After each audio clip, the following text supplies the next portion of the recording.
Hey everybody! Welcome back to it's more Final Fantasy Dawntrail. So as anyone who might have looked at or watched the stream yesterday, no, I had a little bit of scuff with the stream due to my PC being absolute dog shit and can just barely hit the requirements.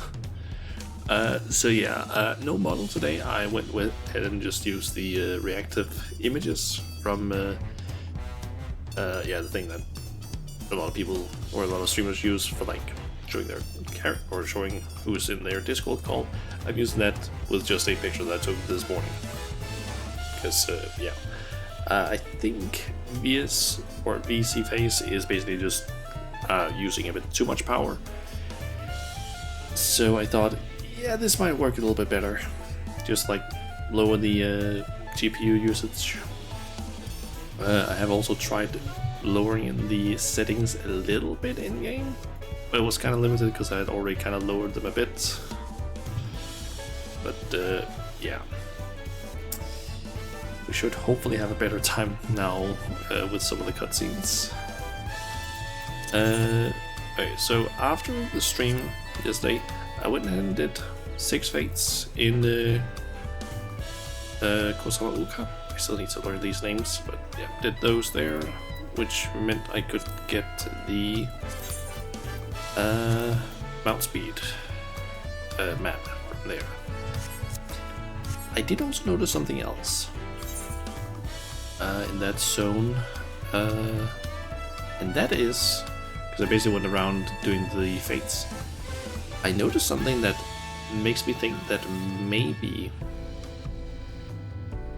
Dawntrail doesn't follow the pattern that's kind of been made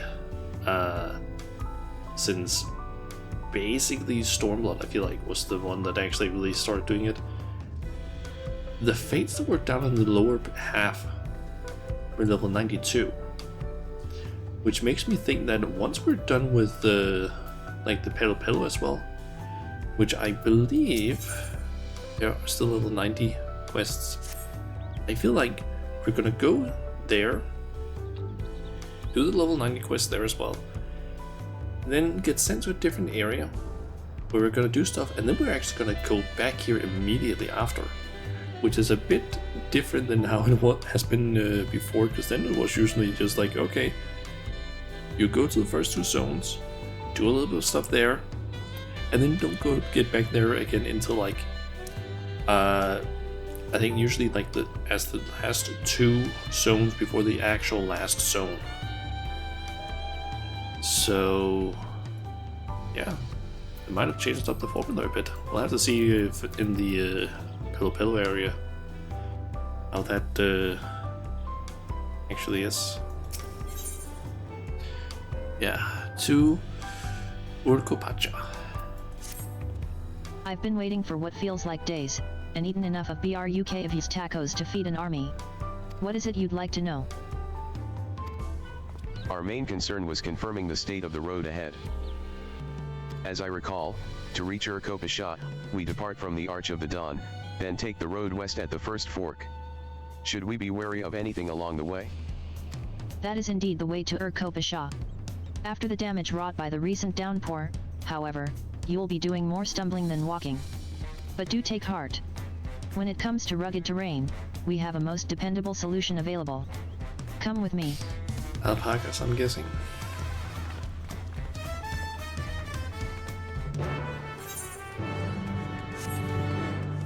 I'm guessing we're gonna be riding with alpacas, and Ultimata is probably not gonna be a big fan of that. Just based on her reaction to them yesterday.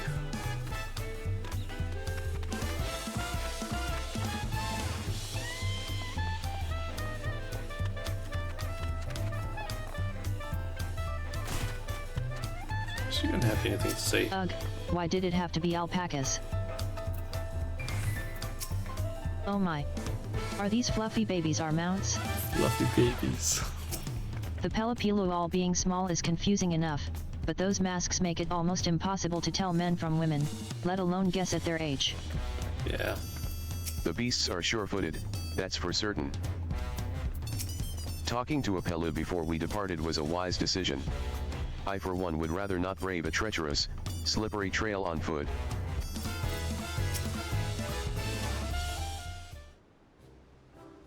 May I introduce to you our most dependable companion, the alpaca.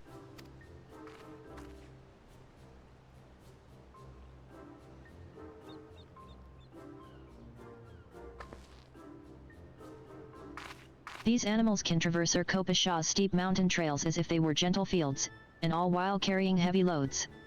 Our merchants would be lost without them. So they fill much the same niche as our chocobos back home. You don't have alpacas in Eorzea? Alpacas are native to Yokturil. Eorzea has its chocobos, and the eastern lands have their horses.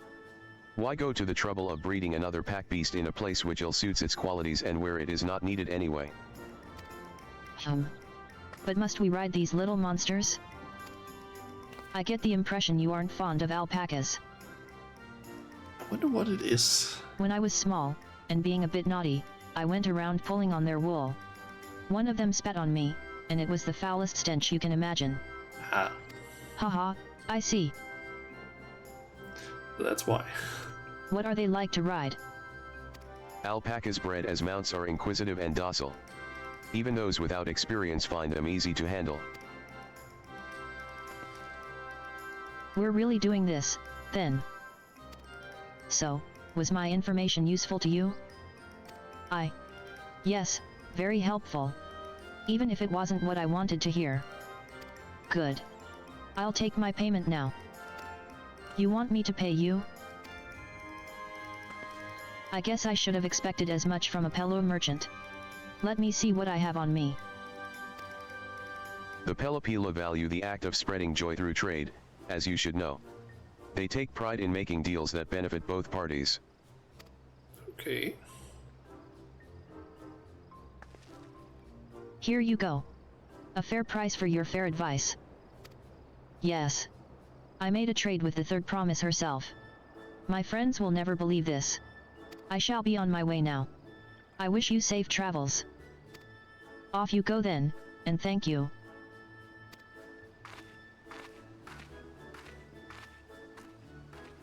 I better not get spit on again. Wonder if we're gonna see a Pillow without their like headgear on. You brought that on yourself. Remain calm and gentle, and so will they. I'm still not happy about this. But if we need to ride alpacas to reach Urkopasha, then that's what we'll do.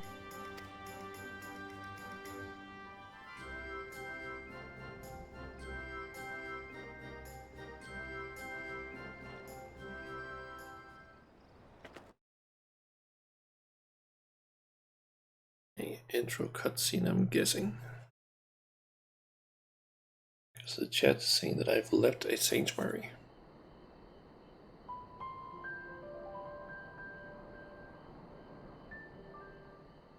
Turali poets of yore sang of a mountain that would stand tall, even should all other lands sink beneath the sea.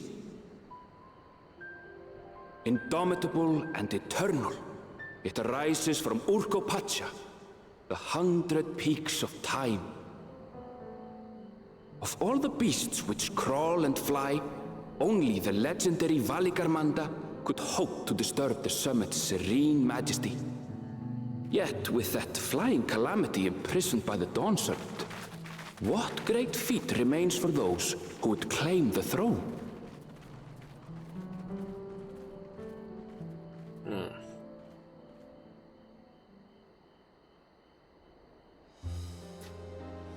Guess there isn't really any problem that they have, maybe.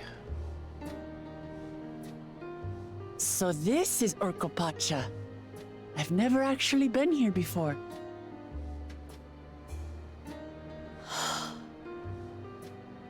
The air is so crisp and clear. Mountains everywhere you look. That one massive peak in particular has quite the presence. It puts me in mind of Som Al. Yeah. That is Workor Sormor, the tallest mountain in Yogg-Tural. Its sheer height makes it an imposing climb. But there are other reasons the ambitious keep their distance. It's where Valikamanta is imprisoned, maybe? Oh? Do tell. Where to begin? Excuse me, but you're Wook Lamat, are you not? I hadn't thought to encounter one of the Dawn's promise here of all places.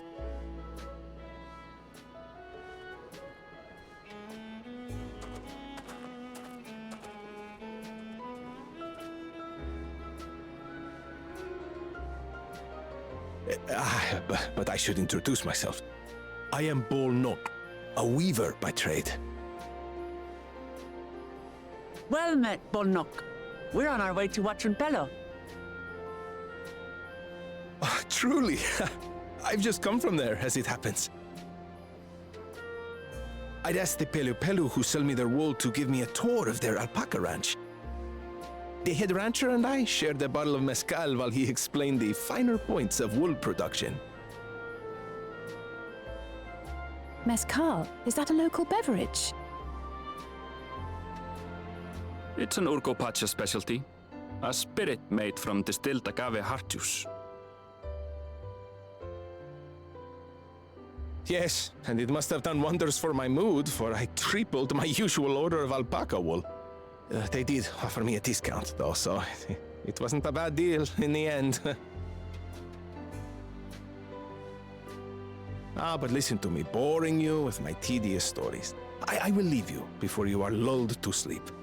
Goodbye, and safe travels.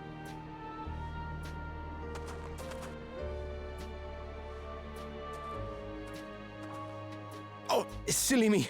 I almost forgot to say the thing I actually wanted to say. Peace for Tural. I agree with your vision, Third Promise. You have my support in your bid for the throne.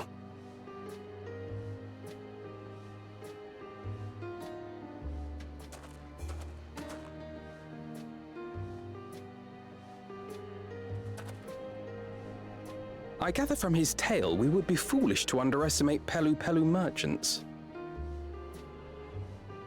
Yes, they do more than run the markets in Tuliyollal. Pelu Pelu peddlers can be found everywhere in Tural, traveling from place to place on their sturdy alpacas. They are effusive and engaging speakers, and many's the customer who's been talked into spending more than they bargained for. They won't find this customer so easily charmed. Let me guess, she gets stripped.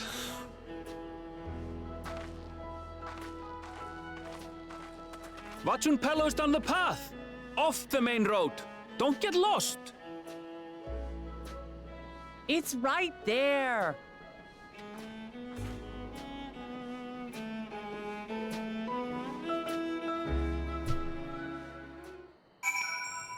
Okay. So let's see here. I'm guessing this. Guessing I can't get up to Orlar's Echo. Do want to be on the lookout for potential fates that might show up. Because that could indicate that my theory that we're gonna get back to these two places early could be true. Let's see. This is it, Watranpelo, home of the Pelopilug. Wook Lamat should have arrived before us.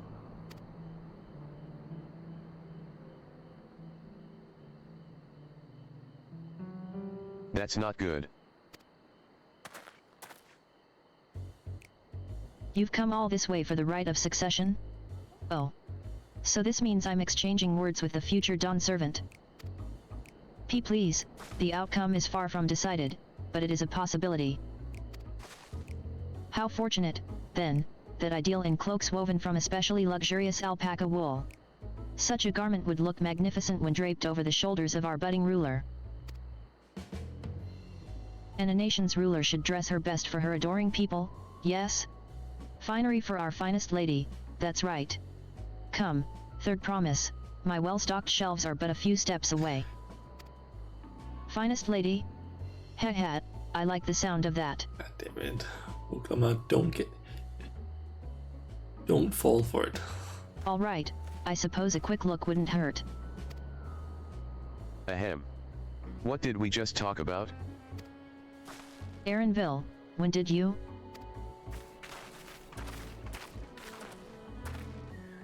Ah, a Shitana from far-off Zaktural? Northern winters are bitterly cold affairs, I'm told. I cannot imagine how you survived them without a lovely warm cloak of quality alpaca wool. No, thank you. I'm not in need of new clothes at the moment, and neither is the third promise. Perhaps another time. Of course, of course. My shop door is always open.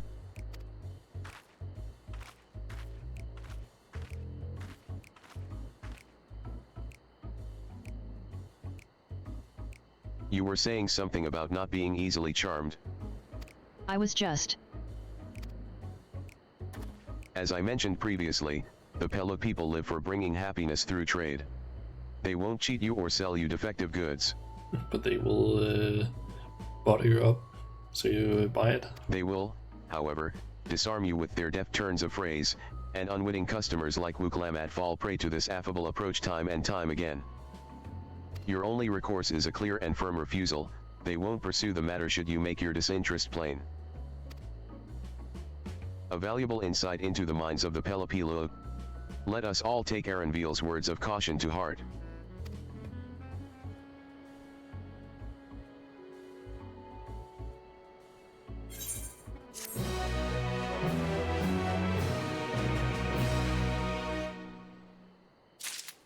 Okay.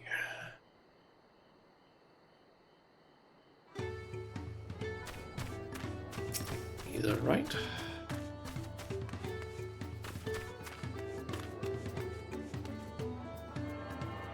And Gemstone Trader over there. Okay, yeah, I see some more fates there. 93. That makes me think we're gonna go. We're doing this now. Then we're gonna go to a different area. I think that one might also be split in two. I think that might be Yaktel. Based on the look here, it would probably be this lower part, probably. And then once we've been there, we're gonna go back down here to this area, and over here, and then possibly back over to here. I feel like that might be the case. Welcome. Before we get... I just want to unlock the person. I'm pleased to report you now success. And you get access to this. Nice. Yeah. They might have changed up the things. And if things go how I feel like they might go, we might get all, or might have gotten 6 of those gems by the time we're done with the these what it looks like 6 areas, because each zone is split into 2, so that could potentially be the case.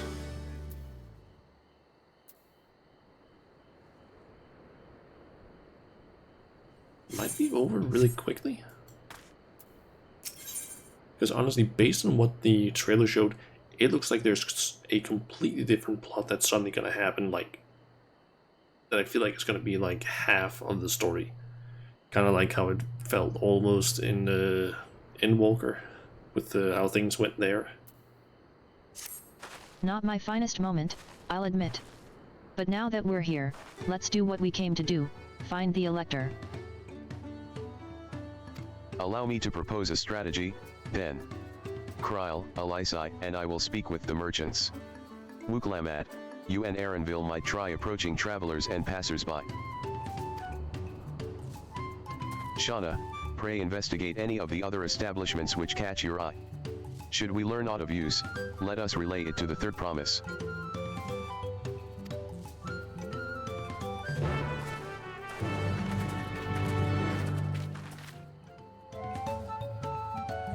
Okay.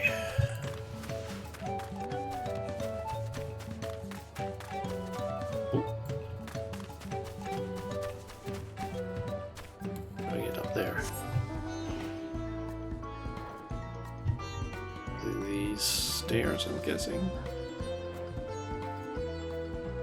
Or not. But that was gonna lead up here. It looks like this might be a path I can take. Small mill of sorts.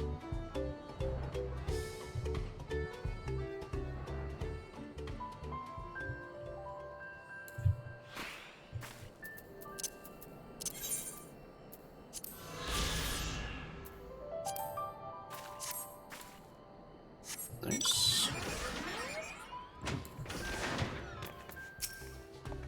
The Dawn Servant's Elector? Ah, I thought you were a new face in town. Here for the right of succession, I take it? Me, I don't much care who sits the throne so long as they keep to roll peaceful. People tend not to be in the mood to relax and sip our excellent mezcal once arrows and spears start flying, if you know what I mean. Speaking of which, would you like a cup? A joy shared is a joy doubled, I say. Oh right, yes, you were asking about that Elector business. Being but freshly returned from my trading route, I've heard that there's a contest afoot, but not much else. Our head ledger, Tubli, could probably tell you more about it. Tubli could maybe also be the person. They're like the head ledger or something. Yeah, I feel like in the other one it was the elder, the Hanu. I feel like he would probably be like the master trader or something like that. Electors. Oh yes, I've heard all about the right of succession. They're looking to put a new ruler on the throne, Personally, I'm rooting for Zoral Ja. If the first promise wins, he'll look to expand our sphere of influence. That means access to more resources and more customers, in the thousands column, potentially. So many new trading opportunities to spread happiness far and wide. You'd also do that without expanding your kingdom. Others have been coming around to my way of thinking, so I've begun crafting goods inspired by the resilient sun. Would you care to purchase something?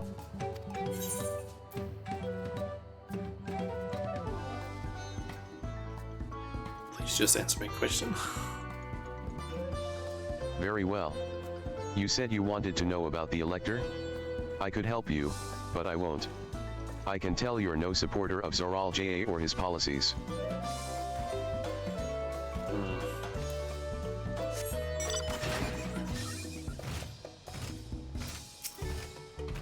Maburu. They actually have a actual Hello name. there, I'm Mablu. Did you have a question for me?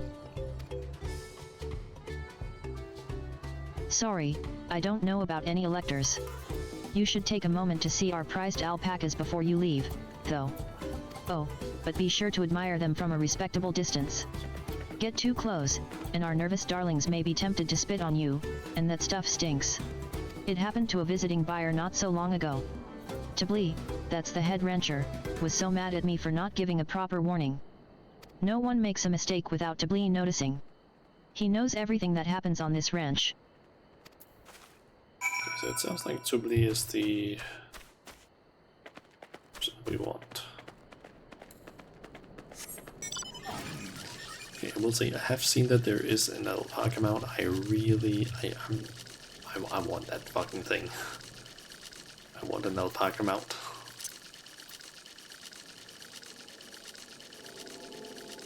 Okay, I'm gonna speak with Wuklamat. You really have to watch yourself around these silver-tongued peddlers. I almost bought a bottle of mezcal. And a stack of blankets. And then there was this enchanting ornament. Anyway, I did manage to learn that Tubli is the man to talk to about the contest. Now if only they'd share where this head ledger of theirs is to be found. Really? He's also the head rancher? Well, the alpaca ranch is not far from here.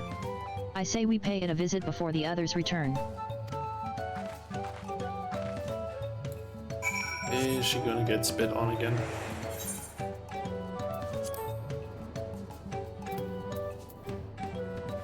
Wouldn't be surprised if she gets spit on again.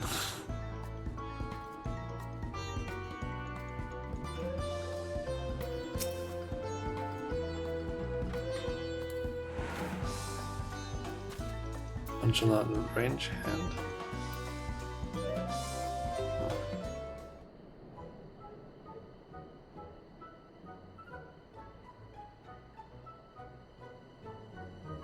That is a lot of alpacas. Still, we know the head ledger could be here somewhere. I can't let fear deter me. And not to say that I'm scared, of course.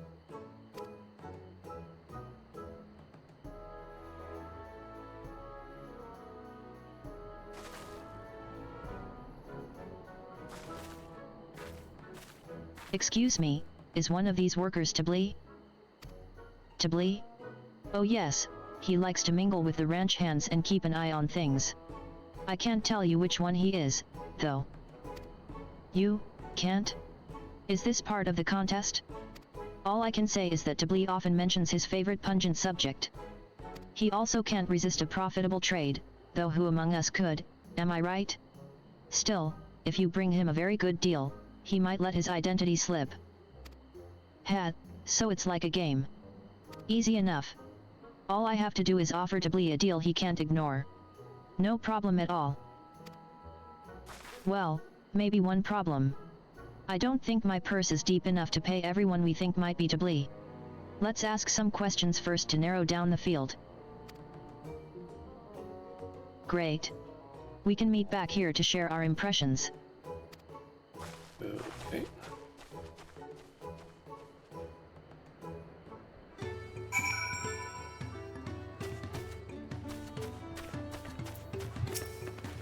You think I might be Tablee?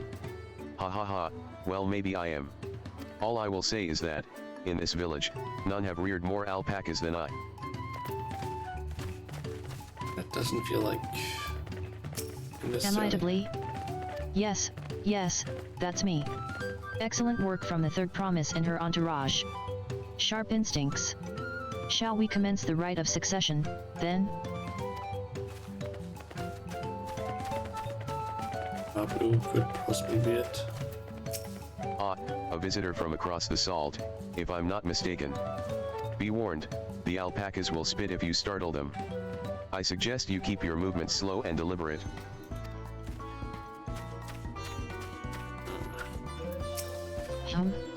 Well, obviously I'm not Tablee. I mean, oops. I shouldn't have said that. You're meant to find out for yourself who Tablee is, or if an elector is even in the village at all. Good luck.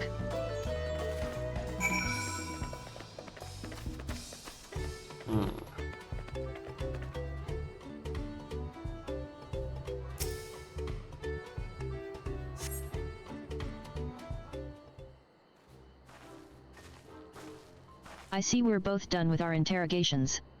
So, who do you think it is?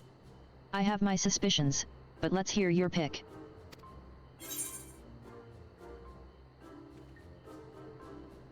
I feel like either the nonchalant or diligent. Because I feel like the boastful probably not. Maybe the nonchalant one.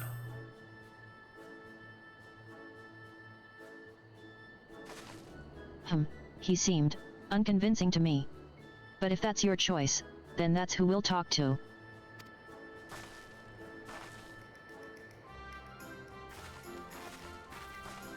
Tablee. I offer you a deal, the truth of who you are in exchange for a tidy sum. What do you say?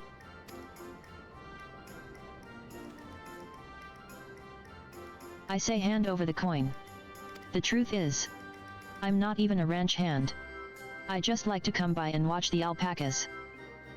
I think that was What? actually the wrong one. You don't even work here? What did this person over here? I knew I should have gone with my gut on this one. It's the wrong one. But I now's thought. not the time to mourn wasted coin. We need to regroup and rethink this. That's what their name was. This was the diligent one? I feel like it wasn't the boastful. That doesn't seem like the one.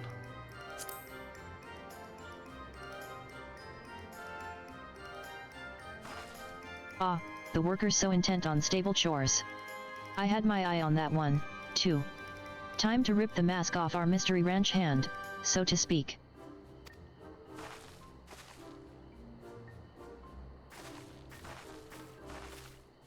We know it's you, Tablee. And to prove it, I propose a deal, a generous sum of coin for confirmation of your true identity. Or maybe it is none of them, and actually it is. An offer I gladly accept. As you have correctly guessed, I am indeed Tablee, head ledger of Wachunpalo, and head rancher of the family ranch. It is him. I am also one of Gilal Jaja's chosen electors. Aha. In a place featured in the Tulial Al saga, just as we thought. Though it took more coin than I would have liked to know for certain.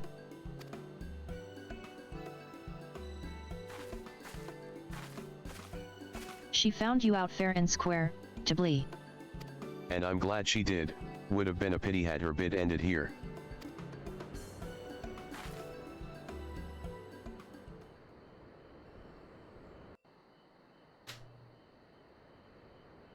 Okay, voice cutscene, I think. Deducing the Dawn Servant's elector was the first step of the feat. Too simple a task for this aspiring ruler, eh? Right. Not hard at all.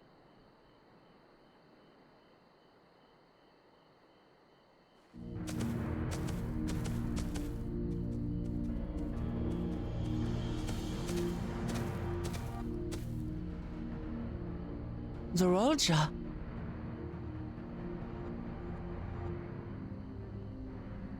I am told the head ledger, Toblee, is to be found here. You have to guess which one of us is Toblee. That's part of the test.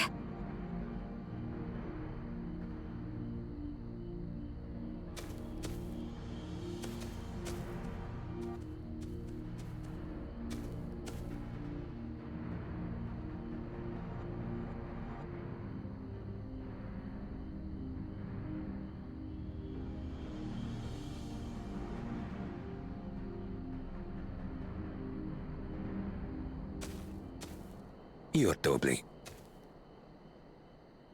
Without even asking a single question. Very impressive indeed. With that amusing prologue out of the way, we can proceed to the actual challenge. Per the Dawn Servant's instructions, I was free to devise any manner of feat. I considered the number of possibilities in the 10th column. But I think I have a good one.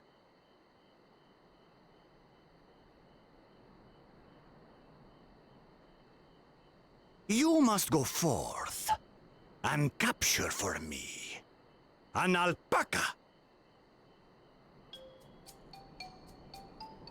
Guessing that's a tricky thing to do.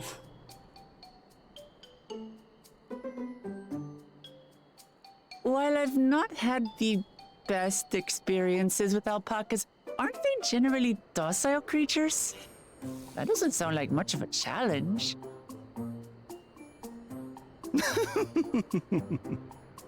Bring out the example!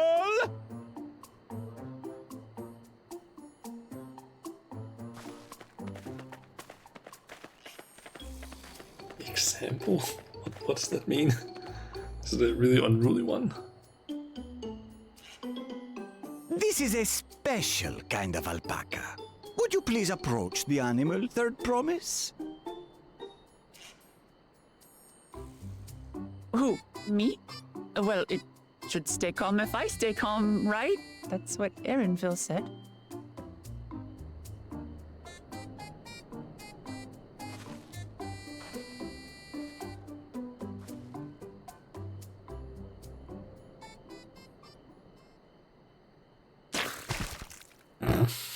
Ah!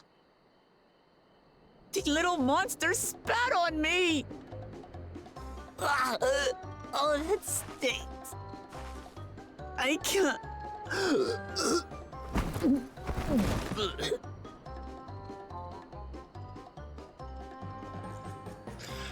Alpacas are paradoxical creatures, being both extremely curious and extremely cowardly.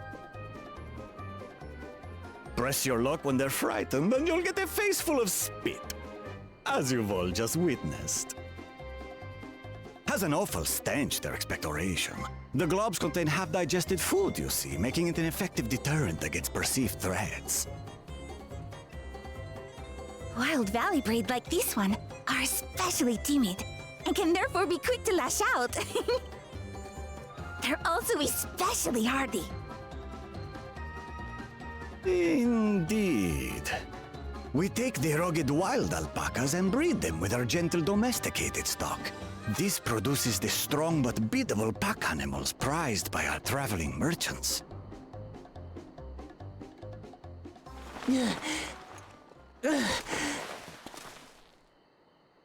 That's all well and good, but did I need to bathe an alpaca spit for you to make your point? So, the task is to catch a wild alpaca. That is correct. But be warned that it is a feat easier said than done. I suggest you prepare well before you enter the valley where the creatures dwell. And by you, I mean the claimants only. Allies are not permitted to assist with their catching. Okay. The alpacas will help me judge which of you is worthy of receiving a keystone.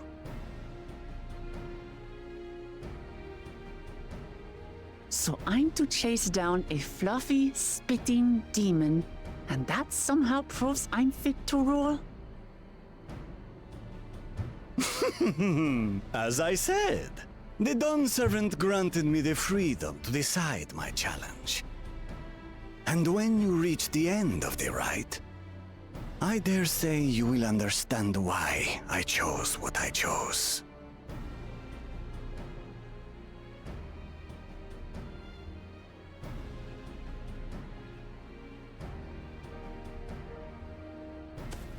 Very well.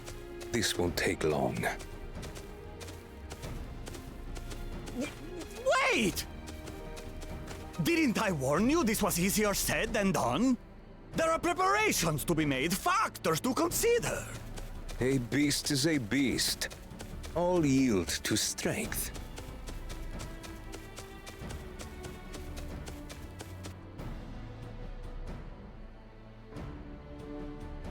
So far, this experience has done absolutely nothing to improve my opinion of alpacas.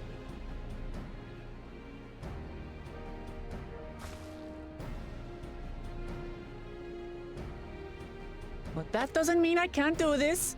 Revolting spit aside, they're just another animal.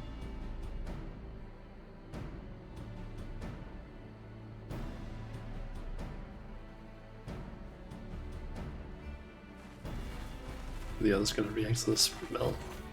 Are you alright, Orclamat? We thought we heard you scream. The third promise does not scream. It was more of a startled yelp. Scream, in other words. Yeah.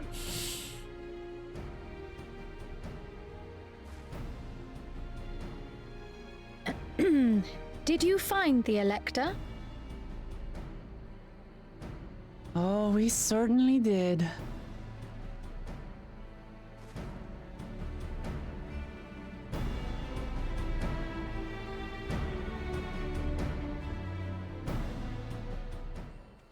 What about Bagul Jaja? I kinda expected him to show up as well.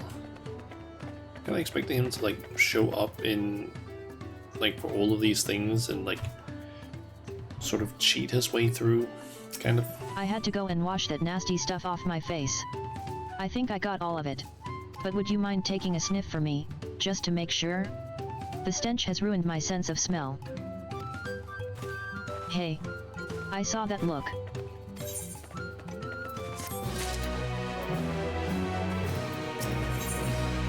Okay, the feet of gold.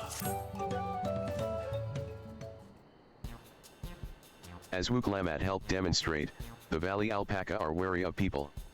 Getting close enough to catch one will not be an easy task. You might have warned me about that earlier.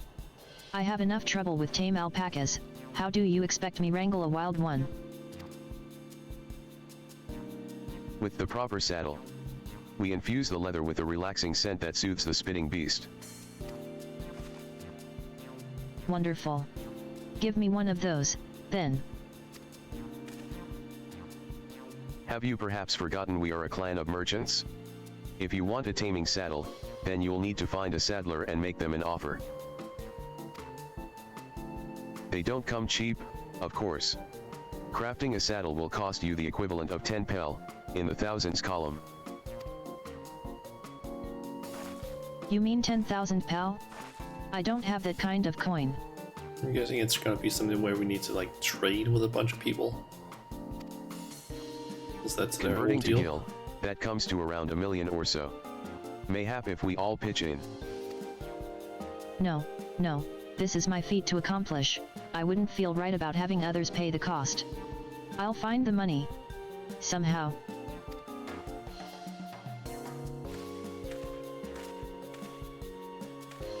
In that case,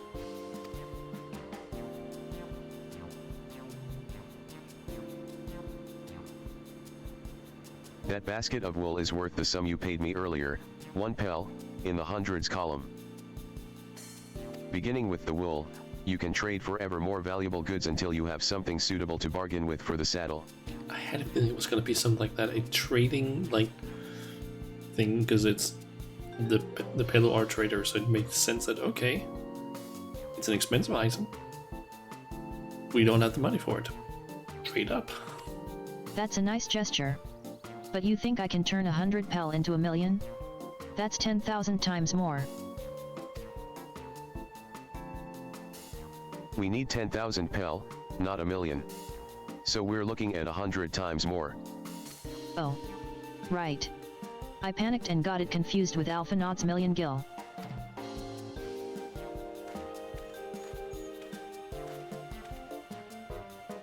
I'm not so sure about this trading idea. You were almost talked into buying a cloak you didn't need mere moments after you arrived. But, Gah, I hate it when you're right. Then let me help you with your deal making. Oh, hello again. Mablu.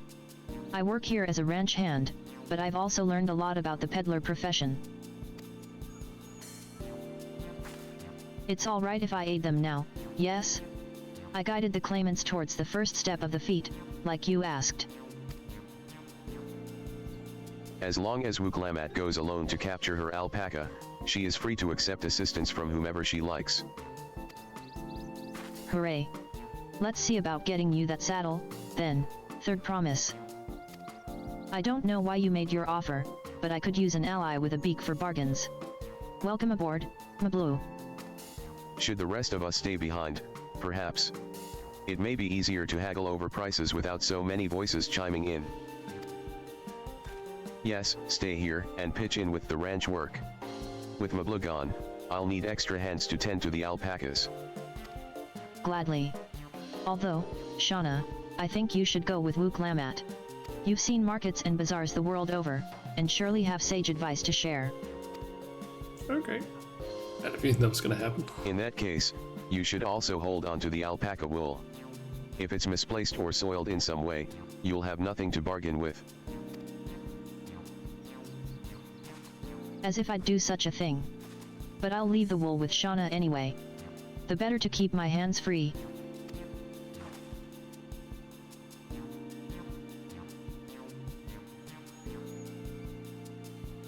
To begin, I suggest we try trading the wool to Havli, the saddler.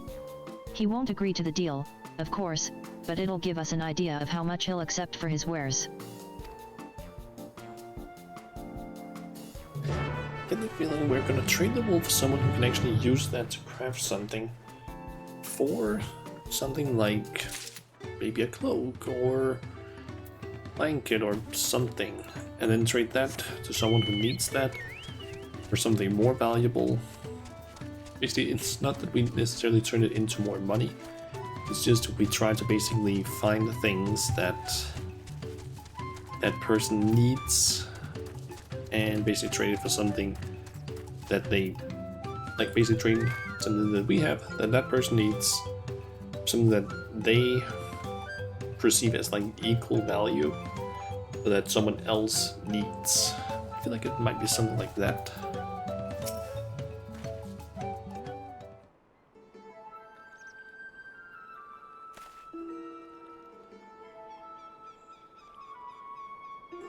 Something I can do for you?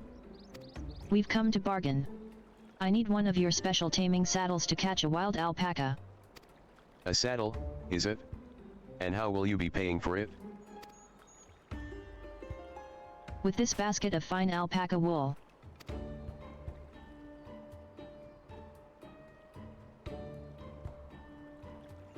What use does a saddle maker have for wool?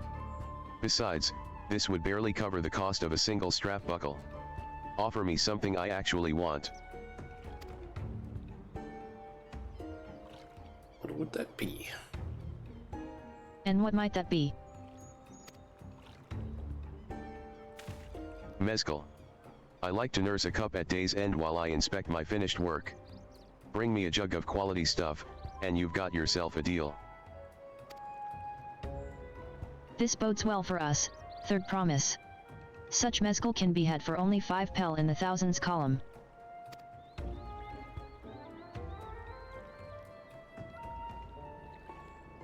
Hold on, did you say third promise? Then my offer has changed. The saddle is going to cost you a jug of premium mezcal, aged 3 years at least. 3 years? That stuff is valued at 10,000 pel or more. Why have you doubled the price? Because I must support the man of ambition who'll see my business prosper. Zoral J.A. will go to war, and his cavalry will need saddles. Lots of saddles. It's nothing personal, third promise. But I won't sell you my craft for anything less than my asking price.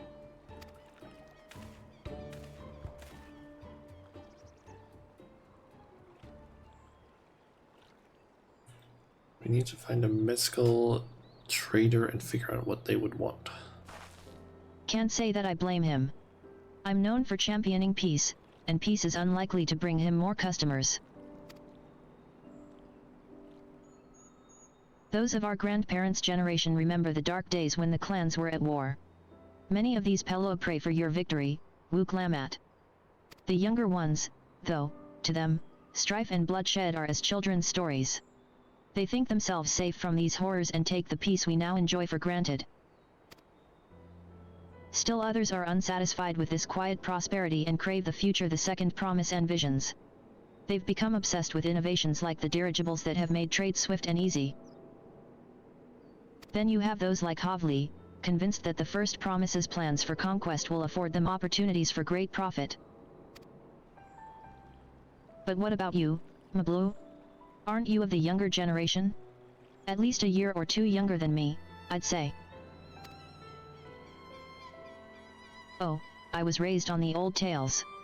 I've memorized the accounts of what it was like when the Yokui ruled our village. That's why I offered to help. I want you to become Dawn servant, to keep our nation from going back to the way it was. Well, then, I guess I'd better make sure I win the contest. But the type of mezcal the saddle maker wants is so very expensive. Weren't we expecting to need 10,000 pel from the outset? Nothing's changed, we just need to get on with it. I may not have a head for trade or the stomach for alpacas, but I won't give up with the piece of Tulialal on the line. Then neither will I. We will make you Dawn servant. Aiming for that 10,000 pel jug right away will only bring us failure and frustration. So let's first try exchanging the wool for anything even a touch more valuable. The trick is to find someone who needs alpaca wool and is willing to trade at a loss to acquire it. Someone who supports your bid for the throne, for instance.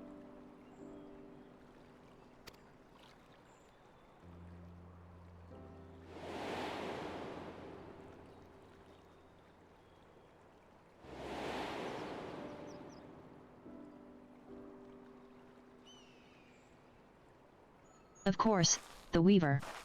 Balnock was his name, I believe. He went out of his way to say he agreed with my vision and he was here to buy wool. I think I remember the direction he was going, but for now, let's head back to that road where we first met him.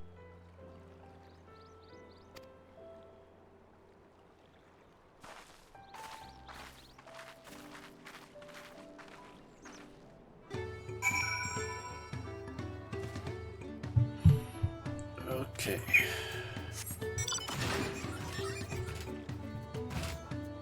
Let's find him.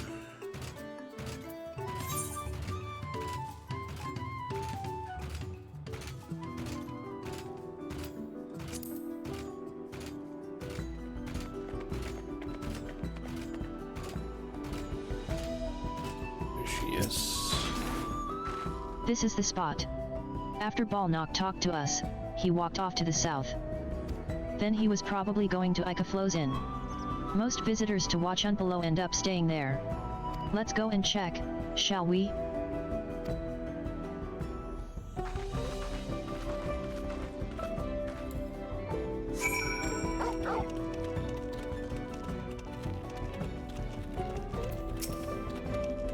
Turani Ratel.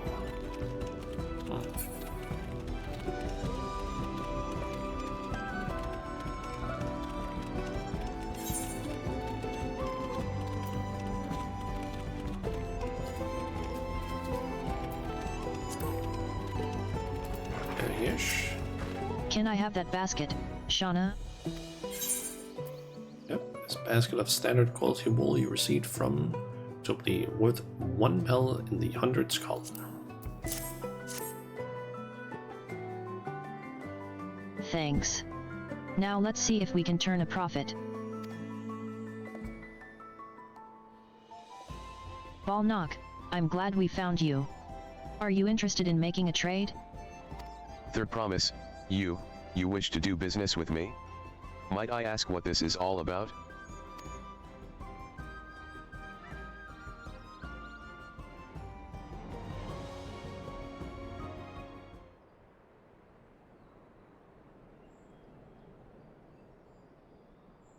I see. So the goal is to turn that basket of wool into a jug of 3-year-old premium mezcal? Then allow me to invest in your efforts. Peace in Tyrol is what allows me to cross freely into the lands of my suppliers. Naturally, I would prefer that one pledge to preserve that peace win the throne. Thus do I humbly offer you this wool poncho, a small token that I pray contributes to your victory. Oh, that's fine craftsmanship. A garment like that would easily fetch 5 pel, in the hundreds column.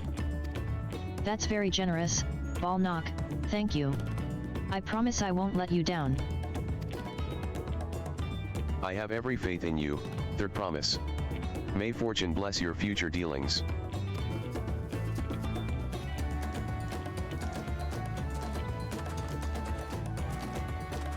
I can't believe you quintupled your investment with your first deal. We're off to a spectacular start. Only because Shauna remembered our weaver friend. All I did was hand over the wool. That's not true. The connections you build with people are vital. This is one of the most fundamental precepts of trading, one which you've instinctively mastered. Why you think so? I know so. Now, let's take our 500 pel poncho and trade it for something even more valuable.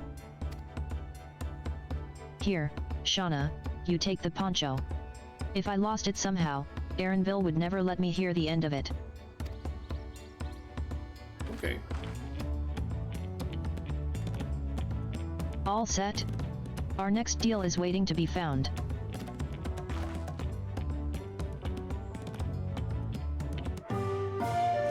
Excellent trade. Oh, cool.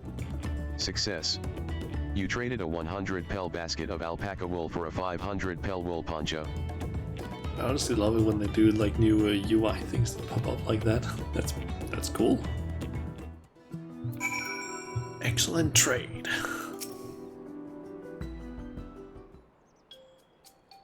Leveraging connections is a sound strategy, but we should also consider supply and demand. An individual in urgent need of a good poncho will offer more than a merchant simply looking to stock his shelves. That makes sense. But how do we know if someone needs a poncho? They aren't wearing one. They have a fabulous sense of style. Yes, they aren't wearing one. That's the obvious answer, isn't it? We look for a person without a poncho, and hope they're eager to buy ours. Yes, there you go. We find the demand for our supply. So, where should we begin our search for prospective buyers? There are any number of places, but we could do worse than starting right here at the inn. There might be interested travelers.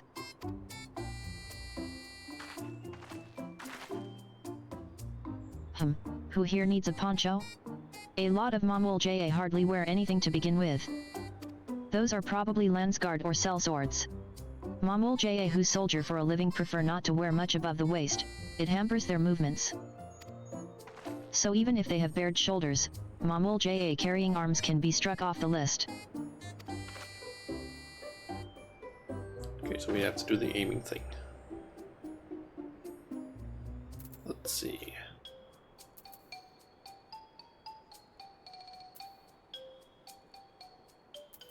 That seems to be an one.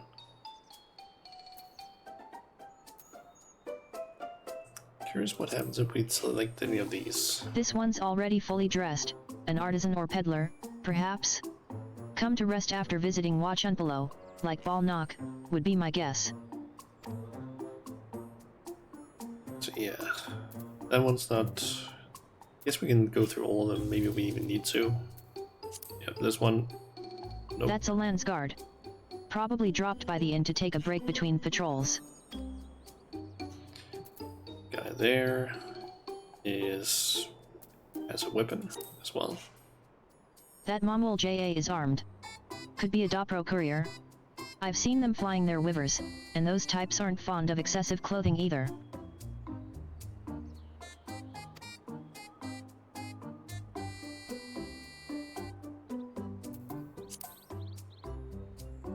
Let's see. No coat or cloak, but also no weapon? Oh, we might have a winner.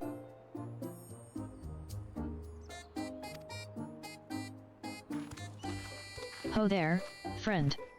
You're not a mercenary by trade, right? I was curious about your bold choice of dress, or lack thereof. Oh, it was no choice of mine, believe me. I was attacked by beasts on the way here, and barely escaped with my scales intact. My coat was not so lucky. I'm actually a toolmaker from Tulialal, and was dressed quite smartly, all the better to show the Pelu I am a man who takes pride in his appearance and therefore his work as well. But now look at me. Well, sir, this is your lucky day.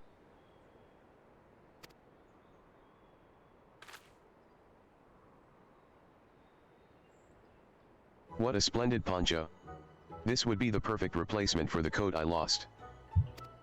We'd be willing to part with it, if you'd like to make a trade. For one of your fine tools, perhaps? What about this hatchet? I crafted it myself and will vouch for its quality.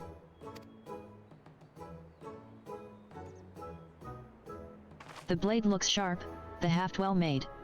I'd value it at 1 pel in the thousands column. Oh ho, from 500 to 1,000? We have a deal. Wonderful. A fine garment such as this should put me on even footing with any Pelu merchant. Like the eponymous owner of Miplu's Mate Garden, for one. Her field hands use hatchets to harvest the mate, and I thought to impress her with the tool I sold you. No matter, I have other wares to sell. Glad I am to have met you. Guess we have a place to maybe go. Did you hear that? We've already found our next buyer. To Miplu's Mate Garden we go. Yes, but it's a fair distance on foot. We should take alpacas.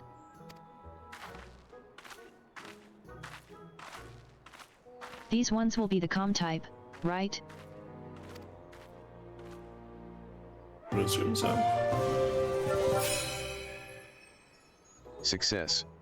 You traded a 500 pel wool poncho for a 1,000 pel hatchet.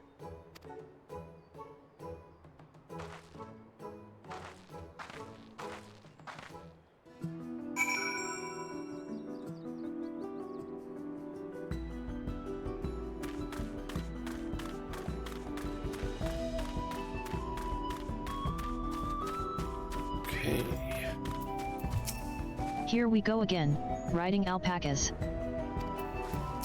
Well done recognizing that toolmaker as a potential customer. If you've a mind to change professions, you'd make an excellent merchant.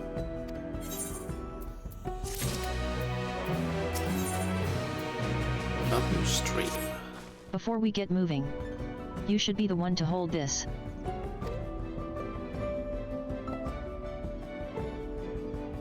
With that, I suppose we should hop on the alpacas Mablo has so kindly provided.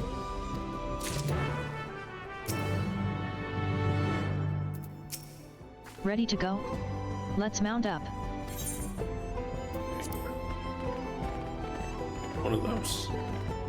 It's off to the mate fields we go. Please don't spit, please don't spit. For some reason it does read this.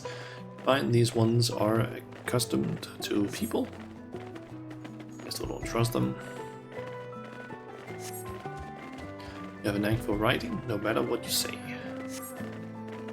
Without our alpaca friends, we Pelu would never have become traveling merchants. Can you imagine walking all the way across Toral?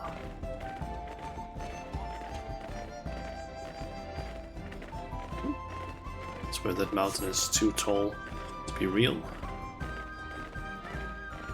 Workhor, some more, isn't that the name?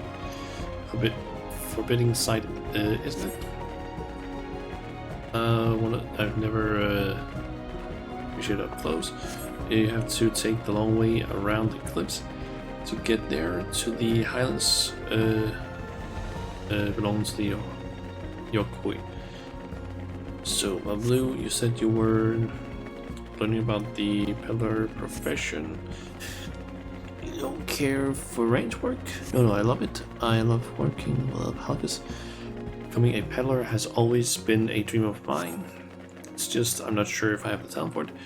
If I can help you buy the taming saddle, though, then it'll be proof that I can do this after all. In that case, you'd best get ready to be a merchant. Look, we're almost there. I kinda hate it when stuff is controlled by the game in terms of speed with text. It isn't read aloud.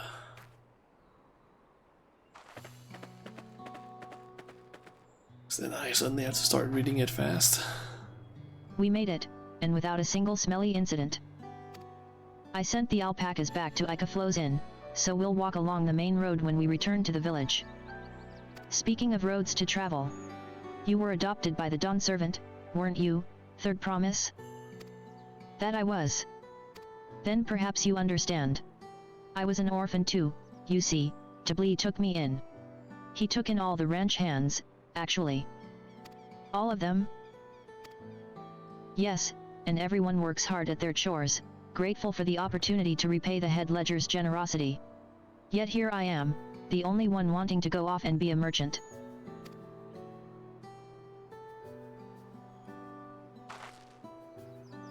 I'm sorry, I don't know why I'm telling you this. We need to keep trading things for your saddle if you're to prepare for the feat of gold. As it's mate harvesting season, they can't have too many quality hatchets. Add to that Wook Lamat's way with people, and we should have no trouble making a favorable deal. That's Miplu herself over there. Pass the hatchet to the Third Promise, and let's get to bargaining.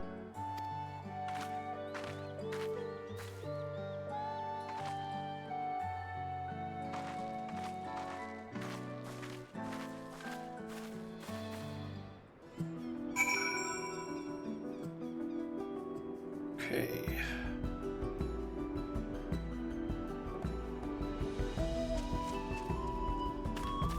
Okay, let's get the You training. have that little axe for me? Yep. Finally crafted hatchet you received and trained for a wool poncho worth 1 pel in the thousands column. Thanks. Now to see what we can get for it.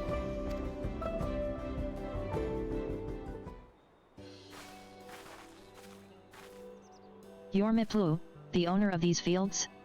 I have a mind to trade, if you're interested. Well, the Third Promise. I might be convinced to entertain a proposal. What do you have on offer?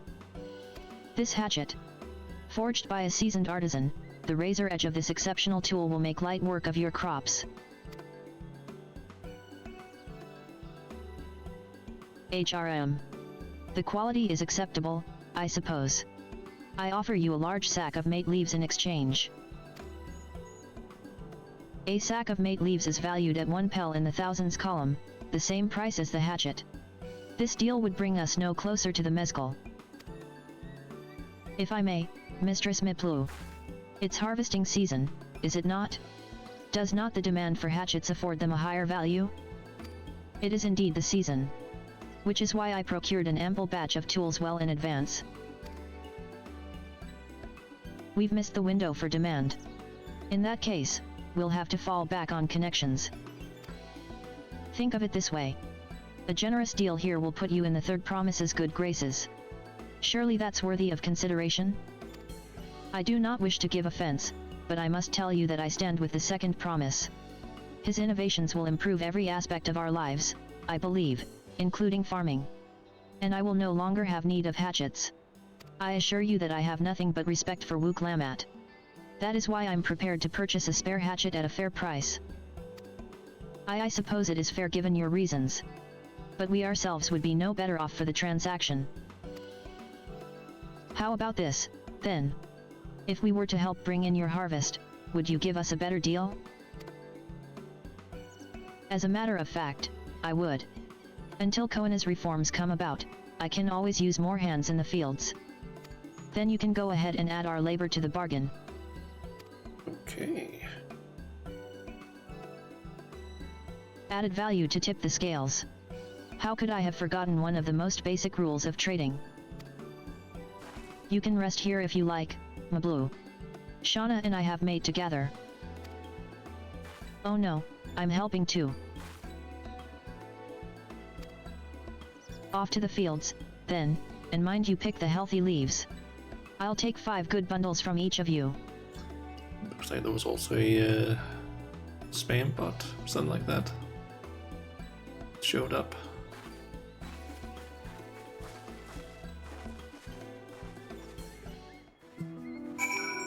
Apparently it was something where it said best viewers on and then something, I don't know what. Okay. Gather 5 burden mate leaves.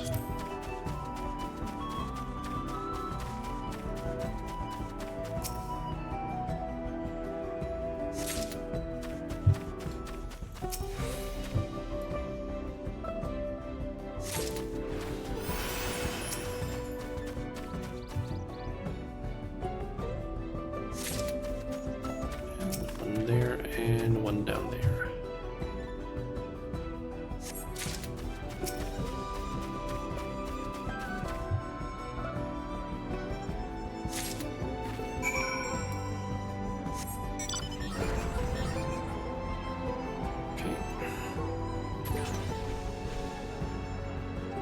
Some blue, or blue, mid blue.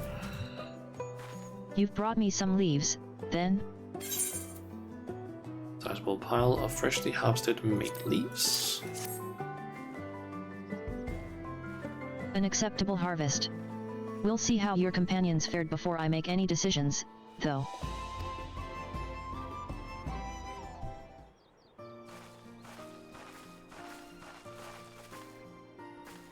Here, we've brought our share as well.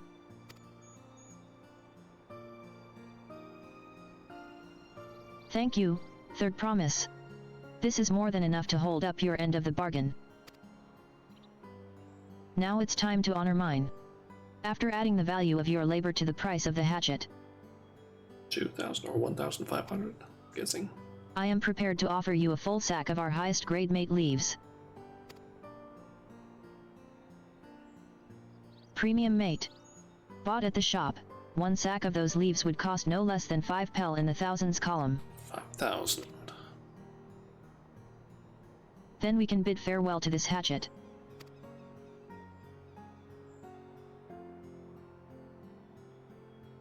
I'll give it a good home. Talk of the contest aside, I'm glad we could come to a mutually agreeable trade. As am I. All the best with the rest of your harvest.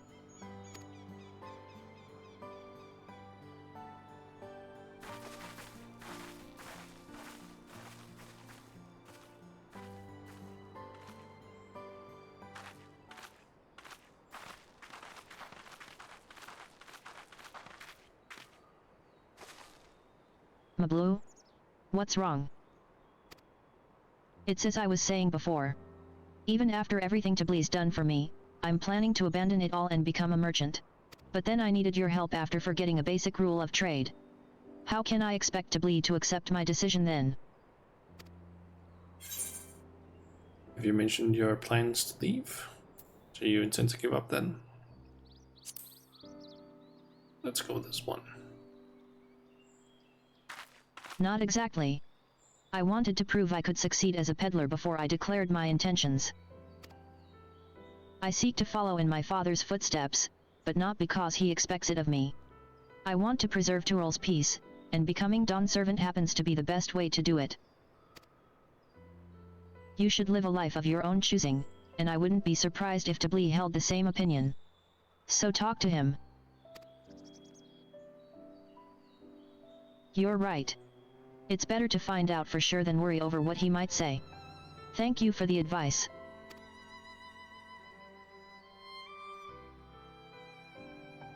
But first, we have a saddle to buy. I want that success under my belt so I can be sure of my decision. What's next, then? We try to trade our tea leaves for something halfway to 10,000 pal? No, I think we're close enough now. I say we go straight for the premium mezcal. Bargain our way into double the value, eh? Think you can do it? Trust me. I will make this trade work. I admire you, Third Promise.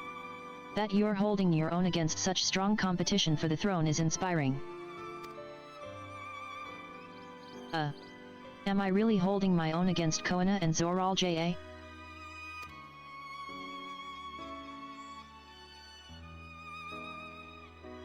I mean, of course I am. I'm Wuklamat of the Dawn's Promise, after all. I mean, you're proving that you understand the people a bit more than the other two. And their traditions and such.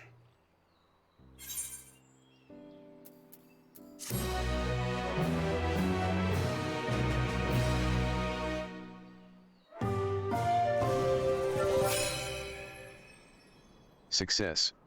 You traded a 1,000 pel hatchet for a 5,000 pel sack of top-grade mate leaves.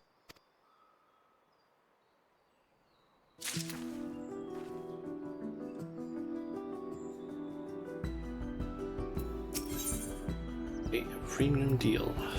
Before we go, let me give you the mate leaves. I don't need to risk proving Erenveel's point.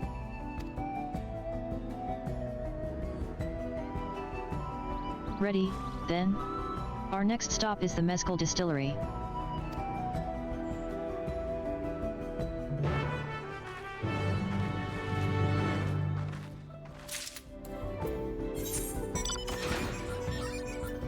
Okay, that's back. Oh, we actually went all the way over here. Damn. Let's see, I could technically do some feints along the way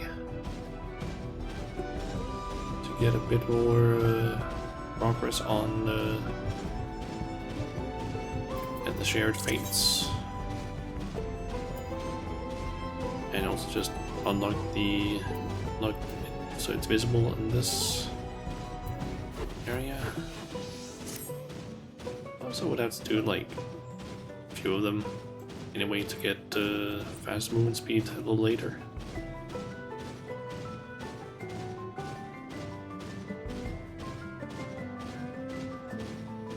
I think this is a protect feint. Do mine keen eyes, if we... You have our... Nope, it's just kill one. Switch over to warrior for this.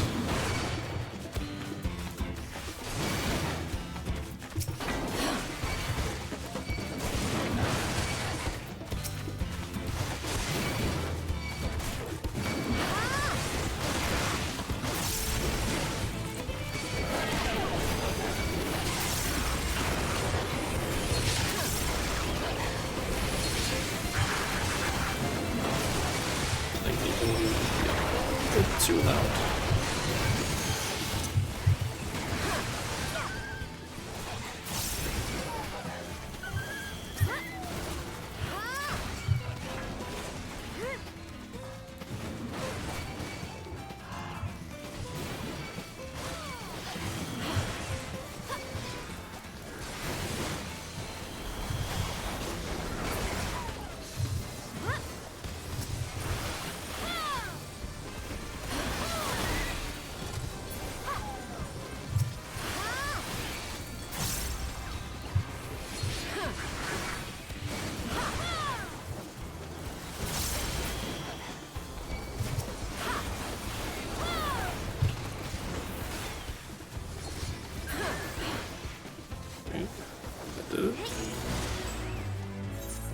Nice.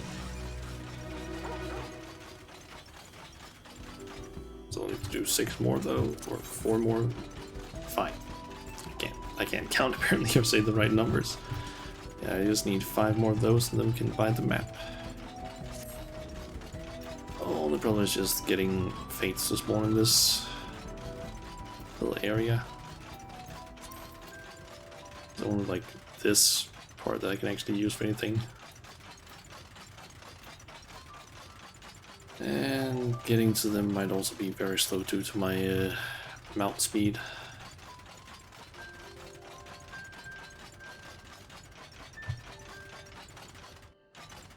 Could technically just teleport it over here, but I want to do that fate.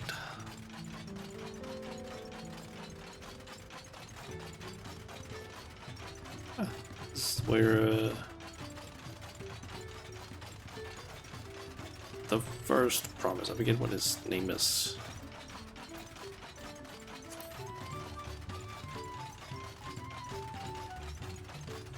Sakul, I think it was. We'll want to speak with a man by the name of Gobly. Even among his fellow distillers, he's regarded as a master of the craft. He knows the value of his product, so if we're to convince him to trade for twice what the leaves are worth, we're going to need targeted information. If you could talk to people here in the distillery, Shauna, perhaps Wuklamat could do the same at the village entrance. Meanwhile, I'll head to the north side and see what I can learn.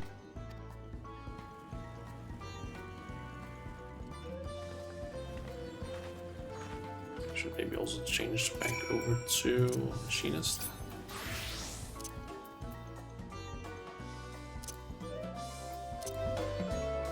Turn the music a bit.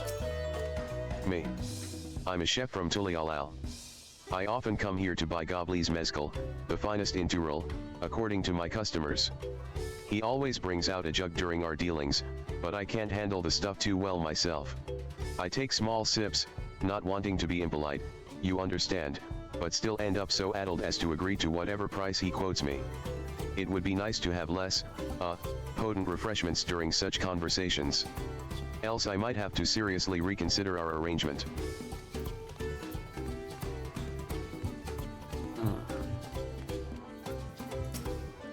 Gobly might be a deft hand at distilling, but he's got no sense when it comes to appearances. Rumor has it he's been invited to the palace for business negotiations. If he presents himself to the court wearing his usual rumpled attire, though, he'll be laughed out of Sunperch. Okay. There's not much I can say about Gobly, but I can tell you what Gobly's been saying. The other day, he was muttering about monsters prowling around XIV Jaws, that's the field where they gather ingredients for the mezcal. Their presence has made it harder to procure said ingredients, and thus driven up the price of his product, a boon, some might argue, but it's hard to celebrate when it affects the work as it does. Can't rightly bring joy to people if you can't keep making the thing they love.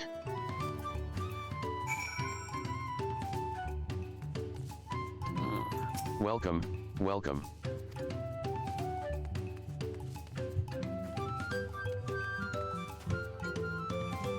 I think I might be starting to see a pattern with the names of the Pelu. Most Pelopil. Because I think maybe if it's L-I, it ends in, it's a male Pelu. If it's LU, it's a female Pelu. Pink. Agave Jaws lies north of here. So the data speech of these. Seems to be going with that.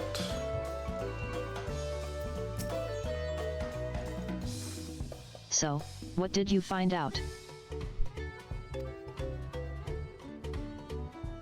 Oh, we can make use of all of those tidbits. The deal is as good as sealed. As for me, I found out where Gobbly is working. There's a millstone at the top of the slope behind the distillery. You go on ahead and I'll bring Wook Lamat. I actually know where that is. It's up there.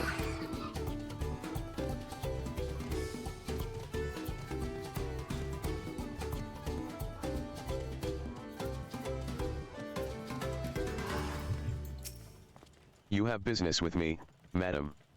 Why don't we talk down below so as not to distract the alpaca from his work? Sure.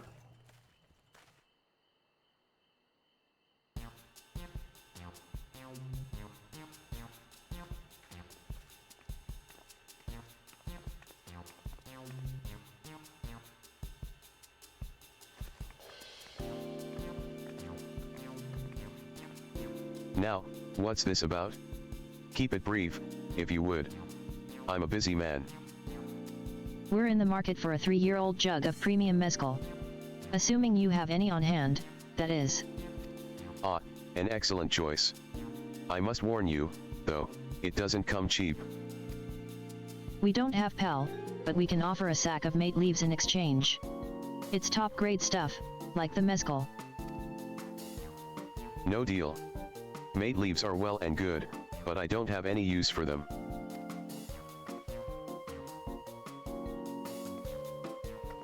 No deal?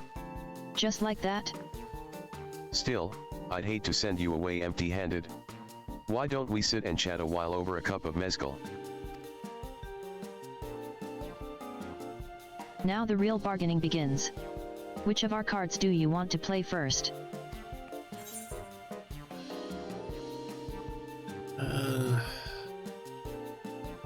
We goes chefs, this tastes a strong drink. Agents of Palace, monsters in the agave field. Sure, the invitation. Let's hold on to that one. We need to...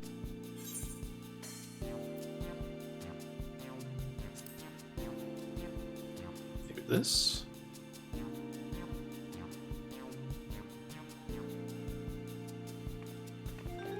I appreciate your hospitality, but I'm afraid I can't hold my drink. I've heard one of your regular customers, a Hubigo chef, is the same. Seeing as not everyone can enjoy mezcal, I wonder if you might benefit from having other refreshments to offer. Something like mate tea, for instance. And brewed from the finest leaves, of course. Ah, you're right, absolutely right. I had noticed a growing reluctance on the part of my Hubigo friend, but did not realize I myself was to blame. I must endeavor to be a better host. Still, even with that added value in mind, no sack of leaves is worth the mezcal you're after.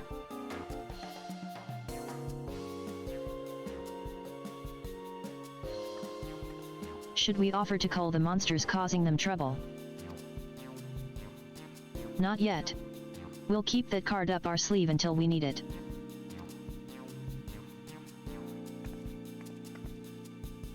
As I expect you're aware, the rite of succession is currently taking place.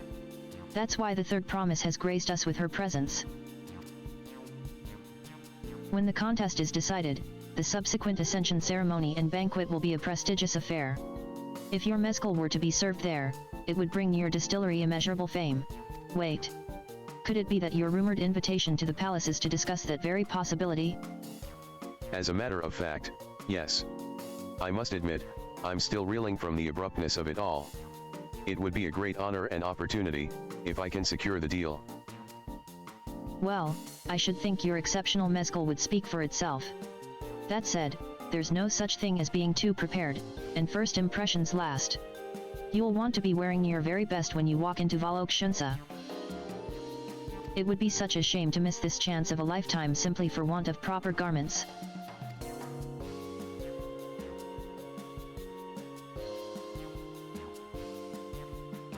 That it would. Are you saying you have garments to offer?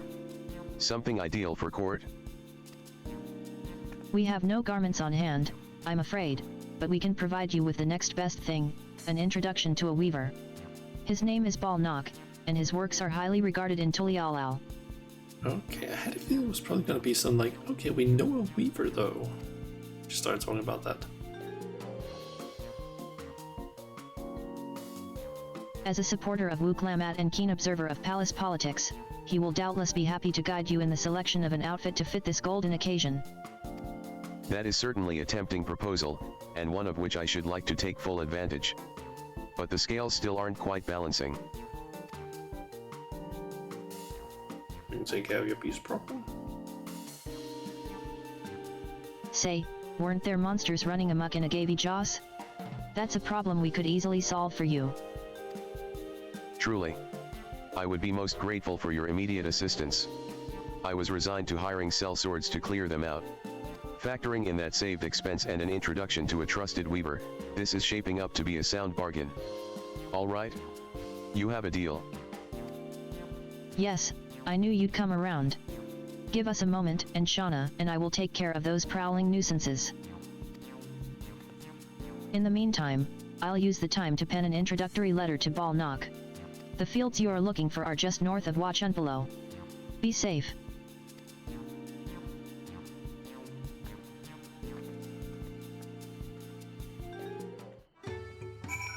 Okay.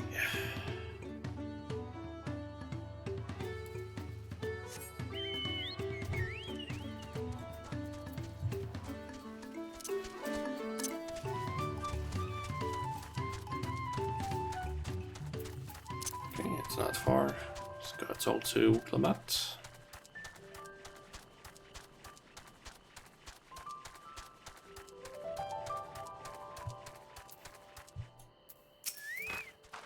That should be Agavi Jaws, just over there.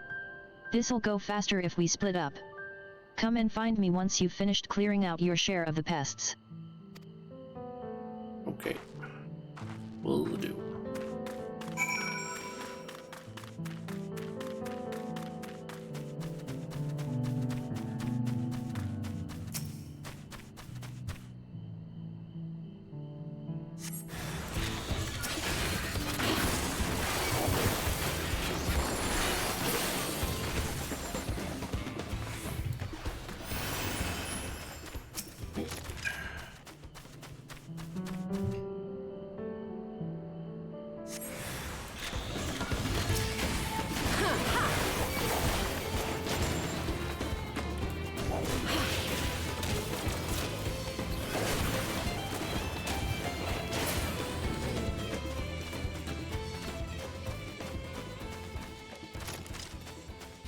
I'm curious now, when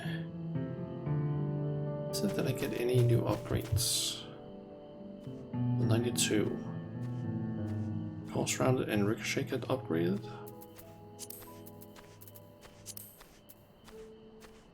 At 92 I get those two upgrades. At 100 I get that. 96 I get excavator.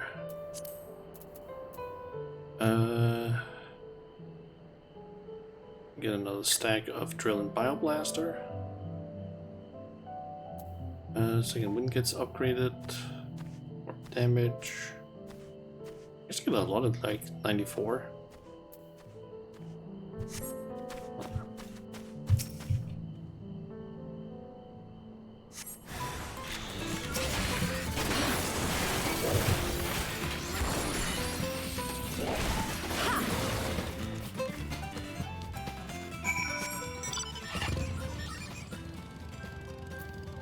How are you faring, Clement? Compared to the creatures I hunted with Papa, this was no challenge at all. Come on, let's head back to the distillery. All that's left is to give Mablu the sack of leaves so she can seal the deal.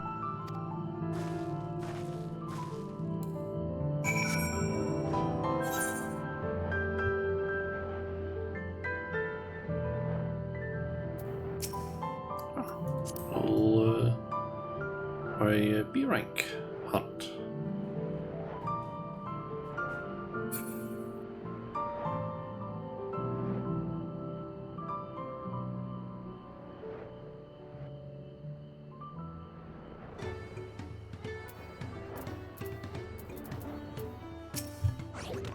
Those monsters were no trouble for you, it seems.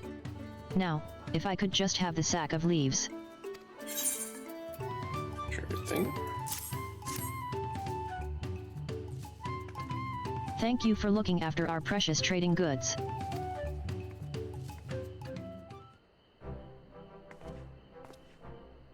Your monster problem has been resolved, Master Gobbly. Here are the mate leaves and a written introduction to Ball Knock, as agreed.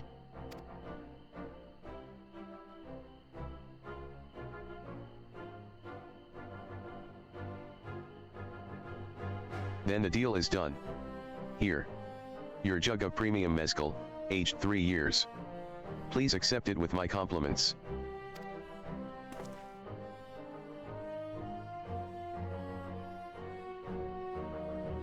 Yes. We finally have the mezcal. Great work, especially you, Mablu. You were the one that inspired me to come this far, third promise. But let's not celebrate until we have the saddle in hand.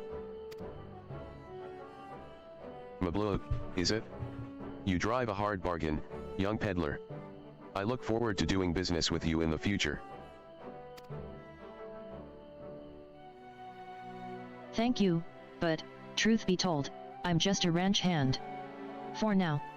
Should I ever become a proper merchant, though, I'll be back to strike more deals with you.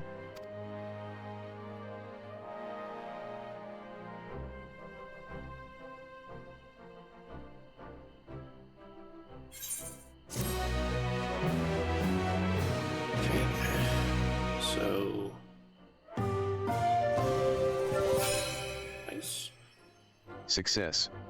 You traded a I guess go trade that for the saddle, and then Clemat has to go and do the challenge part.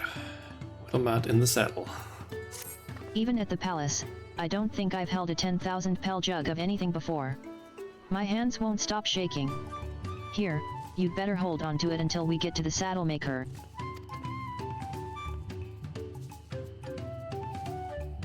Ah ha ha ha. Can you imagine if we dropped it and had to start all over again? Luckily, Havli's place is not far, we just need to head across the plaza.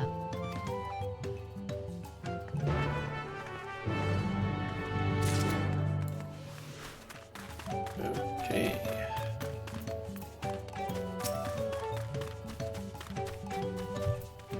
This is it, the trade we've been working towards. High quality jug of mezcal you received in trade for the premium mink leaves, introductory letter, and the swift culling of hostile pests. The 10 pel and the 1000 color. Phew, still in one piece. Right, time to make our deal.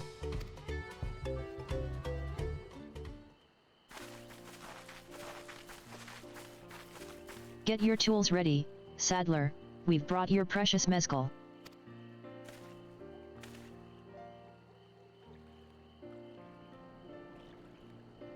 Wait, you actually got your hands on a jug? But you had nothing, a few measly clumps of wool. What we had was an aspiring trader with a gift for negotiation.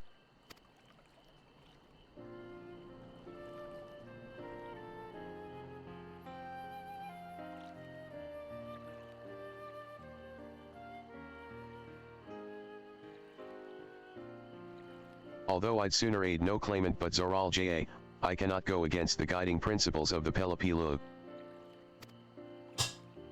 The trade is a fair one. I will craft your saddle, third promise. Great. Stay and wait if you like. I have all the requisite materials, so this won't take long.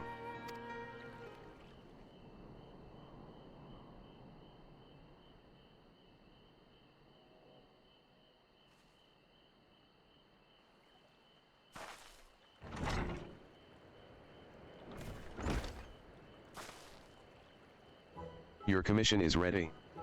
Catching a wild alpaca is never a simple affair, but you'll have an easier time of it with one of my saddles.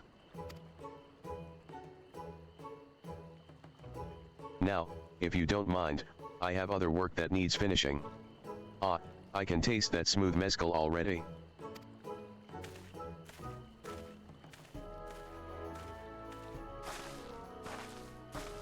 We did it. The saddle is ours. And to think we started out with only 100 pel basket of alpaca wool. Mablu, you are going to be an incredible merchant. Thank you. It makes me so glad to hear you say that. Third promise. We got what we came for, so let's return to the ranch. The others will be waiting.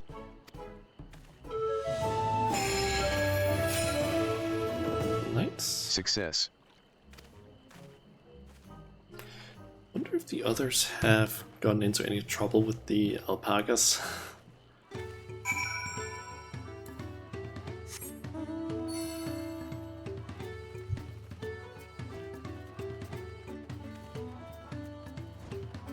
Thinking about Kryl, because she did seem to like the alpacas a lot, but they were cute or something.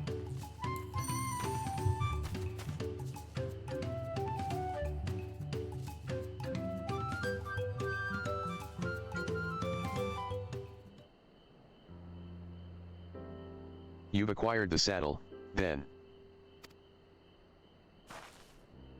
Yes, and thanks in no small part to Mablu. Before you rush off to catch an alpaca, though, let me teach you how to saddle one. I'll bring out one of our wild-born friends so you can practice.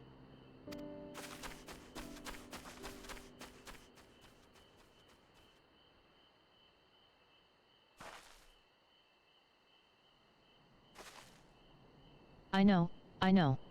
This is something I need to learn.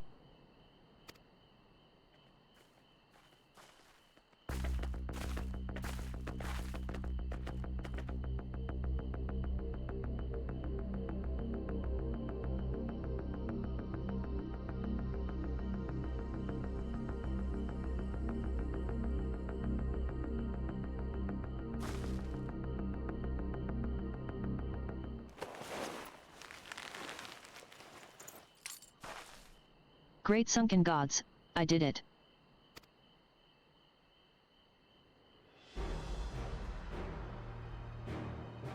He hardly seemed bothered, much less inclined to spit. As if he was completely accepting of Wuklamat's touch. That is because of the singular scent with which the saddle has been coated. Alpacas find it very soothing.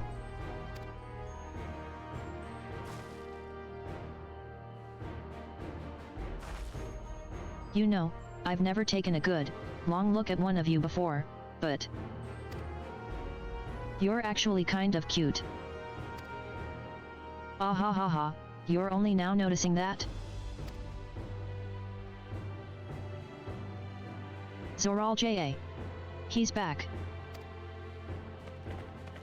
Oh, it's a golden one. Having done exactly what he set out to do. That alpaca he's brought. Is it just me or is it glowing? I've heard tales of such a beast. They say the golden alpaca lives a solitary existence deep in the valley, where it shuns the company of both man and its own kind.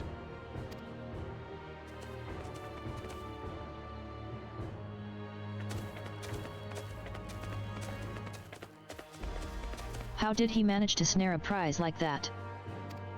A beast knows its betters. Faced with overwhelming strength, it will yield rather than risk death. An apt illustration of how greatly the power of the first promise exceeds yours, Wuklamat. Strength alone won't win him our father's throne. I'll be the one to find the Golden City, and then Turul can remain at peace.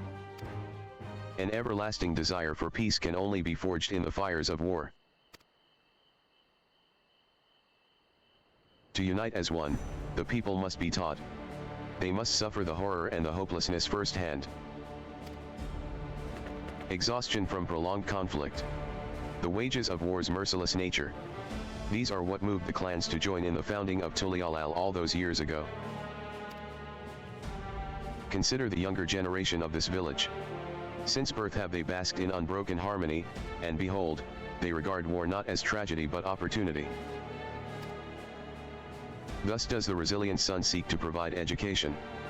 He offers much needed lessons in the realities of conquest and a renewed appreciation for peacetime. 'Tis true that war's misery breeds a longing for peace. But I have seen with my own eyes what becomes of an empire forged through the violence you propose, the rebellions it spawned, and the ruins it left behind. The Garlean Empire was a congregation of simpletons.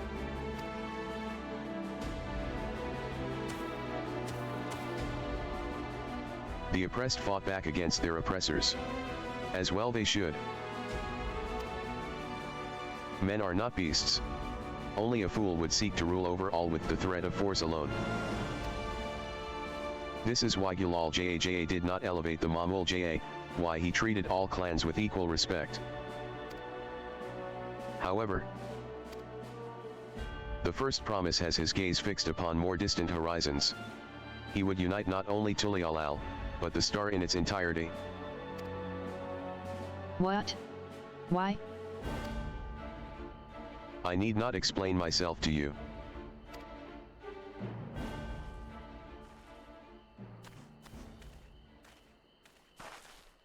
Oh, well done. Well done, indeed. The first promise has completed the feat of gold with an appropriately golden flourish. May I present to you your much-deserved keystone.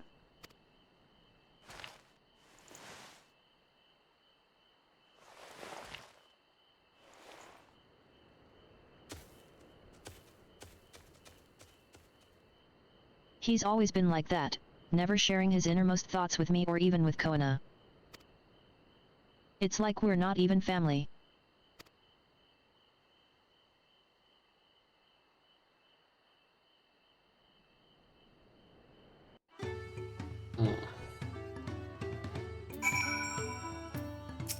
I'll ponder Zoral Ja and his mysteries later.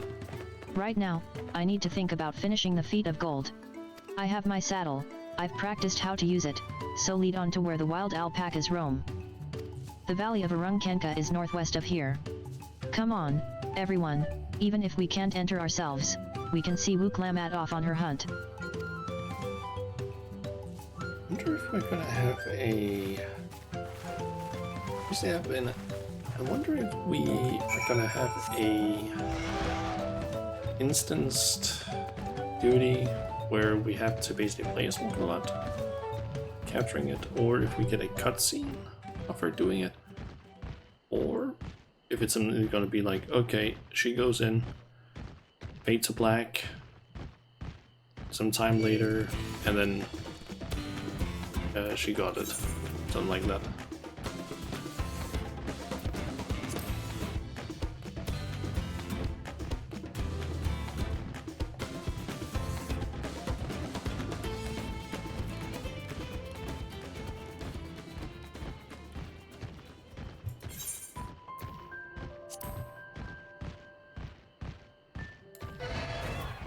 I can do this. I know I can. It's that area over there. Cheer on Wuklamat as she marshals her courage to attempt the harrowing task of capturing a wild alp.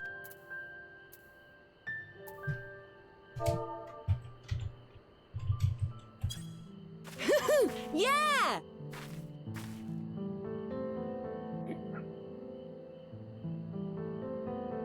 Looks like it might be a voice cutscene.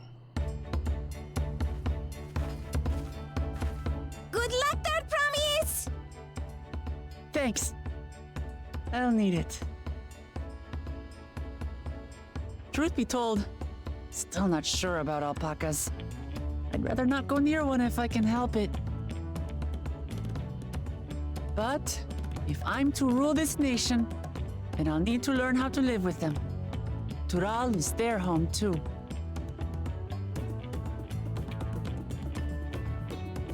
Right. I'm off.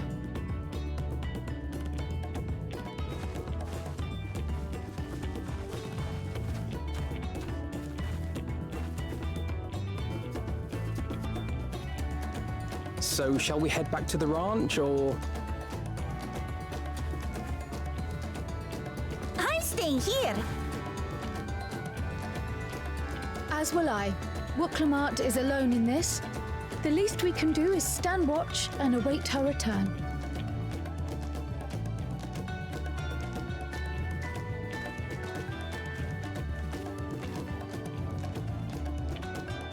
It may be a while yet.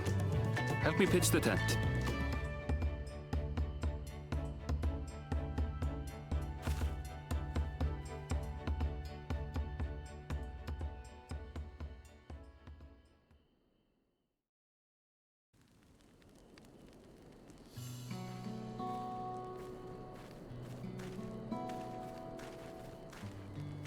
Trust a gleaner to come prepared for anything. What's a gleaner? Someone whose job it is to travel the world and procure uncommon things for their employers. Erenville specializes in finding animals, I believe.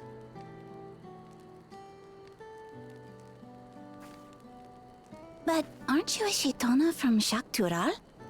Why did you cross the salt?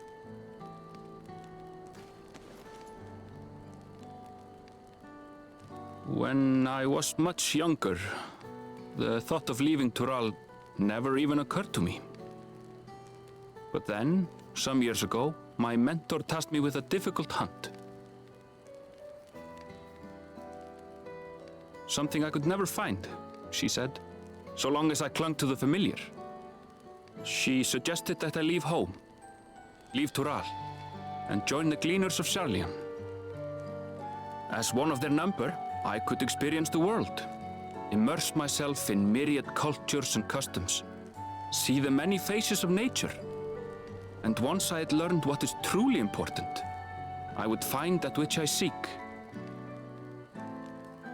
My younger self took those words to heart, and off I went to become a gleaner. Her words alone moved you to leave behind everything you'd ever known? You must have great respect for your mentor. As it happens, gleaner work was much to my liking, and I all but forgot why I had pursued it in the first place. Yet, events conspired to put me back on the trail I'd abandoned. Wait, are you saying you were tasked with finding the City of Gold? I was. And though my hunt is now entangled with the right of succession, I mean to see it through. Well then, I understand completely. We all have our reasons for seeking the Golden City. Which is all the more reason for us to work together. Just so.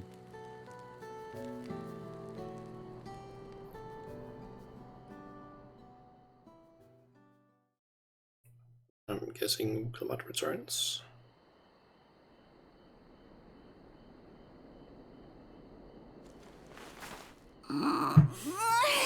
She should have been back by now. What if something's happened to her? We need to tell Tobli and arrange a search party. Wait. Do you hear that?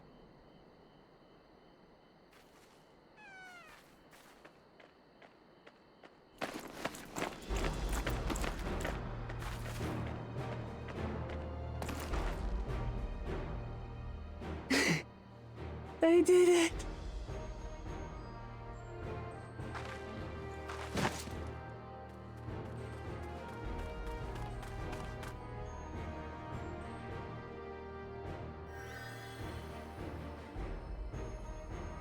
You're utterly spent, and small wonder.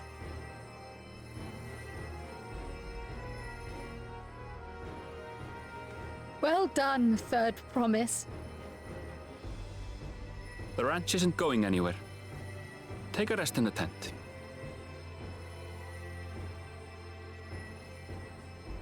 I think I will. Thank you all for believing in me.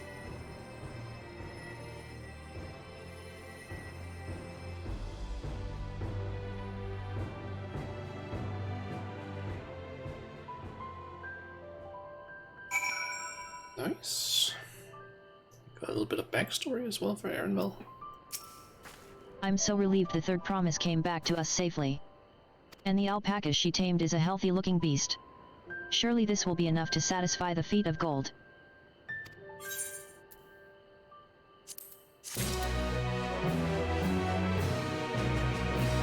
I'm missing like less than 500 XP in order to get a level.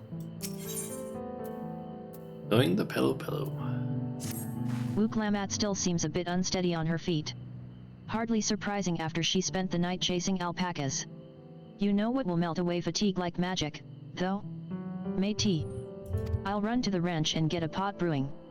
That way you can take your time, and the tea will be ready when you arrive.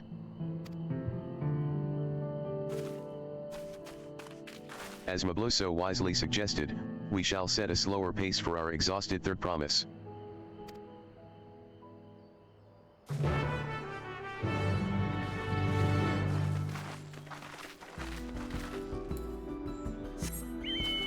Do we have any hostile enemies on the way back? Oh, we've got a fate.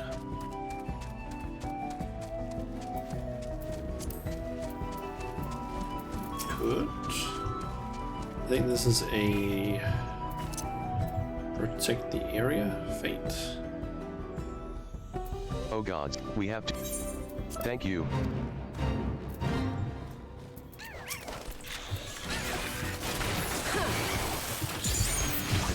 Collect the XP by simply killing enemies here.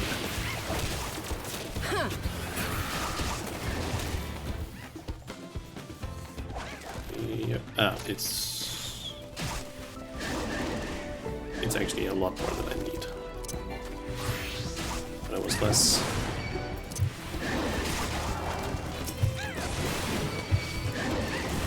Let's just do this on Warrior.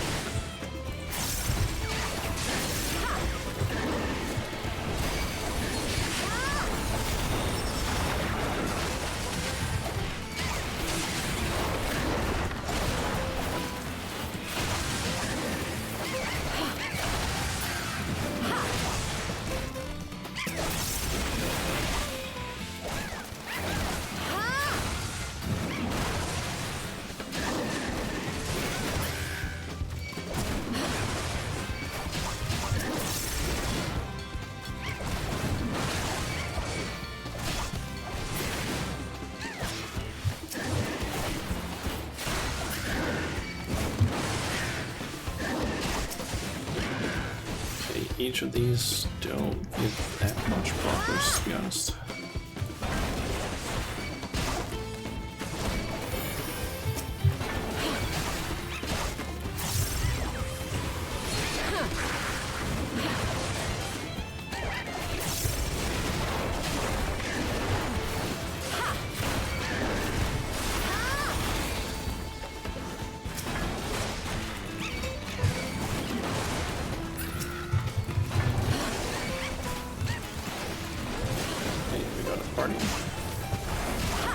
Surviving, it seems.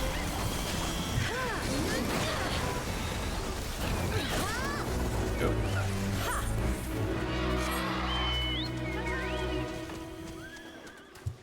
Thought I might as well just do one while we were close by.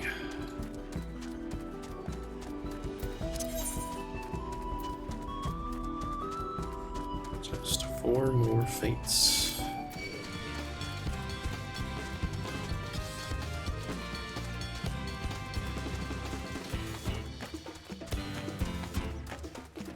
I thought I only need like very small amount, but nope, I need like around 300,000 XP now.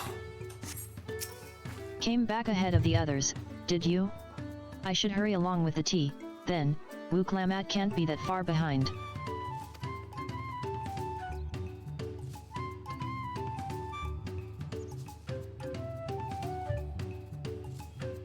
Post cutscene. Possibly.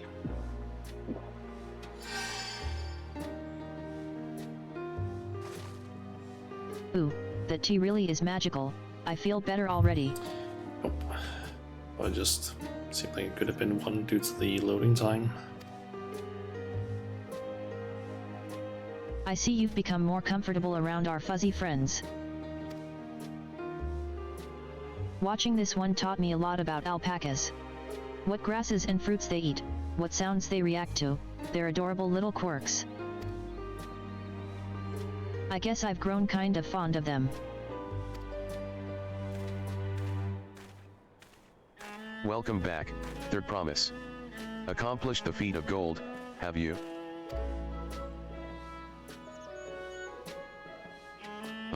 Yes, there is no mistaking a valley alpaca.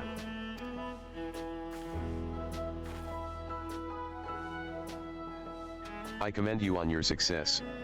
Well done. Yes, we did it.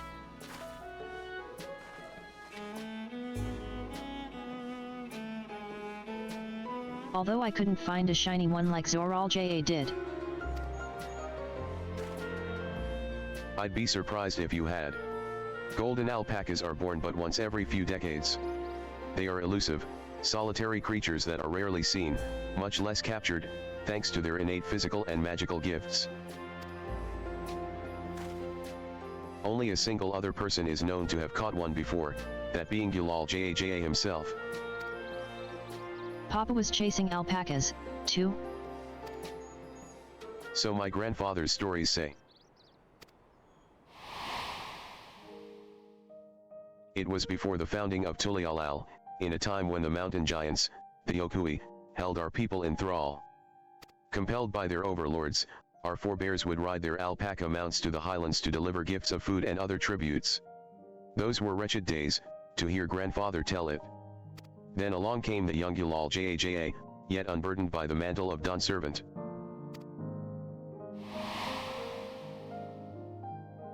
Our people were amazed by this imposing two-headed figure, equal to the Yokui in stature, and puzzled by his entourage of mismatched companions. Some trembled in fear, believing a new conqueror had come. Yet Gulal Jaja showed no such inclinations. He sat and spoke with us, sipping from the cups of mate tea we offered him, and grew somber when he learned of our plight.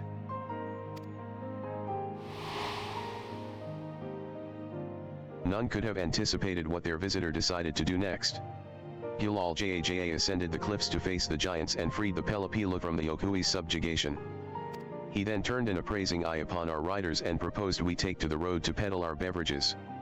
The suggestion seemed obvious for one who traveled as he did, intent on fostering amity between the clans.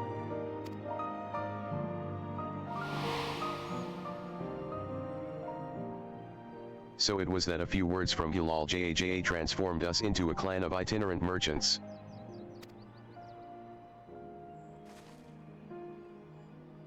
I've never heard the bond Papa forged with the Pelopila spoken of in that way before. The saga is not so detailed. Then you may not know that Gulal Jaja sought a sure-footed guide for his trek up into the highlands. Thus did he capture a golden alpaca. So both my brother and my father caught the rarest of creatures. While an ordinary one was the best I could manage. The feat required no more than that, Third Promise. And you brought back a perfectly wonderful beast. Mablu's right. You're a perfectly wonderful beast. If anyone's ordinary, it's me.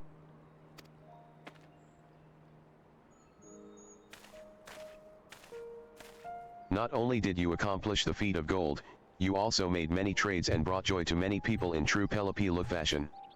I sorely doubt your sibling could have achieved the same result.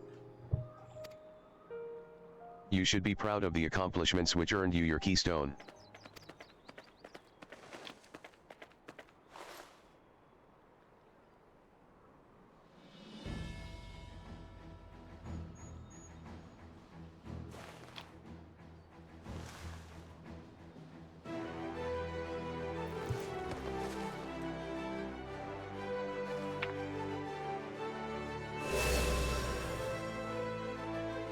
Five more to go.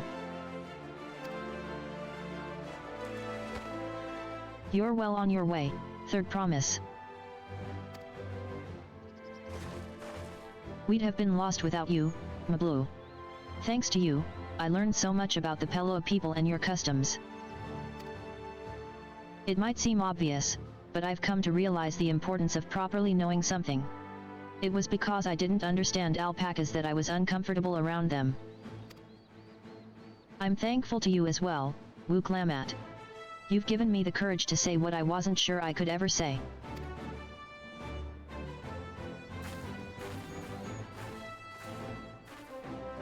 Tabli.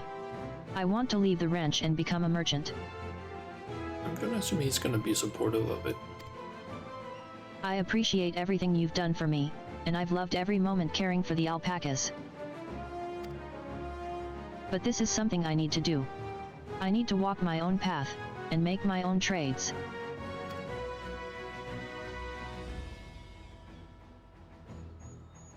As your parent, allow me to say one thing. I've always tried to give my wards lives filled with as much happiness as I could provide. Yet never once have I wanted that to be the only happiness you knew. You have my blessing to walk any path you choose, Mablu. It gladdens me to hear you found a calling you wish to pursue with such passion. You will make an exceptional peddler, I'm sure of it.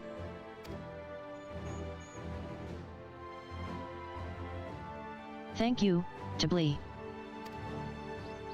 What did I tell you, Mablu?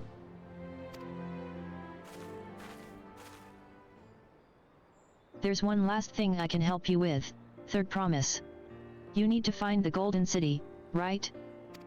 That's the end goal. Then I suggest you talk to the Yokui.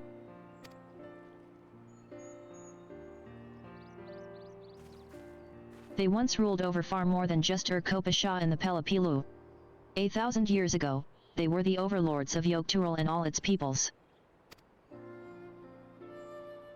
During that era, the Pelapilu were commanded to search for a city of gold. They scoured every corner of the continent, but never found any trace of that fabled place. But, if they didn't find anything, what could the Yokui have to tell us? They may not have found it, but the fact that they thought to look for it at all makes me curious. Perhaps there's value in delving into how the legend originated. Yeah, maybe. We lose nothing from asking the question.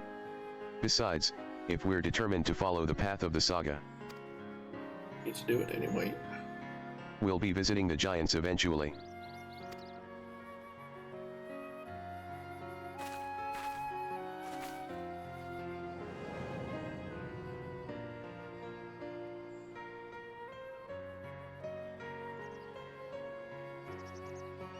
Oh, Kryl.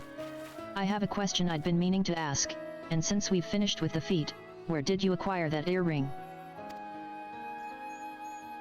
My earring? Do you recognize it? Yes, pieces just like it first became fashionable in Yoktural around 20 years ago. Since then, it's become common to wear one as a charm for safe travel. 20 years ago, right about the time my grandfather made his journey. Yet the Dawn servant implied the earring was connected to the Golden City in some way. Surely there was more to its significance than simple fashion. If you want to know how it first came to be crafted, I could try to find out. Seeing as it's a regular seller for many merchants, I'm curious to learn about it myself. I would appreciate that very much, thank you. Jumping feet first into the peddler business, Mablu?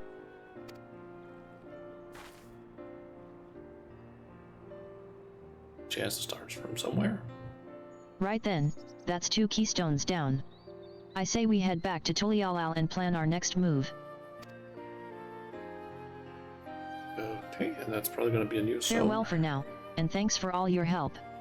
I will become Dawn servant, so make sure you set aside your best mezcal for the occasion.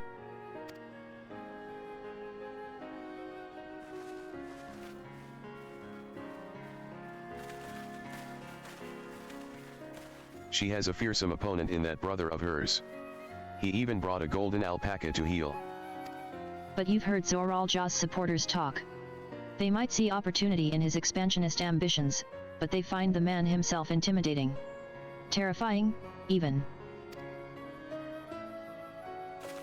Whereas I've grown to love Wook Lamat.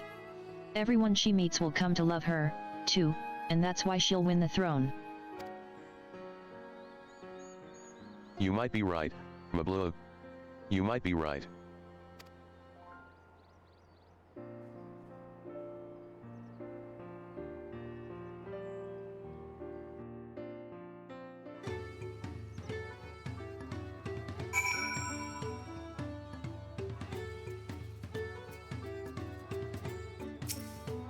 It feels good to have the feet of gold safely under our belt, even if my victory pales beside Zoral Ja and his shiny golden alpaca. I know I shouldn't let it bother me, and gods know you've all been so supportive, but I want to be strong, or wise, like my brothers. To be a promise that people respect. Which is not likely if I stand here carrying on and on about things. Let's move on. Back to Spalyev Tai with us, the contest has hardly begun. Okay.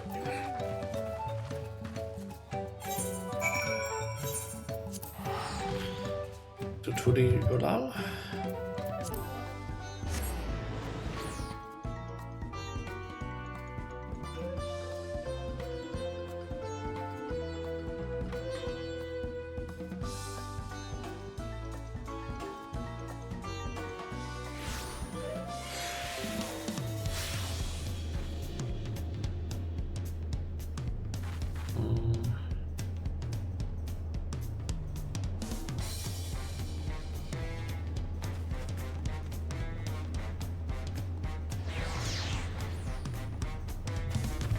Just had to quick check something.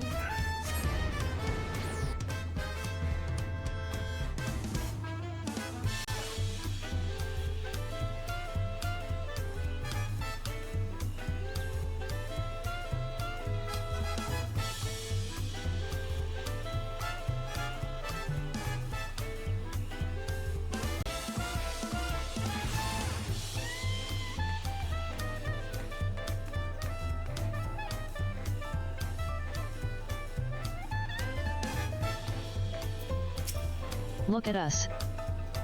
The contest has barely begun and we already have 2 keystones. Surely even my talented brothers aren't doing this well. We can only hope.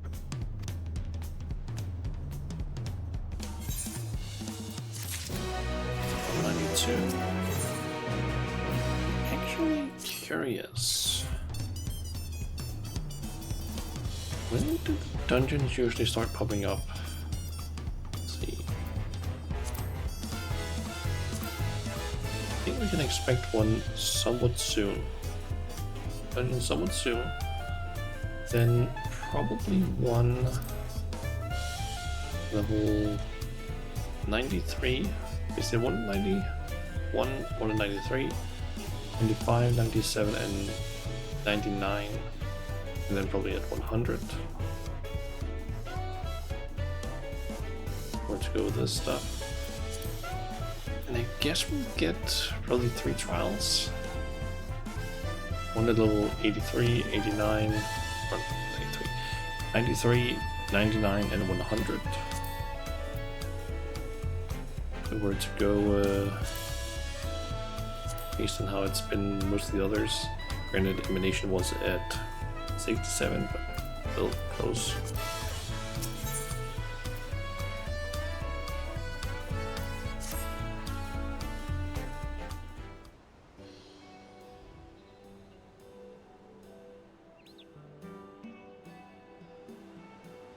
We've now won keystones from both the Feet of Reeds and the Feet of Gold. Surely that means our approach to the contest was the right one? So it would seem. By continuing to retrace Gilal Ja's journey as presented in the saga, we should find the remaining electors in turn. Then let's visit the giants next. Like Kryl said, the fact that they were searching for the Golden City might mean they know something useful. The home of the Yokui is in the upper reaches of Urkopisha. Unless you're keen on scaling the cliffs, we'll have to take the long way around, through Kozumauka. This route will take us close to the Moblin village, which is another important location in the saga. Since we'll need all the keystones eventually, it makes sense to pay them a visit while we're passing through. So we call on the Moblins first, then. Let's head there right now. I'm afraid right now is going to be a problem. Okay. The flight of We Wingless, the great stairs leading to the Moblin settlement, collapsed in the storm. What are we to do, then? There is an alternative, but it requires preparation. Until it's ready, you could rest at the cabins or see more of the city. Whatever you prefer.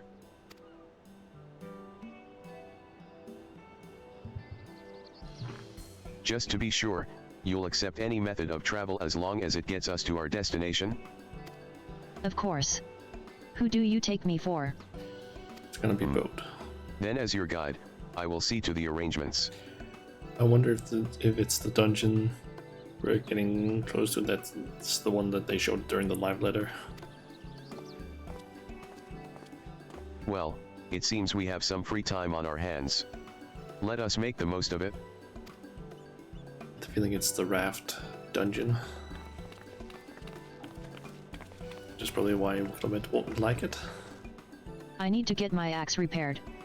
I nicked the blade pretty badly when I took a swing at Bakul Jaja.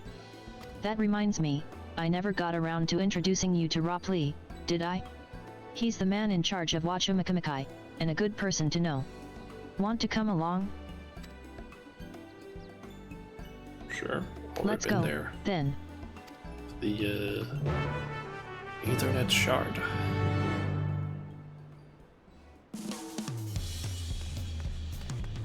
So we got these upgraded. Nice. Oh wait. Oh, they're both AoEs now. That's nice. Because before this one was just a single target one.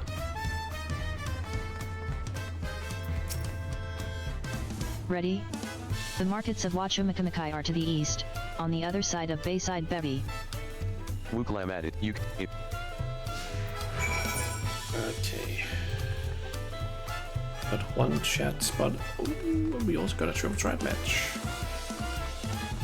I'm probably gonna save that for some other time.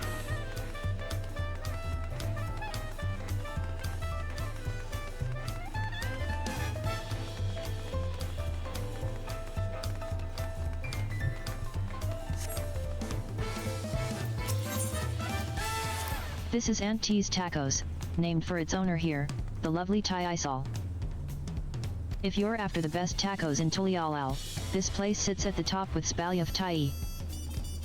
You say that, third promise, but you only ever eat old BRUK of his food. Come and buy mine for a change. Sorry, Tai Isol. It has been a while, hasn't it? I swear I'll stop for a bite once the contest is over. Come on down to Auntie's Tacos. We've got a wide range of options, from healthy to hearty, plus a variety of salsas to choose from. This is our flagship location, by the way, or at least it will be, when I get around to opening a second branch. Hee hee. Okay.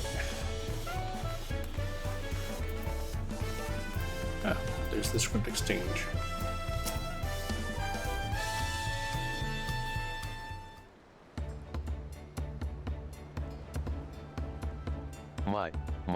The third promise. How might I assist you this fine day? Well met, Ropley. I need to buff a nasty nick out of my axe blade. Yes, it's been chipped quite terribly. Trying to cleave rocks again, were we? Something like that. Think you can fix it? You stand among Tural's most prestigious gathering of artisans and ask this question? 'Tis child's play. We'll have it repaired for you in 2 shakes of an alpaca's tail. Good to hear. I leave it in your capable hands. Who's your companion, if I may ask? This is Shauna, a great adventurer I recruited from across the salt. I brought her here to meet you, actually. Thought she might have reason to visit Wachumacamakai sooner or later. Then allow me to introduce myself. I am Ropley, humble representative of this grand center of trade. A pleasure to meet you, Shauna.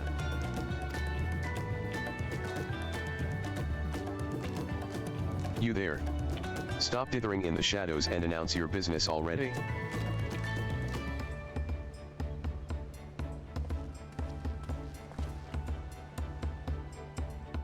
HRM, I've seen that man somewhere before. Yeah, he was on the ship.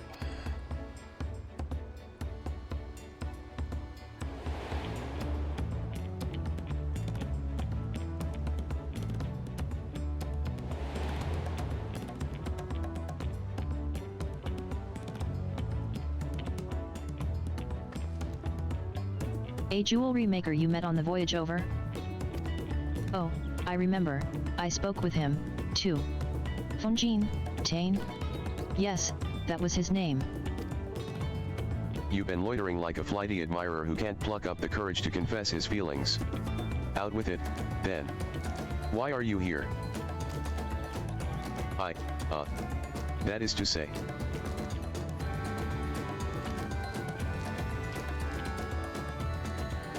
And we're no closer to solving that enigma. HRM, I wonder if he could use someone to talk to. I say we go and ask. Let me know by link Pearl if you find him first. I'm guessing this probably is gonna unlock the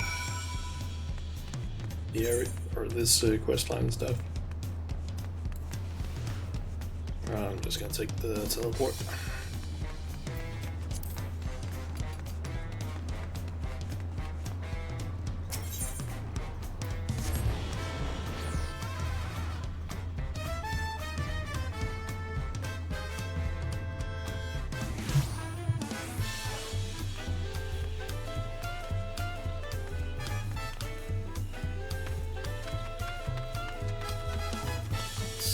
Is he down here at the beach?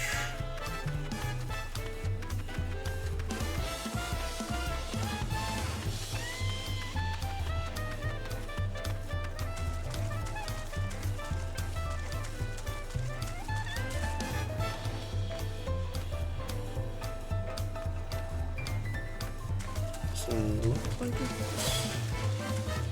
That is a Mikode. It's also a player. Ah, there he is. You were conversing with Master Ropley. But wait, we've met before, haven't we? On the ship?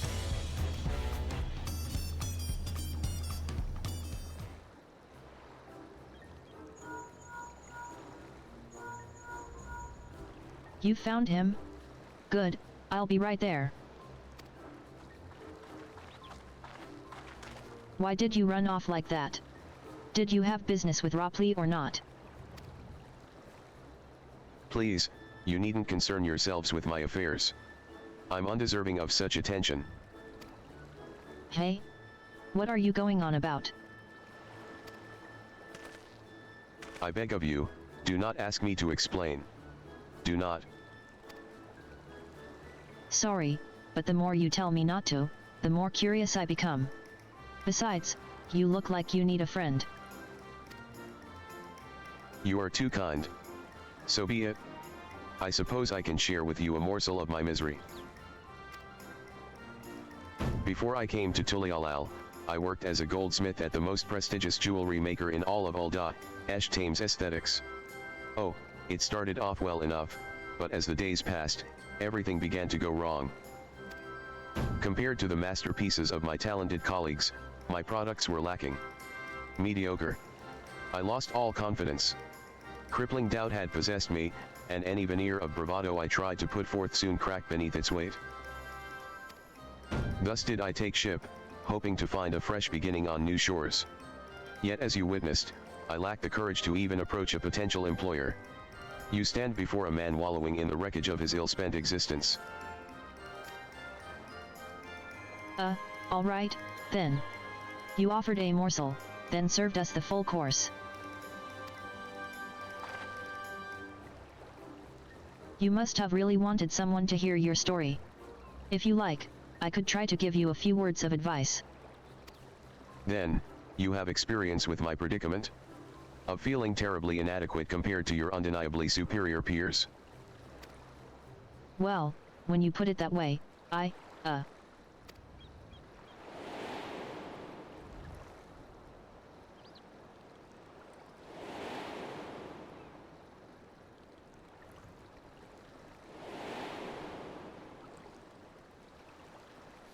Ah, ha ha ha, not me.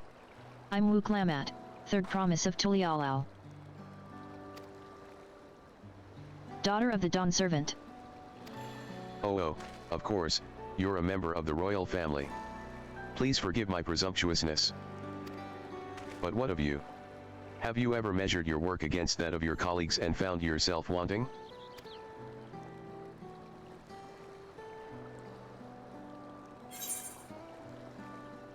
You can't measure your worth by success of others. On occasion.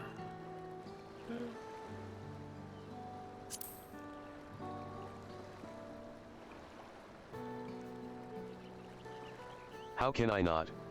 Should my work not meet the same exacting standards, no new commissions will be forthcoming.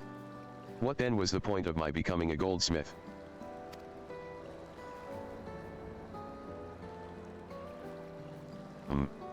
Looking back, 'twas my father who inspired me to take up the trade. His exquisite creations brought radiant smiles to the faces of his clients, and I admired him deeply for it.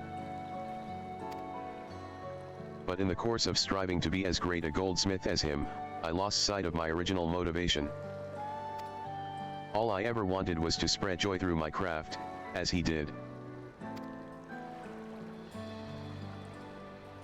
Perhaps I will give this one last try. Thank you both for reminding me of what is truly important.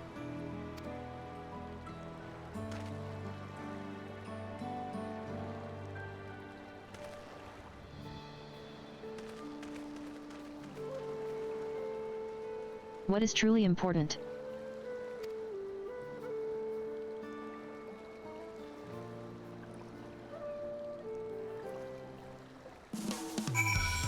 Feeling when it comes to the three promises, Guana is the brain, or has the brain. It's a cool, or whatever his name is, I can't remember fully. Is brawn. Ultimate is heart. I feel like she kind of like she basically vibes better with people than the other two. Oh, sorry, Shauna. I didn't mean to ignore you. But, yes, I'm glad to see Fonjin is giving himself another chance.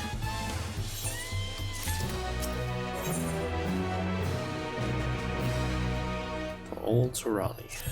I can't help but wonder if Fonjin will follow through. Let's see if he's actually gone to talk with Ropli.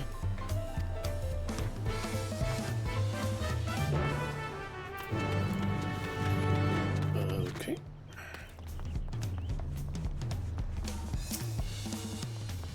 Let's head back over there then.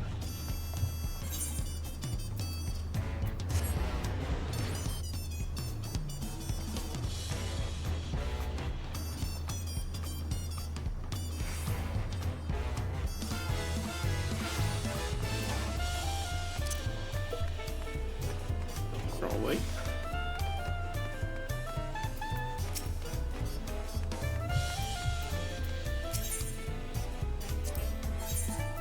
Yes, I can. Yeah, I can't do any of the newer scripts yet. 'Twas kind of you to come, but you needn't worry. I found my courage. Probably can't get that until I get to, I believe, solution 9, probably. Pray accept my apologies for my earlier behavior. My name is Fonjin, and I am a goldsmith from Ul'dah in faraway Eorzea. I realize this is a bold request, but I should like to continue practicing my trade here in Wachumacamakai, if you will have me. I ask only for the opportunity to bring happiness to others with my creations. So that's what it was about. You were looking for work. Consider yourself hired. Wachumacamakai is always in need of skilled craftsmen and women. I'll handle the necessary paperwork. Can you start tomorrow? Yes. Yes, of course. I must thank you both again for your sage and timely advice. I don't know that I was all that helpful. But you were. Had you not come to speak with me, I would not have had that moment of much needed self-reflection.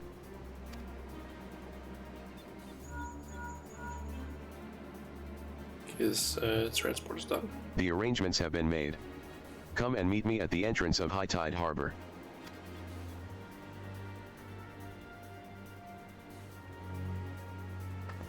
Oh, I almost forgot. Do you have my axe ready, Ropley? Ready and waiting. Behold the sublime touch of a Wachumacamakai artisan.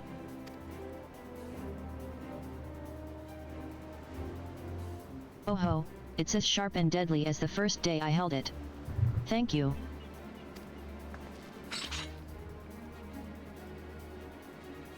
Well, good luck to you, Fonjin Tane. Let me know if that doubt creeps back in, I'd be happy to talk you out of it. As for us, we should head for the harbor. Wouldn't want to keep Aaronville waiting.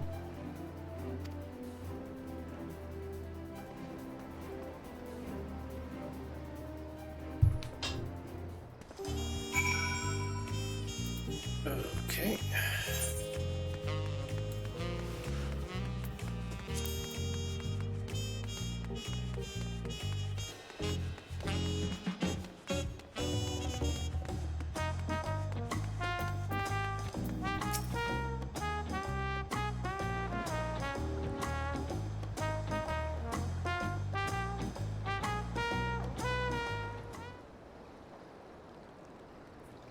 Looks like it could be voiced.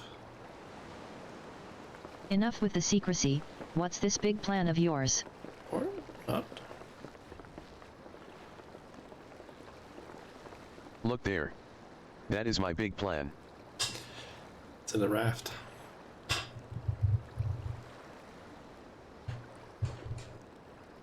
Yep, it's one of those. It's the dungeon. What is that? It's a Panuti. She'll be pulling our boat upriver. How do we know she won't thrash about and sink us instead? They're gentle and timid creatures. For the most part. She's unlikely to cause a fuss unless you give her reason to.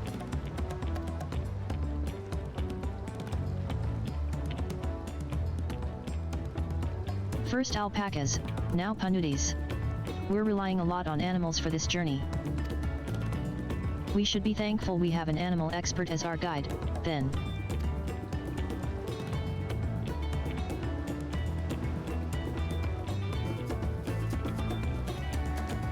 But did it have to be my old nemesis? Another boat. Well, I took you for someone who was up to the challenge. Was I wrong? Ugh.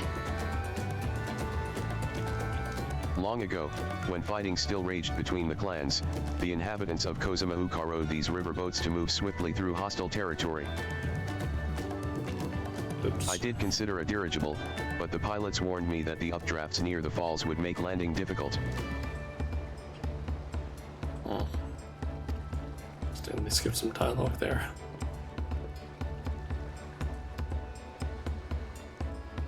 You said you borrowed one, yet there appear to be several on the water. Koana.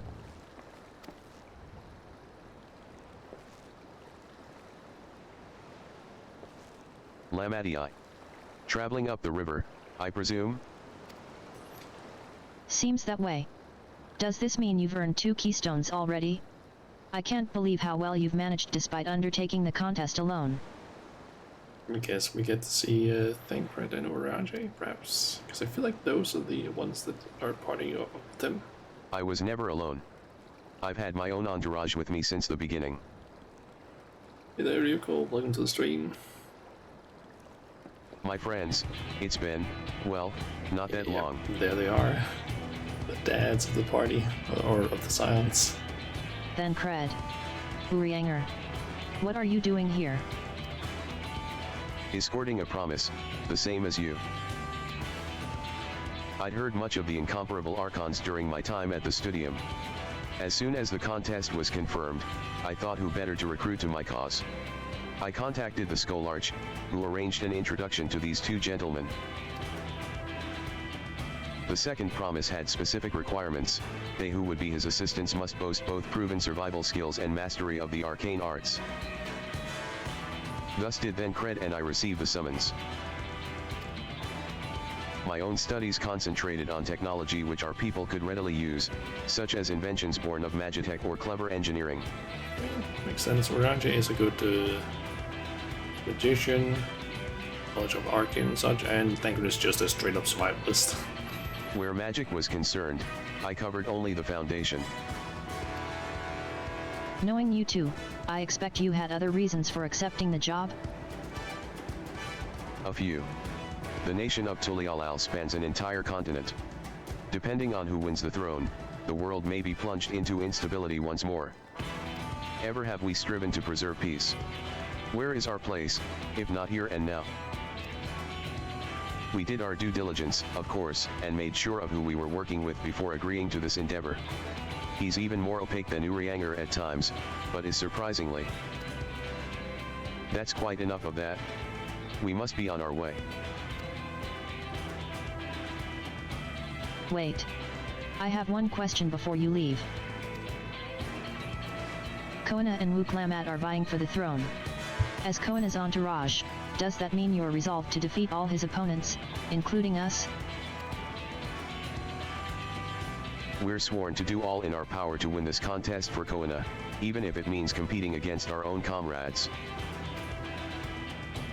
We intend to hold nothing back, and expect you to do the same. And we won't disappoint you.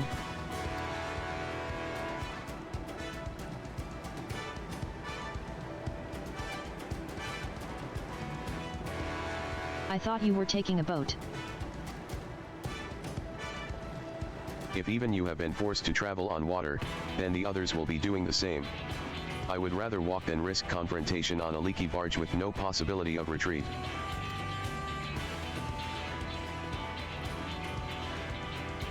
It's true that I can't stand boats. But I trust the route Erenville has chosen for us.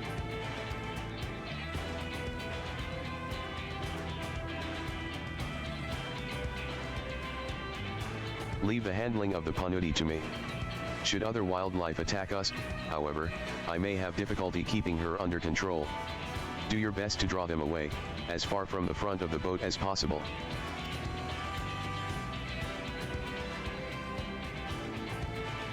Then we shall remain on deck and stand guard. Although it may be wise to have at least one of us sit up front with Erenville, just in case. I'd like to stay on the deck. I'm eager to put my pictomancy to the proof. And I'll take any chance to show you that I can hold my own on the battlefield. Then Kryle will stand on guard with Shauna.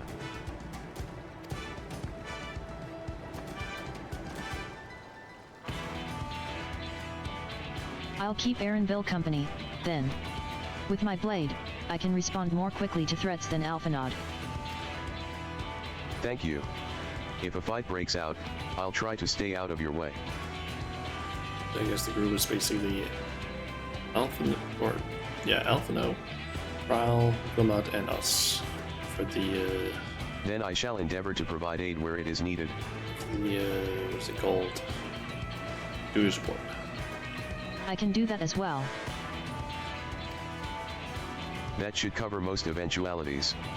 Secure your gear, and board the boat when you're ready.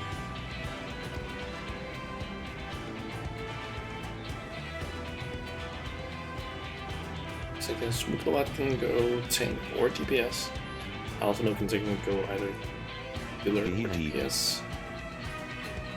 I guess, depending on what we decide to go as.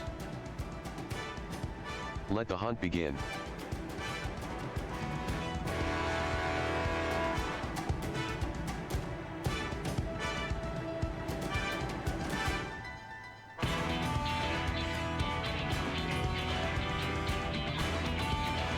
What the hell was that dungeon called?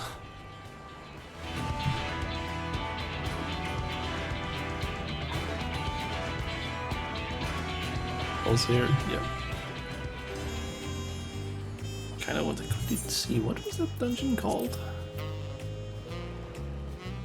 Hui Katsumu? I have no idea how to pronounce that.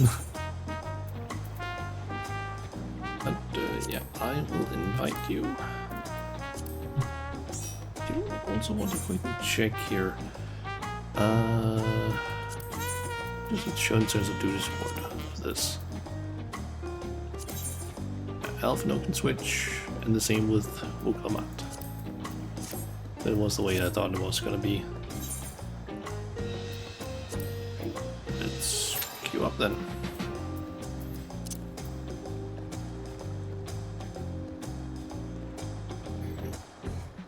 It's gonna be interesting to see how bad the lag is gonna be in here for me. If I end up having any lag, basically.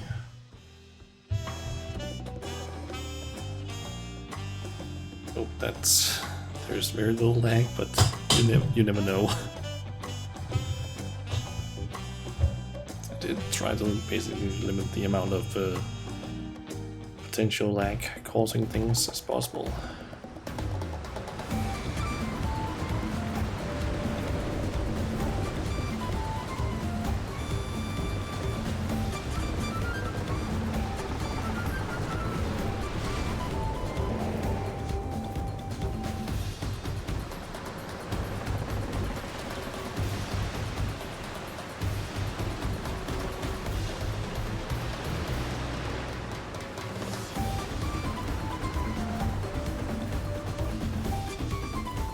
Vieira and a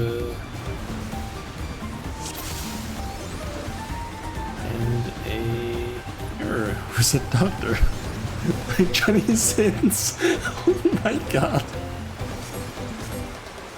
We got fucking Johnny Sins.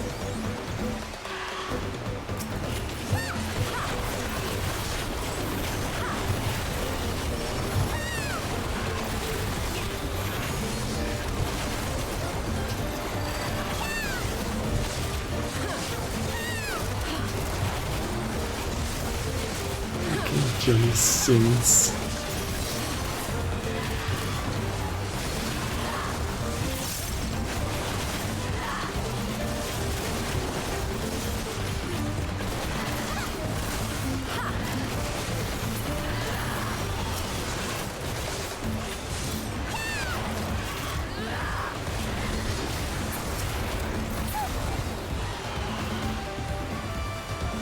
Assuming another pack. Yep.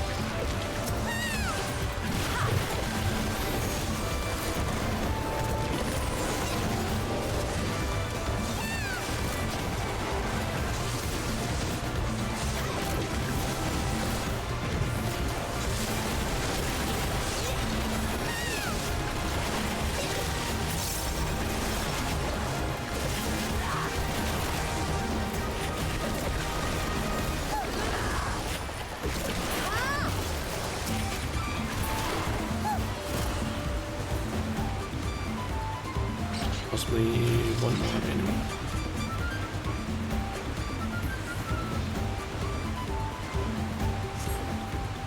I doubt it's gonna be a boss.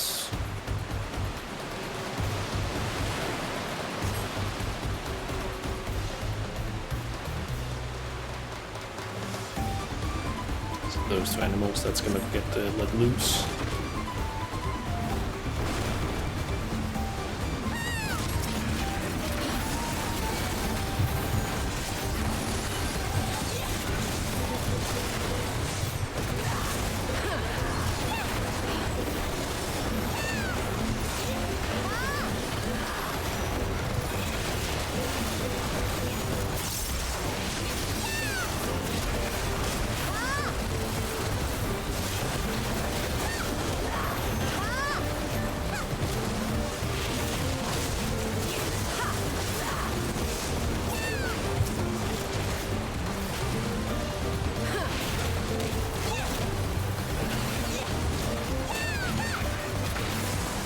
I like the music in here as well.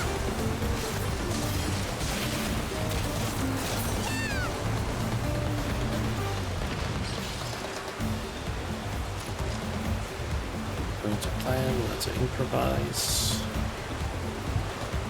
Yes, he damages that thing.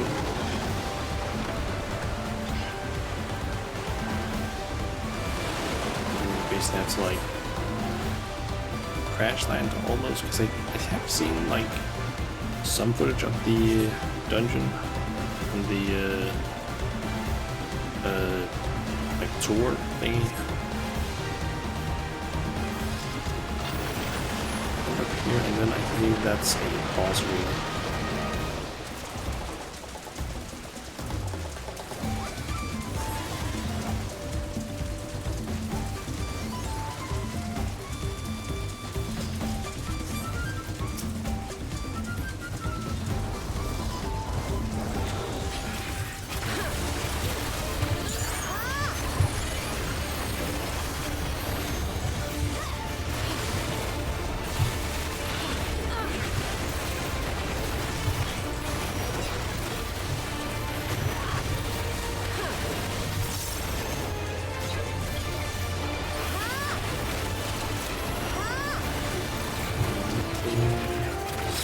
Yet. Resurface.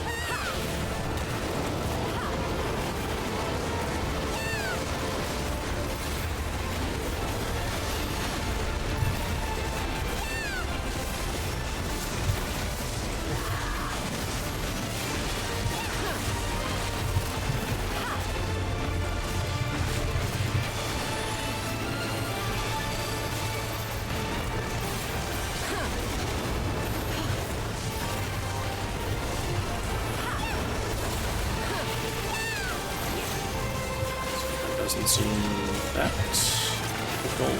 There's a lot of eerie stuff there before.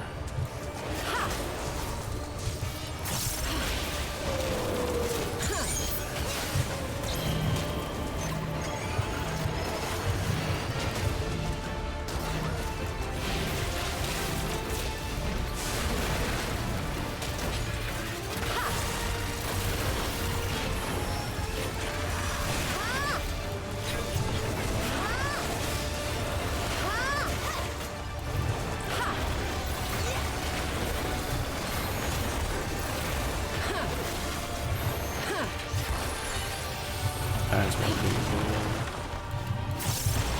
shockwave things.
Here, and we just climb.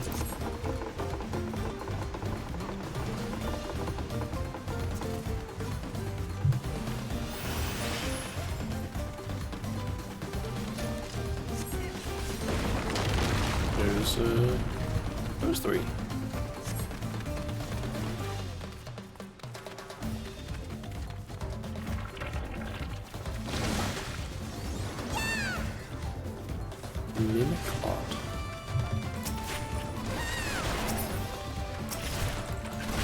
taking a look of us.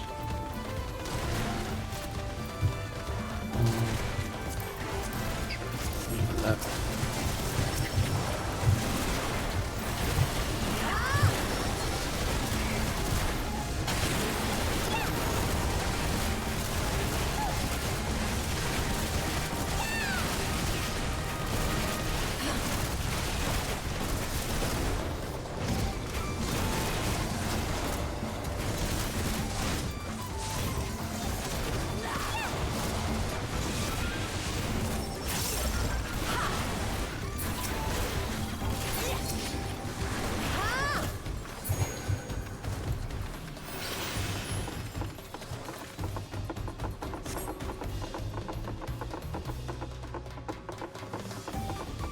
Okay, and another boss.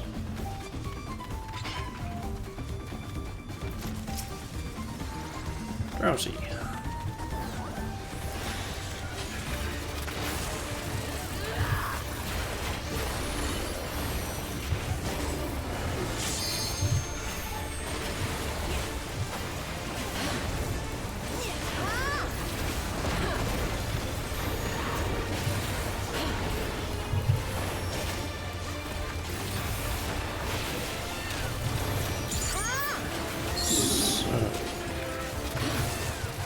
Dance.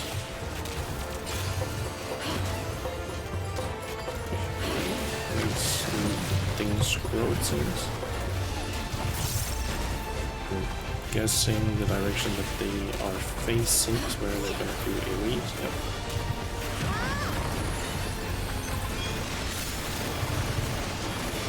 Yep.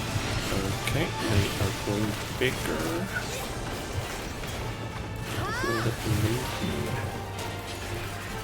This is the safe spot.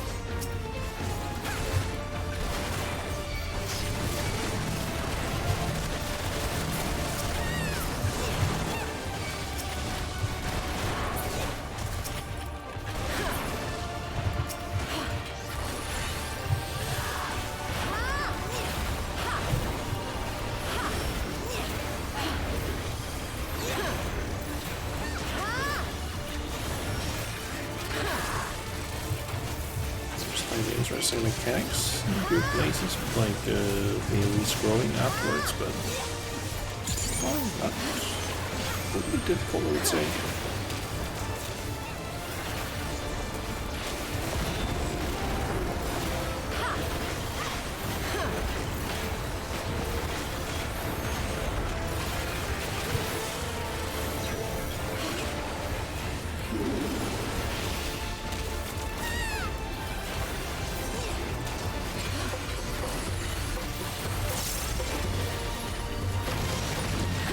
We can probably beat it before it does anything really happens.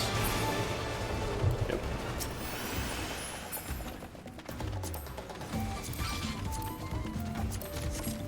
New pants, potentially. Though I do believe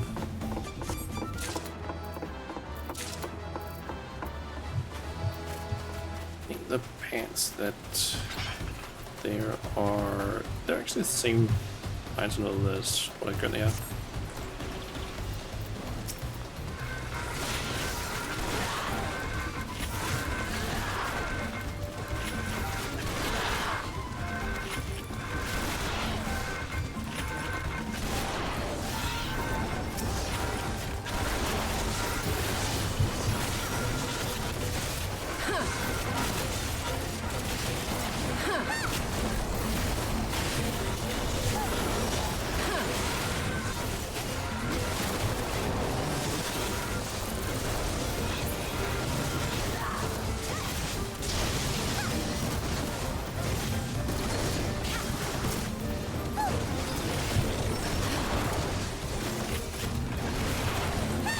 say, one last thing about using the flamethrower is that you don't need to worry about doing anything, because you can't move or even like turn your character or anything, so just you just let go of the mouse.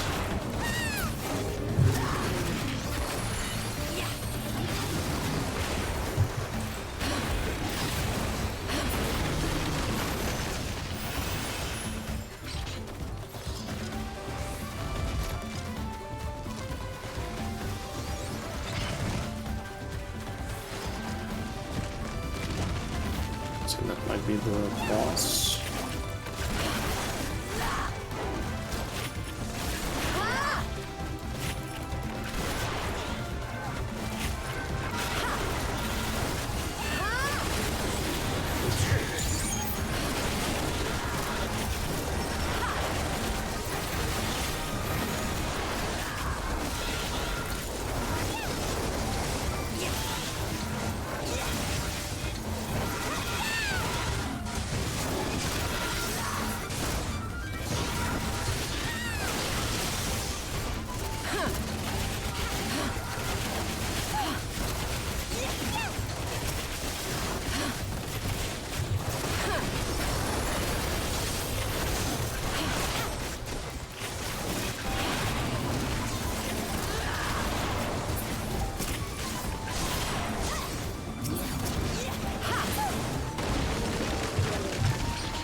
Got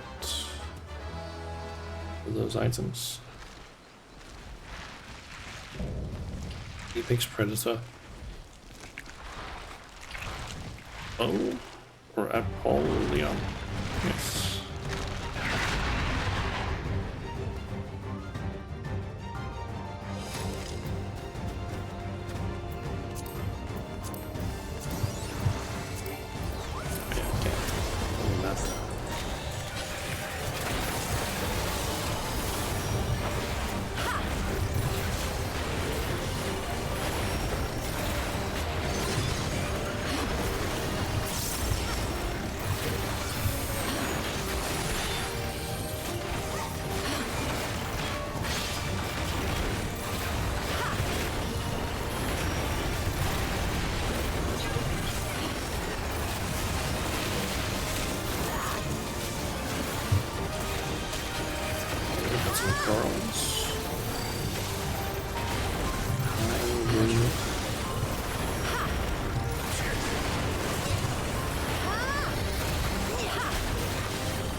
Beats boosted.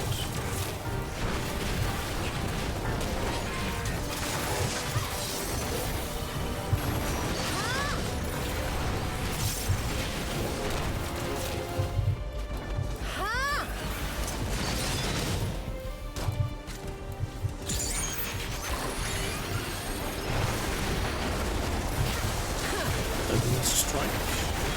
Or second actually.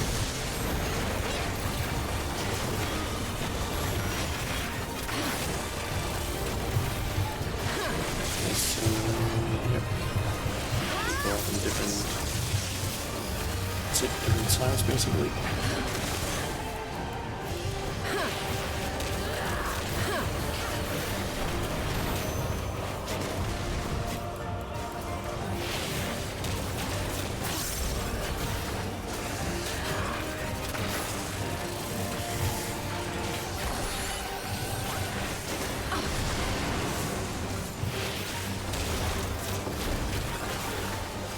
Since that's worms, I'm gonna assume there's gonna be some sort of ground area thing.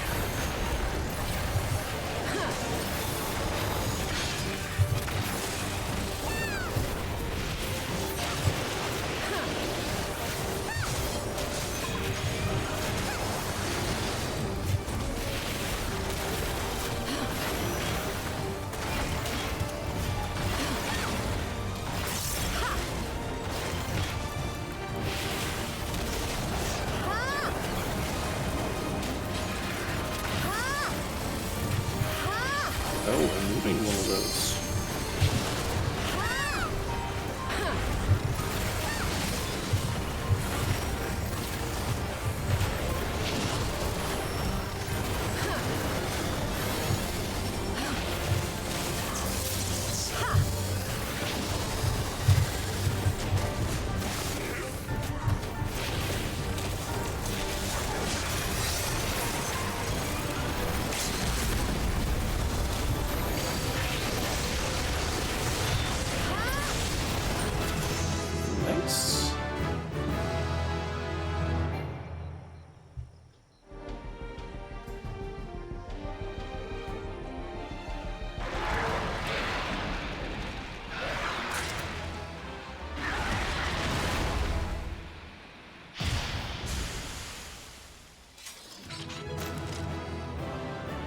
still can't believe I got he's fucking person called Johnny Sins in the party. Like, what the fuck?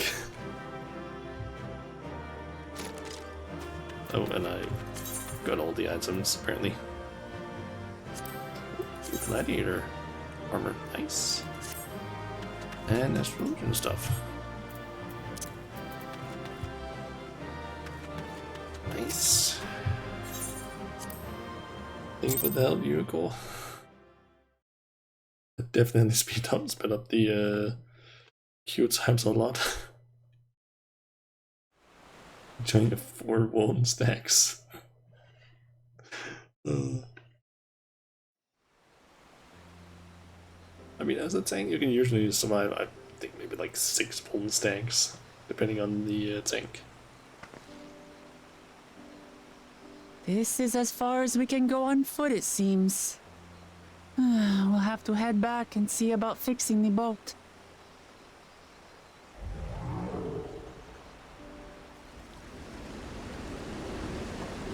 I guess they got it fixed. Hey! Everyone all right?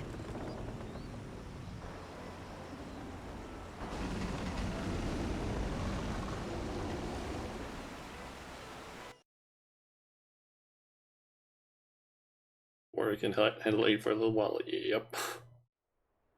Because I have just so much self-healing, so it's not even a real problem.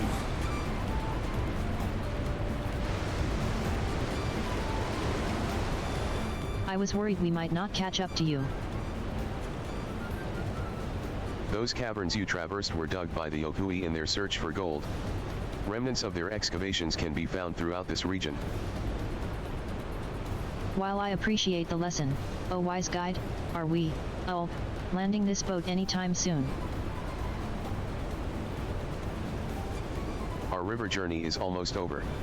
For proof of that, you need only look ahead.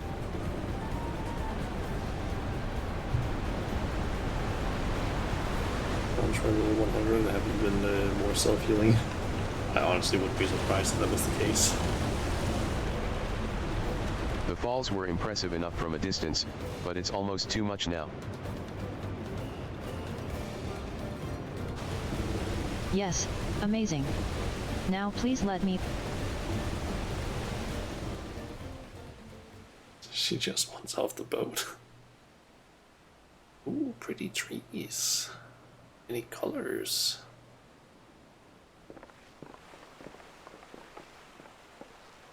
No. No more boats.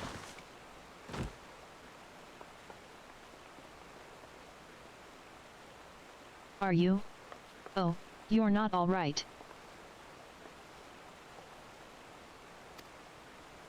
I should be surprised if she was.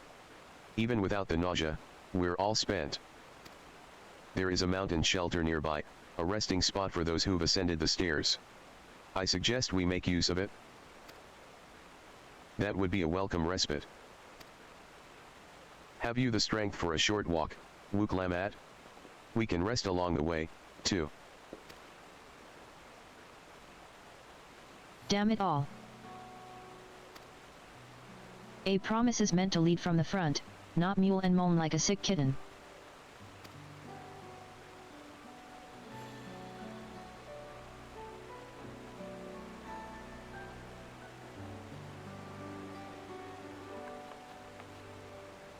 Wuk-Lamat.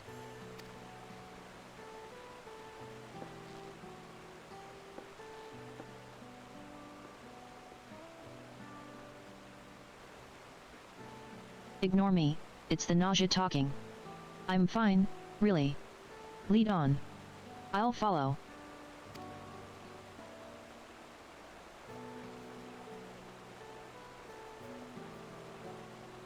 Very well.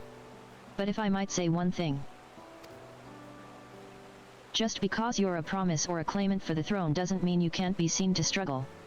You needn't bear this burden alone, so please don't hesitate to talk to us. We're always willing to lend an ear.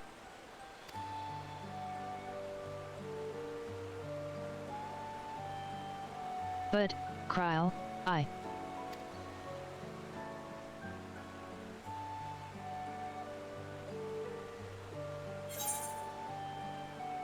Everyone's allowed to be weak sometimes.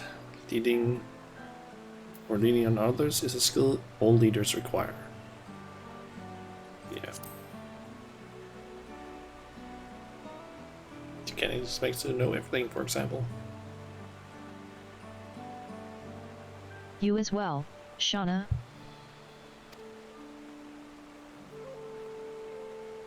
I've always believed this is my problem alone, but perhaps you have the right of it.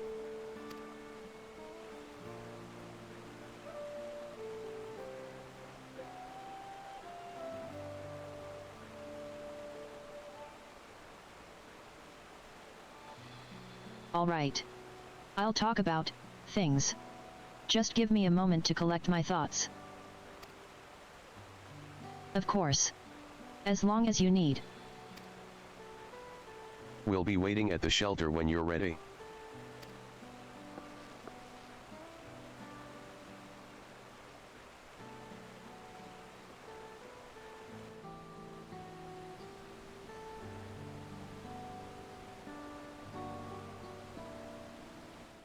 I'm gonna talk to Wuklamat and have her follow us. And we have to bring her over there. I've long felt that I could never tell anyone when I was confused or hurting, that admitting to weakness would bring shame to Papa's name. But if you say you are willing to listen, then, there are things I'd like to talk about. Come on, let's catch up to the others. Nope, I don't want to walk with her. Okay, yep. Are in the upper area now.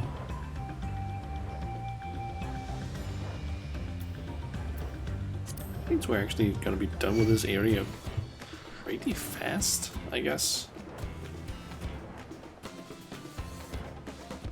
I think this is what, still level 91 quests. Huh.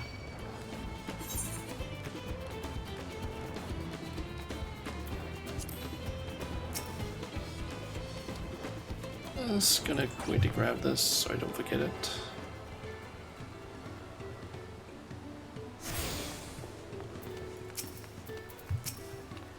We should stop here for the night. I understand the desire to rush ahead, but we need to recuperate from our punishing river adventure. Then let's settle in. We'll need a cook fire, and there's meal preparation to be done.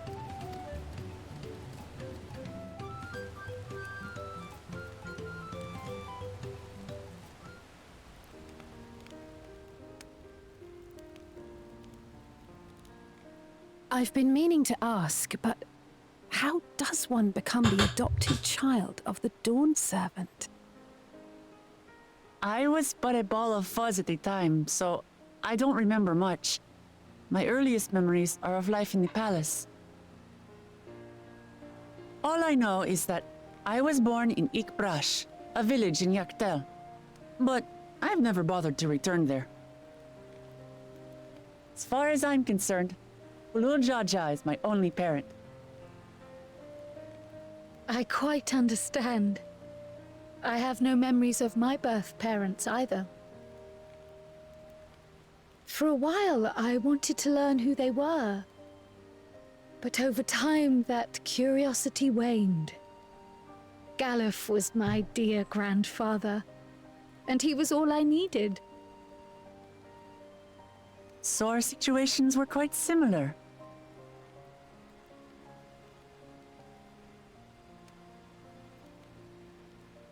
Even though Papa already had a trueborn son, he raised me and Kona with no less love. One time, I'd wandered off alone into the forest and gotten lost.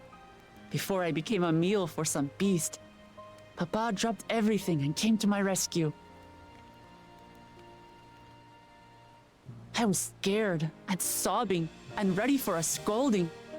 But the head of resolve praised me for surviving the ordeal. I did get my lecture from the head of reason, though. He went on and on about the dangers of the jungle and all the horrible ways I could have died. Growing up, Papa was kind and patient, but What a tyrant when it came to training. Now, of course, I realize he was preparing me for my duties as a promise. For all the good it did. There's so much I failed to learn about my own country. Whether it's alpacas or Ihihana, I hardly know anything. I've lived such a sheltered life, yet convinced myself I understood Tural and its people.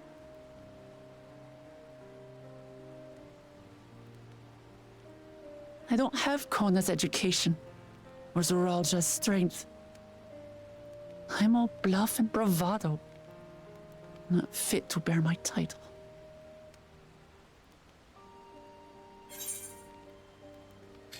You can't measure your worth by the success of others. Why do you want the throne? Don't measure it against others. You have your own good qualities.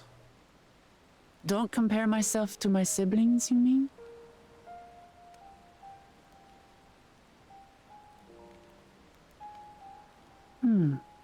I think I see what you're saying. My reasons for joining the contest have nothing to do with my brothers. It's always been about the Turali and what I can do for them. You said it yourself. How important it is to properly know something. To hear the voices of others, empathize with how they feel, and think how best to serve. In so doing, you'll come ever closer to being the person you wish to be.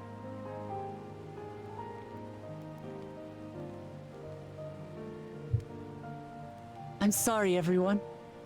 I've been a fool.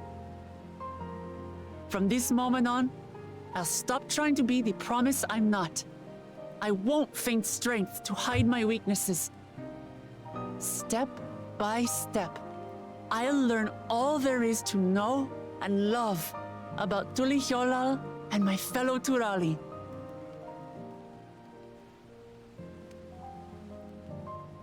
It might not be the smoothest path, but it'll be a path of my own making. I will find a city of gold for all of us, along with the answers you seek about your grandfather, Kryl. I swear. I appreciate it, Wuklamart, but you needn't take on that burden as well. Galuf Baldessian dedicated his life to protecting people from all manner of threats. As his granddaughter, I wouldn't wish to endanger others for the sake of a personal investigation. So let's just concentrate on winning the contest. We have a shared goal, and, if at all possible, I'd rather we enjoy the journey.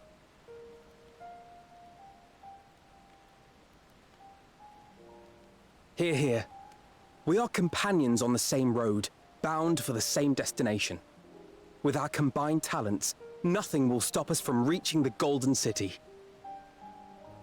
Thank you. Thank you all. I am proud to call you my friends.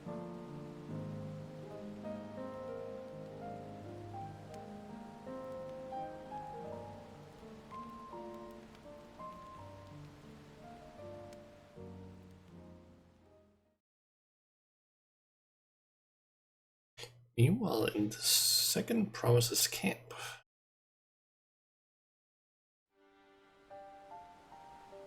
Thank you. Thank you all. I am proud to call you my friends.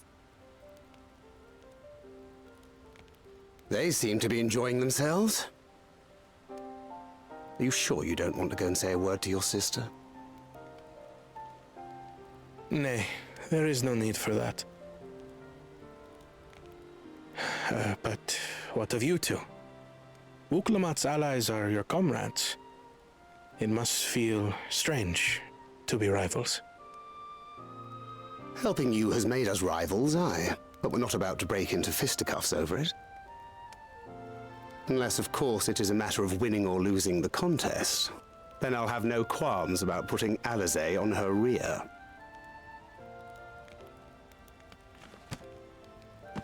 Despite our long history, never have I been given the chance to test myself against our companions.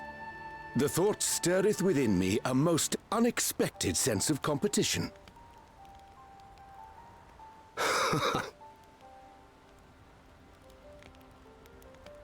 Lamachi has surrounded herself with distinguished figures indeed. One of the Studium's finest graduates, the head of the students of Bardessian. And then there's Eorzea's vaunted champion. If she's half the hero you say, then the odds are stacked against us. Not that I've any intention of bowing out.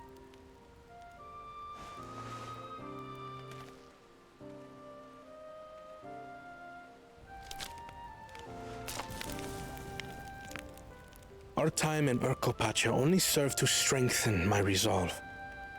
We saw how a single storm cut off the alpaca roots and threw my people's lives into disarray. Such uncertainties are why I advocate for the adoption of Sharlayan innovations, that Tuli Yolal might know greater stability and prosperity.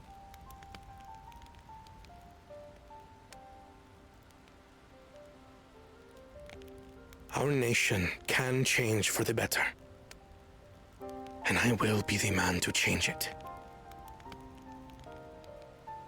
Well, it's a start.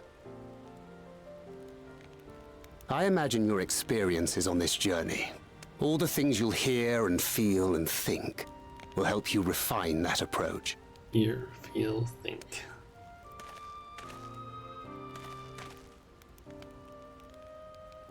But to return to the subject of the rite, I'm a touch concerned by the condition for victory.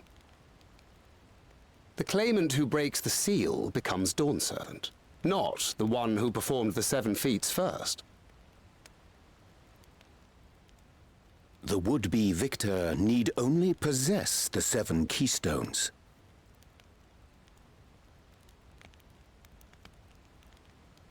That is correct. As the contest wears on, we must brace ourselves for greater conflict.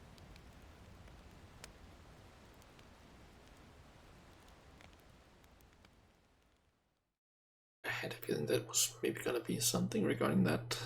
Ooh, the first promise.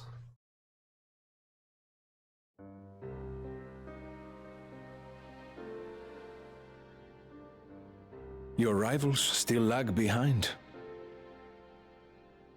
The second and third promise may have recruited competent lackeys, but none compared to you. How can they hope to compete with the resilient son? The only child ever sired by a two-head. Only the ignorant or foolish could fail to see that you were born to be Dawn's servant. Such titles mean nothing.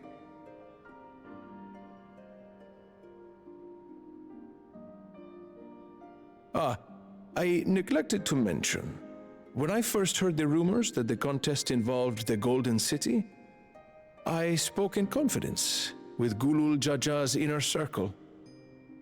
They all agreed on one thing. Whoever reaches the City of Gold will attain a power so great, it can dictate the course of history. If this power truly exists, then I humbly beg a fair share of it. Time is passing, and I would put my plans in motion without delay. The useless tool is cast aside after all. And just so there is no misunderstanding, you consent to this course, no matter who is made to suffer. Sounds like a potential bad guy later. In battle, everyone bleeds. The Dawn's promise is no exception. What better lesson to teach our people the folly of war?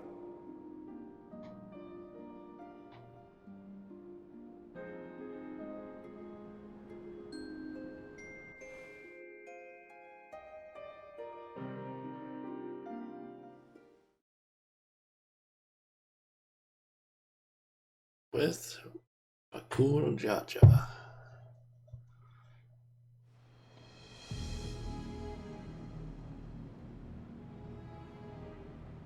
I was hoping for a good scrap, but this bloated sack of bile was no challenge at all.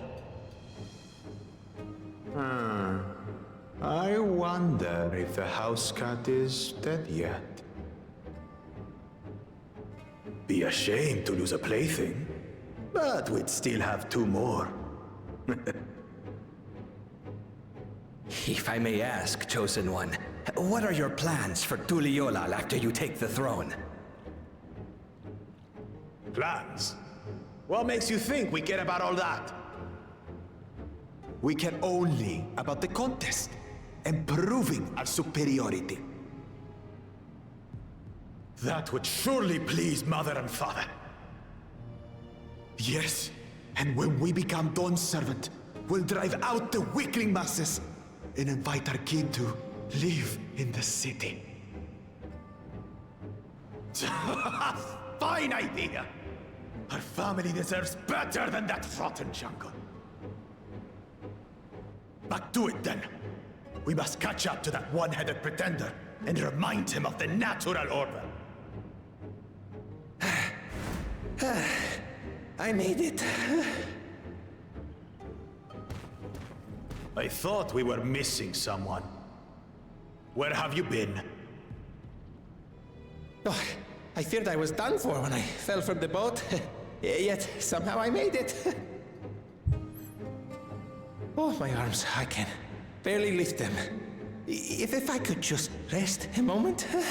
He's gonna cut him down, I'm guessing. You expect us to wait for you? Those who can't keep up will be left behind. My brother has spoken. March, or be fodder for the beasts.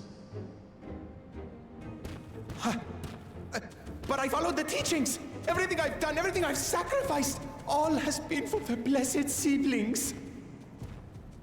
Wait. Don't leave me behind! I'm begging you!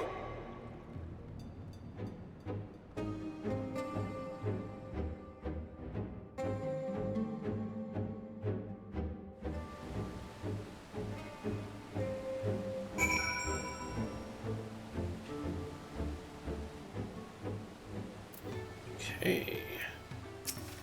Being able to say those things has brought me such relief.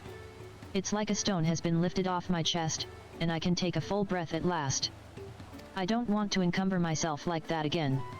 I want to be better, will be better. For myself and for my people.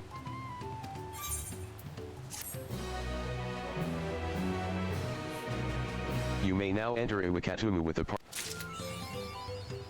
Nice. Promise to the people. On the trail. Nice. Okay. Okay, let's see. It has been like 3.5 almost hours. So I'm thinking we can quickly take a small break. Meaning just so I can fill my water bottle again. And possibly also grab some lunch because it is like 1:30 where I live. I do kind of want to quickly extract materia.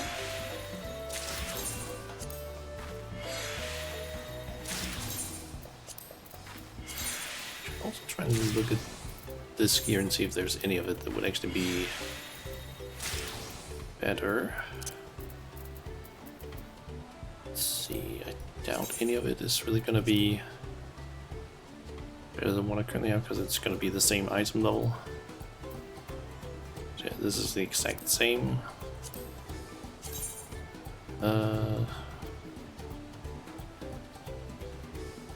Almost exact same. This one has better skill speed. This one has better critical hit. Skill speed and critical hit basically just swapped. Earring, that's the wrong thing I clicked on. Basically the same thing, only it's direct hit, critical hit instead of determination.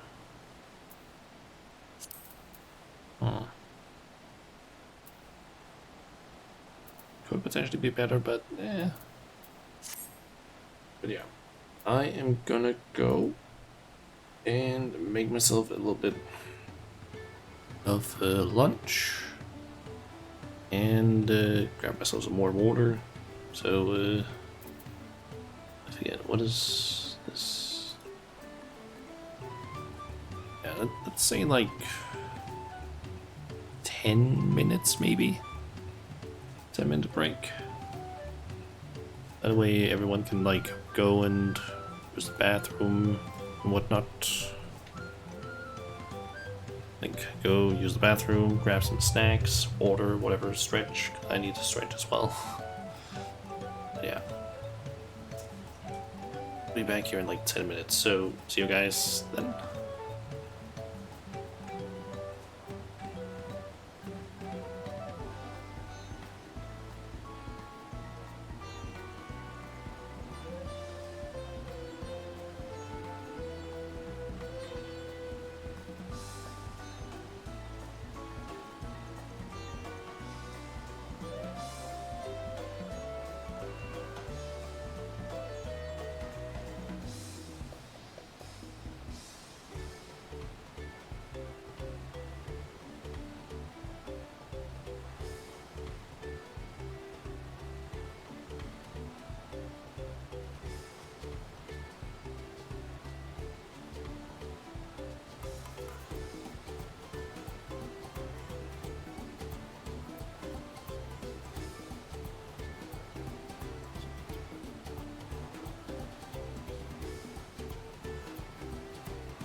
Okay, I'm back. Didn't get to eat all my lunch, but I guess I'll just see if we get a voice cutscene at some point that I can eat it during. And I also got myself some ice cold water. You can probably hear the ice. I don't know if it's audible or not, but put a bunch of ice in it so that it is hopefully a lot colder. Let's switch over to this. Oh, alright. Leaking work pot. The Moblin settlement of Earthenshire is not far from here, but be warned, the road we'll be taking is a favored hunting ground for bandits. With the stairs currently impassable, there'll be fewer travelers, meaning the brigands will be desperate for victims to ambush. Although considering present company, I suppose my concern is unwarranted. Bandits on the road? What have Zoral JA and the Landsguard been doing? Seems it's up to me to restore order to the area. And off she goes again. For now, we'll head west and aim for the bank of the second river.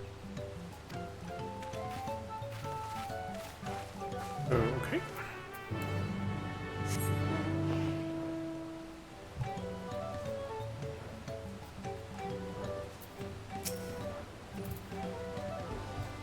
Yeah, might as well just before we alpaca.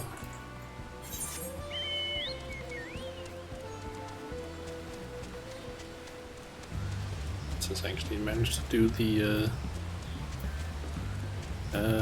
fates yesterday, we actually have proper mount speed here, so it's not super slow, which is nice.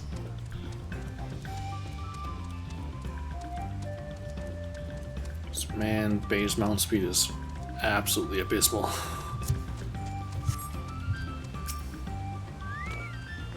Well, where are these bandits? Apparently they're not foolish enough to attack a party of this size. Earthenshire is just a little farther ahead, on the opposite bank of Mayakabexoma, but let's remain vigilant all the same. I can see an Aether Current.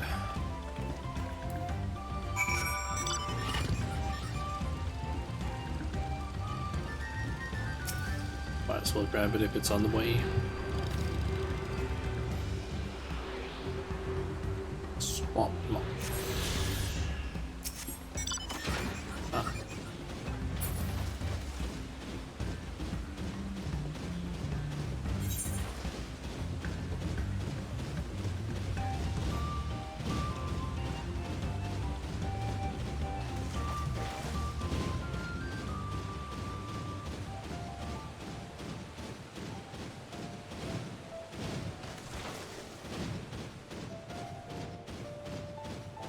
Okay, I guess that was the town that,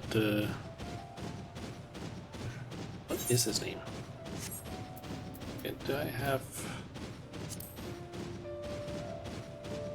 When was that thing was again? Affliction? Unending Codex?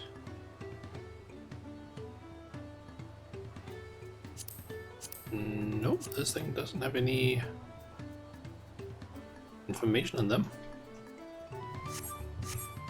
Yeah, Karul Jaja, whatever the hell his name is. Zarul? Can't remember. This is it, the village where the lay of pots from the Tulialal saga took place. Earthenshire. Idleshire. Might the similarity be a cultural inclination, I wonder? The settlements themselves couldn't be more different, though.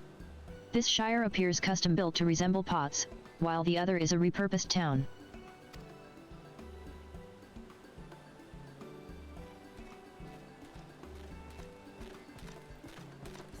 PFFF. Go. Welcome to Earthenshire. Do I have the pleasure of happy greeting the third promise and her retinue? That's us. We're looking for the Dawn Servant's elector, if you happen to know who that is. You are exchanging tongue flaps with her right now. Rediric is the elector you seek. Oh, that's helpful. We can cut straight to performing the feat. As much as Redirect would like to do just that, we have a much more pressing worry. The storm which hit our village shattered the cliffs and dropped rocks on our brain cases. Many help hands for the Potsworn were injured. This is no time for feats or metletists. I'm sorry to hear that. After learning what the storm did to the stairs, I feared you'd been caught in its path. Not to change the subject, but what are the Potsworn? Goldsmiths contracted to work for the Moblins. The word comes from the pot-like workshops where they practice their craft. The Moblins provide these Potsworn with tools, materials, living quarters, everything the artisans could possibly need. This allows them to concentrate on producing what is widely known as the finest gold and metal work in Tyrol.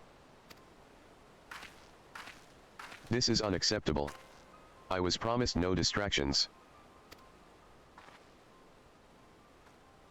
If this is the best they can offer, I should have never left Wachumikamikai.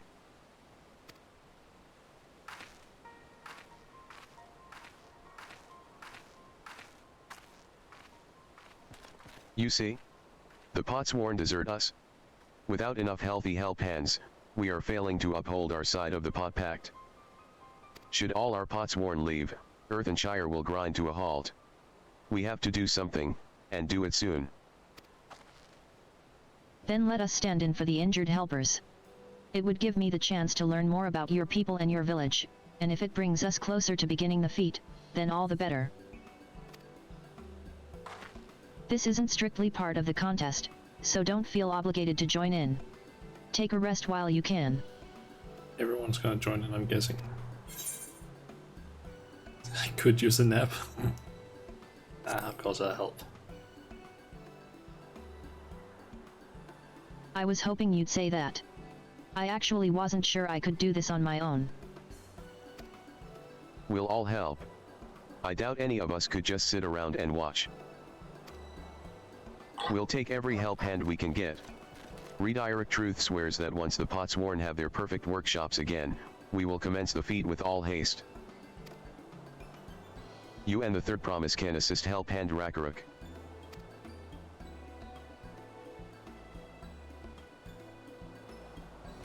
You other four, follow Redirect. There are other help hands in need of hand lending.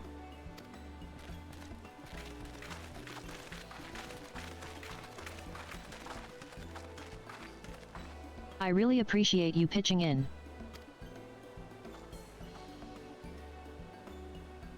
I meant what I said at many fires. There'll be no more feigning strength. No more playing at being an invincible promise. If there's one thing I've learned on this journey, it's how practiced you are at aiding those in need. And I mean to make the most of having such an incredible mentor at my side. Now, let's find this Rakaruk fellow and see what we can do for him.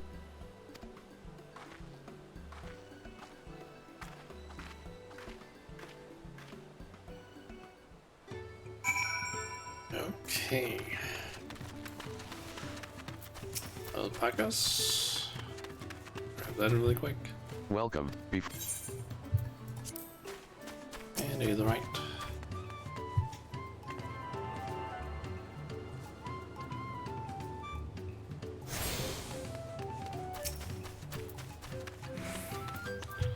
PFFF.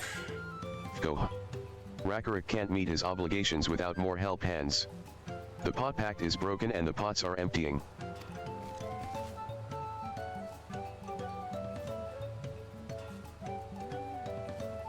You've come to aid Rakaruk.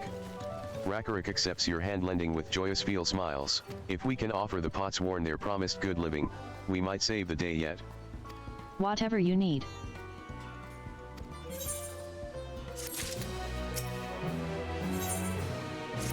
PFFF. Go. What Rakaruk needs is for new help hands to create good living for Potsworn Kahi. The help hand assigned to Kahi was hurt during the rock rain, so Rakaruk took over, but he knows nothing of Kahi. What does Kahi want? What does Kahi need?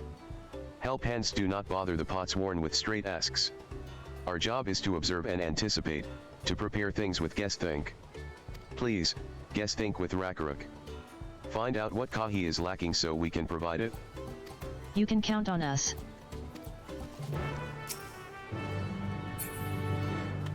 Okay. The one where I need to observe and This is where Kahi works, is it? make dialogue options, or do I have to do the whole aiming thing? Or the new mechanic they have? Let's take a peek inside, then.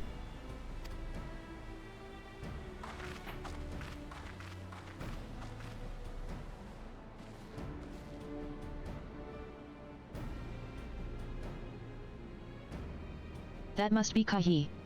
It'd be a lot quicker if we could just talk to him, but that's not the way they do things around here, apparently. We'll have to leave him be, and try our hand at some guess think. Inspect the workshop. You may move the camera.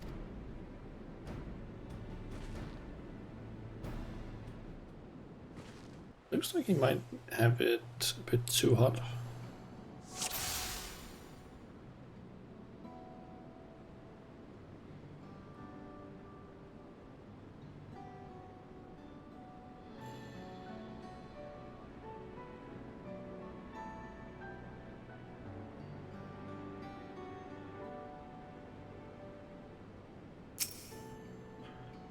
He's barely touched his meal. That dish is meant to be eaten hot, or it loses its savor.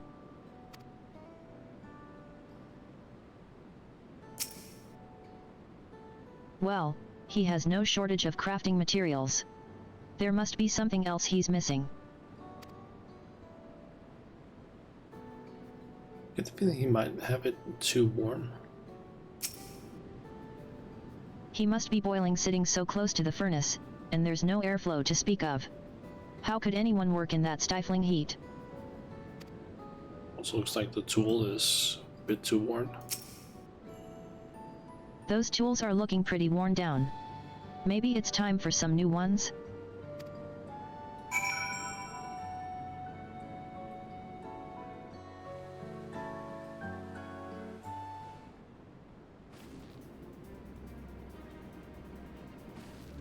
Alright, after taking a good look, I think I have an idea of what things Kahi might want to improve his working conditions. Let's head back outside and talk to Rakaruk.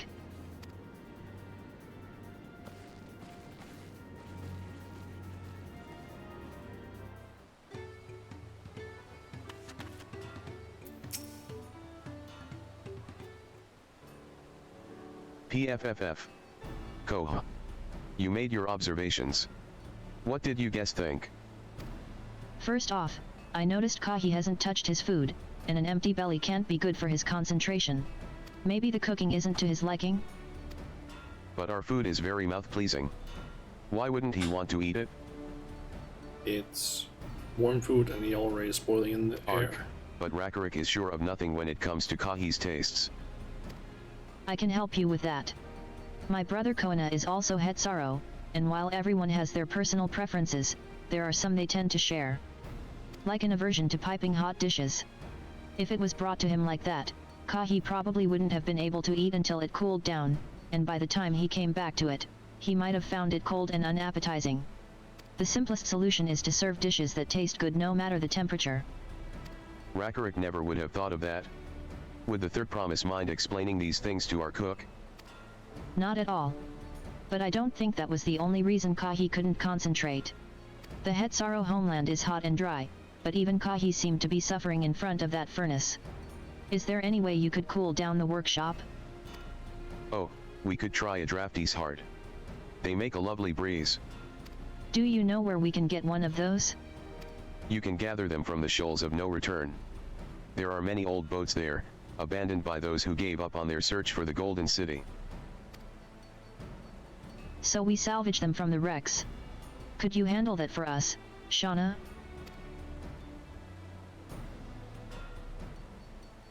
And there's also the tool. Oh, and one more thing. From what I could tell, Kahi's files and saws and things were very worn down. Maybe a new set of tools is in order. Rakaruk was too preoccupied with stocking materials, a serious oversight which he will rectify. Supplying good tools for good living is a Helfan's responsibility. Then we all have work to do. We can meet back here when our tasks are done. The shoals of no return are past the crags, through a tunnel southeast of here. You should be able to spot the passage from just outside the village. Okay. I'll head there then.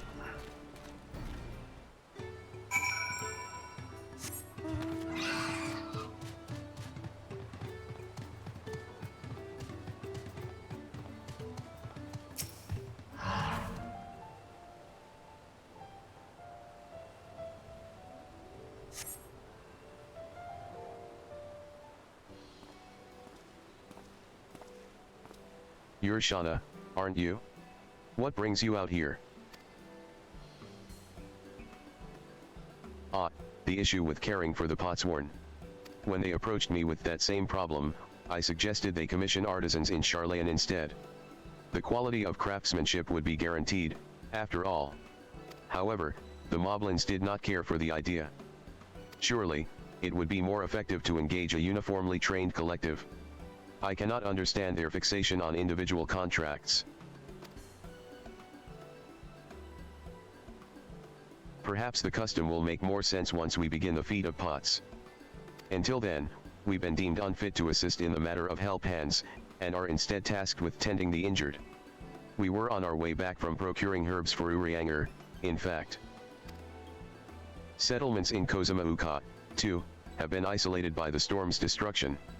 What would have become of the wounded had we not found a way here?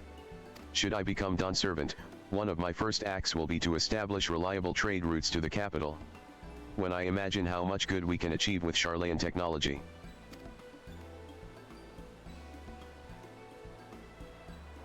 My apologies, I have much to consider. I feel like he's a bit too obsessed with Charlayan tech, to be honest. But his intentions are good.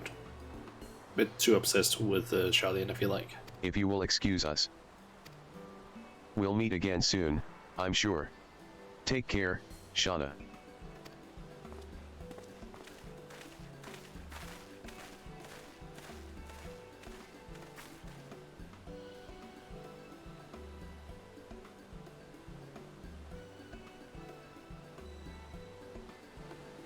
You spot the tunnel opening. Head through the passage to the shoals of no return and recover the draftee's heart. Okay.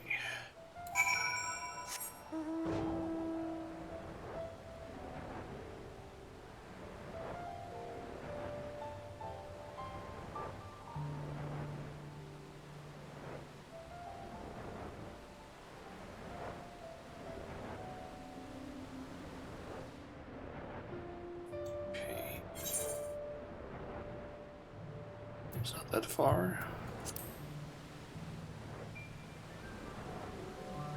Oh, and there's even an ether current here.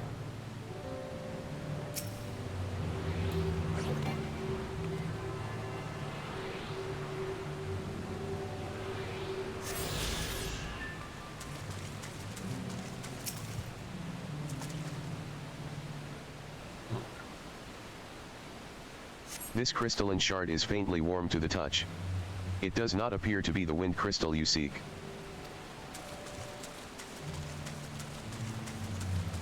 Let's see, pale blue, that's probably ice. It should be bright green, I believe.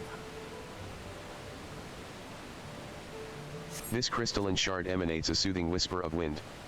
It seems you found a crystal Rakarok sent you to salvage.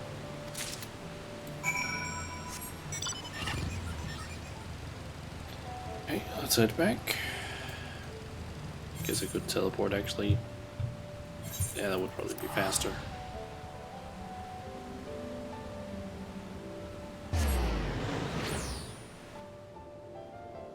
I feel like it's probably gonna take like a minute or so to just drive back. PFFF. Go. Is that a cool breeze Rakarok feels? Yep.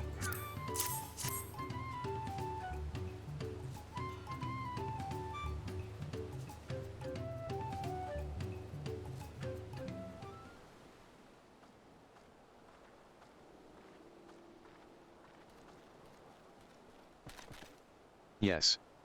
Thank you for finding a drafty's heart.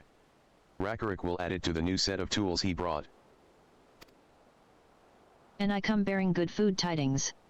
The cook has prepared a feast fit for the most discerning Hetsaro, and it's on its way even as we speak. Let's go in and see what Kahi thinks of our efforts.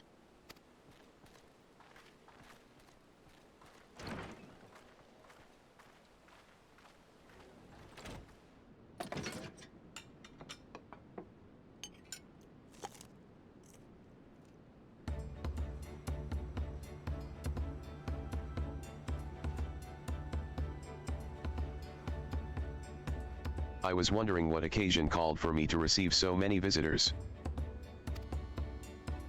A fine meal, new tools, and a welcome source of cool air. Now I remember why I signed a pot pact.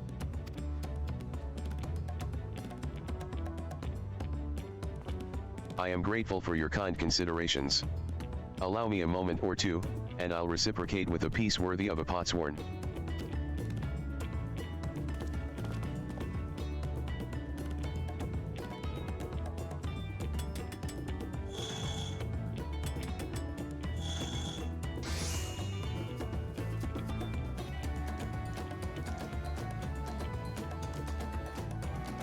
An oil lamp to brighten the halls of Valok Shunsa. The craftsmanship satisfies Earthenshere's reputation for quality, I trust. PFFF. Koha. Such luster. Such brilliance. Truly a gift fit for the Dawn servant. I'm glad you like it. Considering the time I've wasted till now, I hope to continue crafting at this improved pace. I have a contract to fulfill, after all.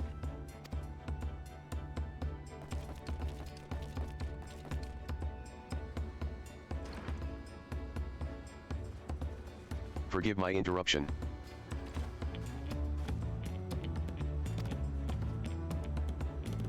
Lamati, I am told the Elector has deemed the crisis past, and is prepared to task us with the feed. That's great news.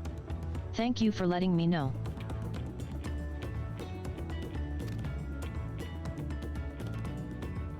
So this is the craft of a potsworn. It is indeed a masterful piece. Thank you for your words of praise. Second promise. I drew inspiration from Kozumauka's natural beauty and sought to capture it in my work. I wondered why the Moblins did not simply build a workshop in the city, and now I have my answer. Even Charlayan goldsmiths could not easily replicate such exquisite artistry. One cannot create great things if one lacks creative impetus. Tulialal, fortunately, does not want for inspiration. Anyone wishing to learn the basics of a craft would do well to study it there. I was raised among Hetsaro more traditional than most, and the shared ingenuity of Turul's various peoples was eye-opening. You lived as a traditional Hetsaro? I have few fond memories of nomadic life.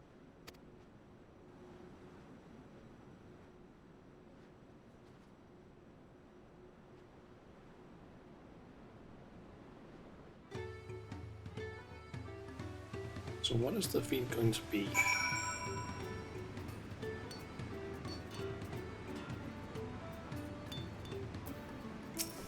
PFFF. Go. Rakarik is very grateful to you. I thank you for both your hard work and clever guest think. When it comes to help handing, knowing the potsworn really is important. Well, that's true for pretty much everyone you meet. It's a lesson I've had drummed into me several times already on this journey.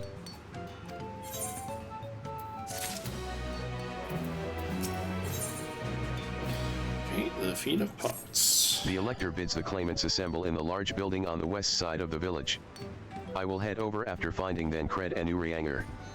I also ran into the Leveler twins on the way here. I took the liberty of directing them to the venue. We're rivals. It's not his job to make sure I know the feat is starting. But even now, he's conscientious to a fault. Anyway, let's not keep Redirect waiting.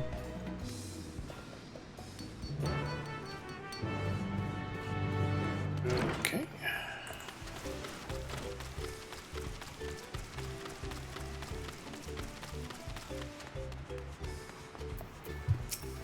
PFFF. Go. Redirect thanks you for assisting Help Hand Rakaruk. She will announce the feat once the other claimants arrive, so please be patient a little while longer. Do we get a voice cutscene? Would be nice, because then I could finish up my lunch. Looks like it could be.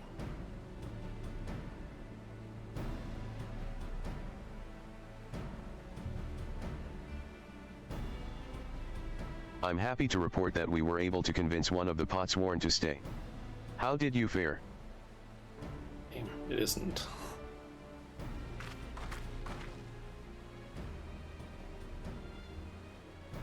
So you managed to do the same. Splendid.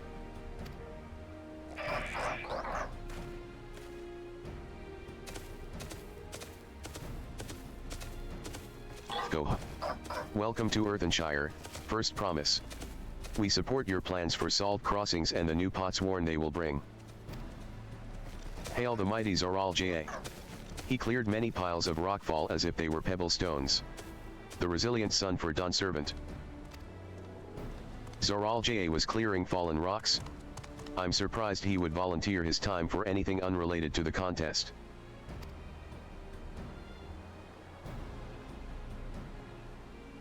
Well, we meet again.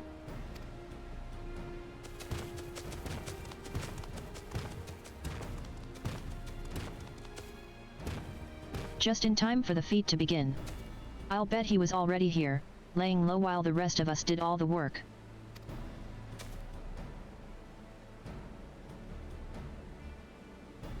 PFFF. Go. Claimants, your attention please. As Redirect has explained, many of our Potsworn left us following the storm. The precious metalwork crafted by those artisans bring in much jingly shine from across the salt. Should our stream of trade goods dry up, Earthenshire will suffer. Tulialal merchants will suffer. So Redirect sets you this feat, each of you are to find one clever hand goldsmith to bring back here to us. So we're to recruit new Potsworn. Makes sense for the feat of pots. Know of one? One back into the Yolao. Calling this a feat does not justify taking advantage of the claimants and their influence. How does finding workers for you demonstrate their worthiness for the throne? You are free to refuse Redirect's request. She will be happy to inform the Dawn Servant of Zoralja's disqualification. The right is a means to an end. The steps we take to get there are not important. Then Redirect declares the feat of pots begun. But remember, a pot pact must be agreed to willingly. No grab snatching or deceitful tongue flaps.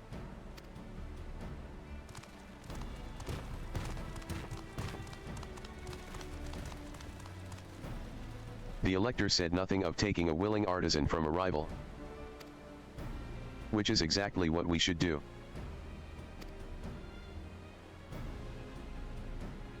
Hehehe. A fine suggestion, brother.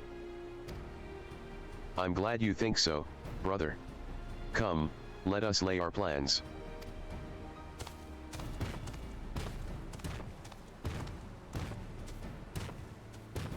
That nasty brute is up to something.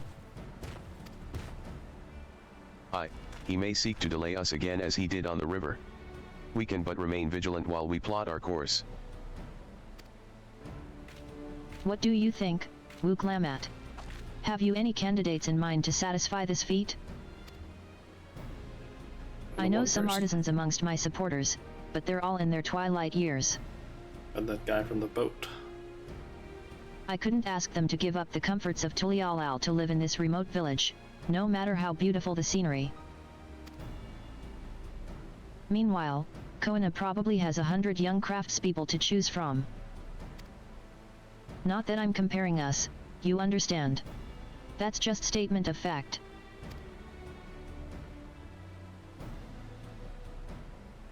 I suppose we could try asking around Wachumikamikai? That seems a logical place to start. Back to Tulialal it is. Wait. Does that mean we have to take the boat again?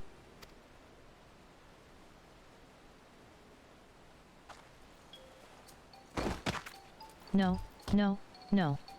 I can't do it. I can't stomach another boat ride. You can just teleport.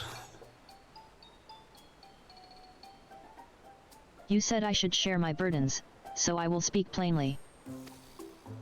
The truth is, I get really, really sick on boats.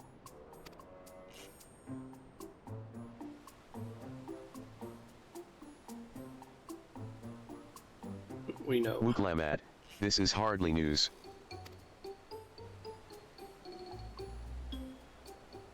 But it was brave of you to admit. In any case, we won't be fighting the current this time. Heading downriver will be much smoother. Yeah, but then we need to get back again. It will? Are you sure? I'm positive. Mostly.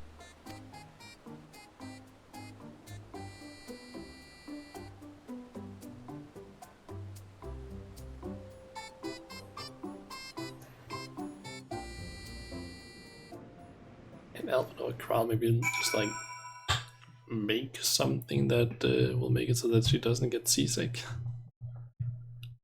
Do some magic healing stuff.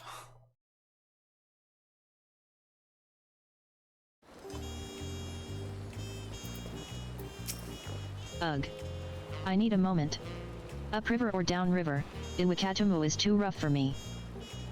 The nausea is a bit more bearable now that I've stopped trying to hide it, but I'd still rather not set foot on a boat if I can help it. Alright, I think I'm ready. Let's see if Master Ropley can help us recruit a Potsworn.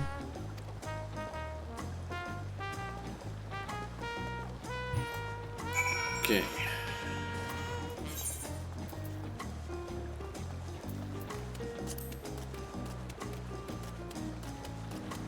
Gotta come for your cards at some point. I swear it.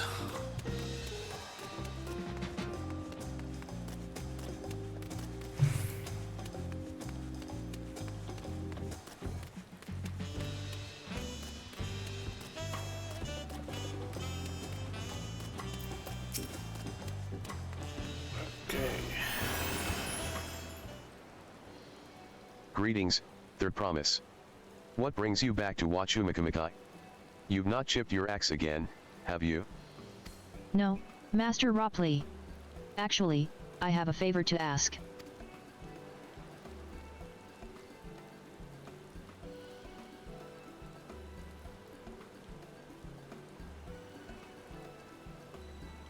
So what do you think? Do you know of any craftsmen who might be interested? Filching my artisans for the moblins, well, seeing as it's the Third Promise making the request, I'm willing to look the other way if one of them decides to take you up on the offer. Only, I can't think of a suitable candidate off the top of my head. Who do I know with a mastery of goldsmithing that would also have no qualms about relocating to Earthenshire? And Eorzean goldsmith, what about him? What of the Eorzean man or Elsen man who just started working here? Yeah, that was the guy I was thinking of as well. You mean Fonjean Tane? He did say he was employed at some fancy jewelry store across the salt. And considering the distance he's already come, I'd like to think he wouldn't mind moving a little up the river. That said, he's only just got himself a new job. Is it too soon to ask him to sign a pot pact? There's no harm in making the offer. Once he hears how well the Potsworn are treated, he may even jump at the chance. Either way, you won't find Fonjean Tane at his workbench at this hour. He's finished for the day. Probably enjoying a meal over at Spally of Tai. Then maybe we should go and talk to him. Just you and me, since he knows us. Wouldn't want him to feel intimidated by having to deal with a crowd of new faces. The two of us can handle this. Take a rest at the cabins, if you like.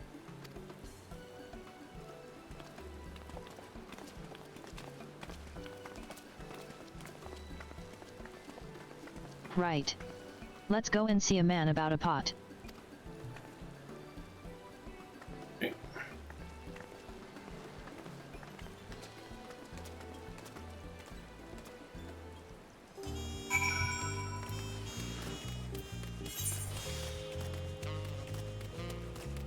It would have been faster if I had just gone down to the Ethernet crystal and just teleported.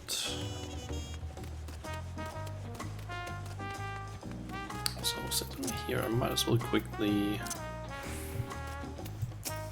Excuse me, miss, but are you a tradeswoman by chance? You've the hands of someone with a long, storied career, hands that I would bet you lend to the good people of Dural. Here we accept petitions for aid on behalf of the Wing of Reflection. Be they from the common citizenry or fellow artisans, we use any and all tools of the trade at our disposal to ensure the needs of Dural are met. Since its founding, myriad tribes have gathered here unto Tulialal, commerce flourishing as the years passed.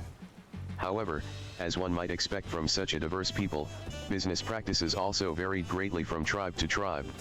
While there are difficulties in trade we have yet to overcome, a great many troubles were resolved when the Dawn Servant established the wing leave system. We serve as an intermediary between those who require aid, and the tradespeople with the requisite skills needed to fulfill these petitions in the form of leaves. Are you familiar with leaves? Hailing from across the salt, I would assume so. The head of reason adopted the system from the guild leaves employed in Eorzea. The leave plates used depict the Dawn Servant's journey building this nation, and the lessons learned from his companions along the way. A reminder that only together can we make Tulialal thrive. Of course, this sentiment of solidarity also extends to allies come from abroad, much like you. Which is to say, we would be honored to have your assistance. Okay, so the person that's messaging me in-game is Chun, and he's basically writing, shit, fuck shit, Star Rail collab is Fate. He's a fan of Fate and of Honkai Star Rail, so that's probably bad for him, for his wallet. You may now. Okay, wing leads have been acquired. Good. That is something I can do in my free time then. Gotta get those achievements after all, and also find it somewhere I can spend my allowances. They don't get wasted.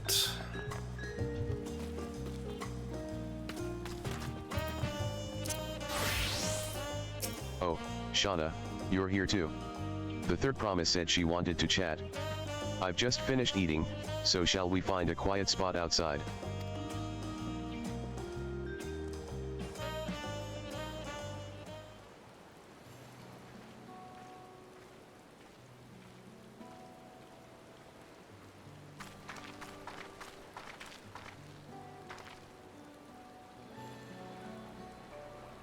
The last time we talked on this beach, you were in a miserable state. Ahahaha, yes, I was, wasn't I? A lost soul. Until the two of you came along and helped me rediscover my purpose. My new place of employment has been most welcoming, and for the first time in a long time, I feel content with my lot in life. That's wonderful. So, what is it you wish to discuss? Well, it's hard to ask this right after you've settled in, but I'm looking for someone to become a potsworn. Ah, I've heard my new colleagues mention the term. That's when an artisan signs a contract to work for the moblins, isn't it? But, you're not a moblin. I'm not sure I understand. It's for a feat in the rite of succession. I need to bring a new potsworn to Earthenshire. So that is the way of it? We've barely met, and after pushing you to work at Wachumikamikai, I'm now demanding you throw that away and sign a pot pact instead. It's a selfish request, I know. I have something to tell you, third promise. The other day, I completed the necessary procedures for immigration. I'm pleased to say I am now an official subject of Tulialal. I've since endeavored to learn what I can of my new nation, beginning with the right of succession and its claimants, including you, of course. Now, you will recall it was my father's example which led me to pursue goldsmithing. He was at East End when Garlean forces laid siege to the settlement. And in the ensuing chaos, he was slain. War took him from me in an instant. The man I loved and admired. I never wished to suffer such a loss again. And so, as much as I'm indebted to you for turning my life around, it is as a fellow peace-loving Tulialan that I want you to win the throne. If I can help you achieve that by signing a pot pact, then I shall gladly do so. Fonjintain. Thank you. I shall return to Master Ropley and inform him of my decision. Allow me. I'm the reason you're leaving, so I should be the one to deliver the news. It's just a matter of getting back to the mountains. Perhaps you remember me? XIV, owner of Spally of Tai. I'd like a word, if you don't mind. You're Wuklamat's ally from across the salt, right? And a hero of some renown, too, if the gossip's to be believed. Well, as it so happens, I could use some heroic help. It doesn't need to be right now, but could you come by when you have a spare moment? Much appreciated. I'll be waiting for you at my shop. Okay, what is that about? You can now gain access to role quests. Oh! Speak with XIV at Spally of Tai, and pursue new adventures as you progress through the Rite of Succession. Role quests. Now the question is just, do I need to do those? If it's the same way that they work in Endwalker, they are not needed. And so all the unlock is simply the ability to color your gear, the artifact gear. But I don't know about Dawntrail. Is that the case? If anyone in chat potentially knows, that would be information I would like to get, because if I could avoid having to do them, that would be kind of nice. So I also kind of don't want to look it up in case there's any spoilers, because I've tried to basically keep as many spoilers away as possible, including like looking up anything about like, oh, how many quests are there or something like that. I think I might have seen that at some point, but I don't remember the amount.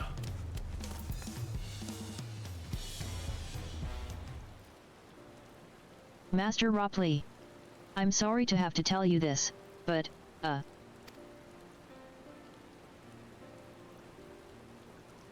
Fonjintain has agreed to sign the pot pact, yes. While it is a shame to lose a capable goldsmith, to have one of our own handpicked to serve the third promise is a great honor for Wachumikamikai. I appreciate your understanding. Of course, if you happen to know other talented artisans, regardless of their expertise, I hope you send them my way. It could even be yourself, if you're so inclined. I'll keep that in mind. Though my time here was brief, I will not forget your kindness, Master Ropley. I am blessed to have these workshops be my first home in Tulialal. Come back to us if the moblins cut you loose. You'll always have a job at Wachumikamikai. I expect you'll want to leave for Earthenshire as soon as possible. I'll go and pack my things. Wachumikamikai, or however you pronounce it. What became of Fonjintain? Were you able to find him? I wonder if the stairs have been repaired in the, by now. We did, and he's agreed to become a Potsworn. We'll leave when he's ready, but you still have a little time. Splendid. We shall meet you anon. I had plenty of reasons to win the contest, but now I have one more. Fonjintain's putting his faith in me, and I won't let him down.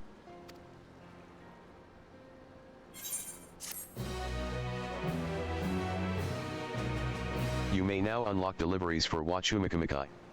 Speak to Ropley, and pursue new endeavors as you progress through the Rite of Succession. Okay, that's gonna be something I do after the MSQ. Okay, I'm actually gonna quickly try and see if I can find some information regarding that, the road quests.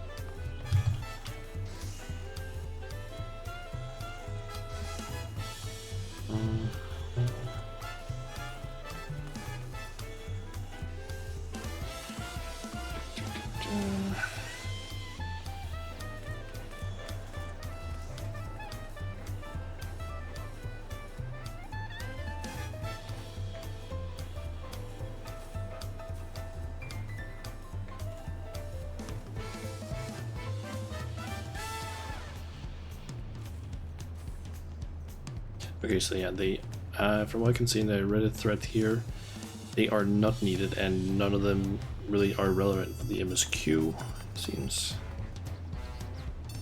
So, don't need to worry about the role quests for now. A father first. Looks like there's going to be a voice cutscene. Also, right then, 92. I have some things to take care of at the palace. While you can pass the time however you like, I'd suggest you head back to the cabins. After all, even heroes need to rest, and we still have a big journey ahead of us.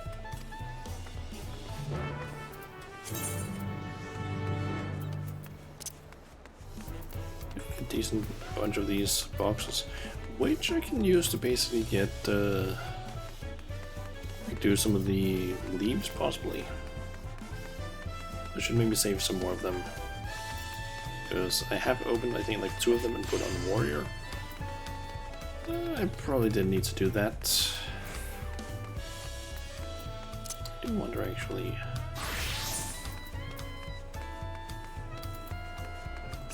This would be better.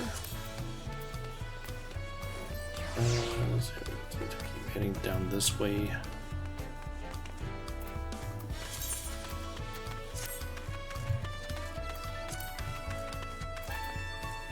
We'll just update my gear slowly as we are moving.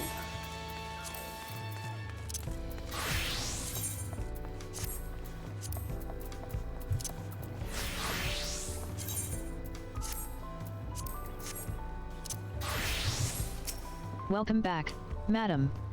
You've had a Lensguard messenger most anxiously waiting on your return. Shauna of the Third Promises entourage. I've been all over the city looking for you. The Dawn servant summons you to the palace. You are to present yourself to the gate guard stationed outside Sunperch at your earliest convenience. Oh, and one more thing, you are not to mention this visit to Wuklamat. Oh. Okay.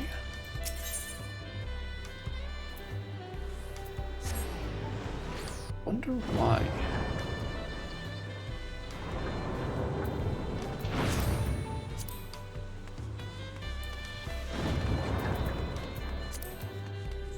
The reason for that is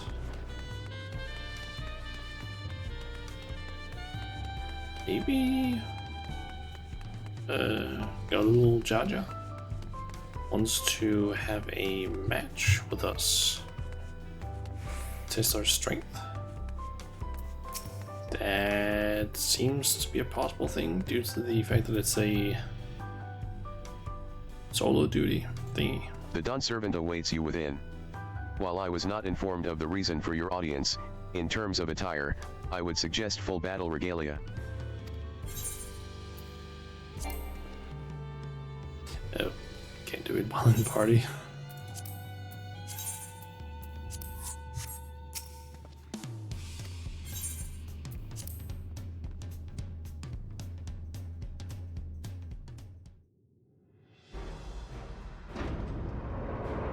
Chance to eat a little bit more of my lunch since I only got through one of my sandwiches.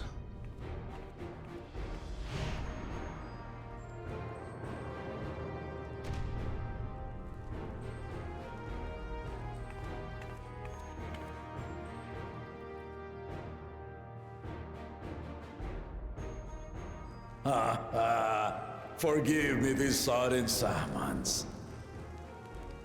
When I learned my daughter's champion was back in the city, I couldn't resist the opportunity.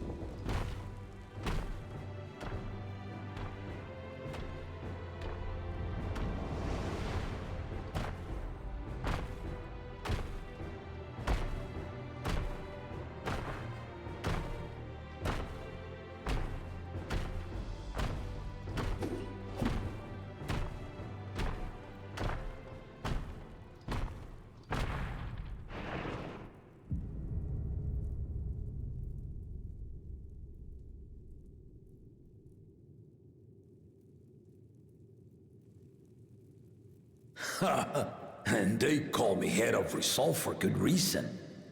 Old as I am, I have not lost a battle worthy of the name since the day I took the throne. And I've been craving a proper challenge. The Lance Welter, Estinian, he fought well enough, but our bout was ended before a victor could be decided. Judging by the sailors' gossip, you are a warrior of renown in your homeland. Yet I wonder, with all your deeds done and victories won,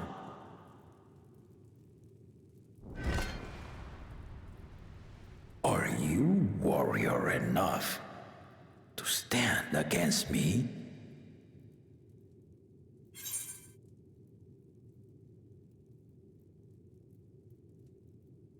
Let me just put my sandwich away. Wait. Why don't we find out? So long as neither of us get too carried away, I'm not interested in finding you. Why don't we find out?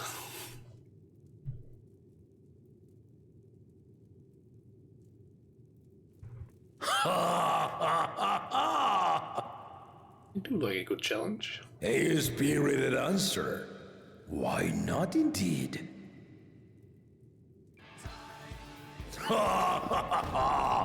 The battle rages upon me. I'll stop short of killing you, of course, but expect no other mercies. Come, ready your arms, and show me the truth of the tales.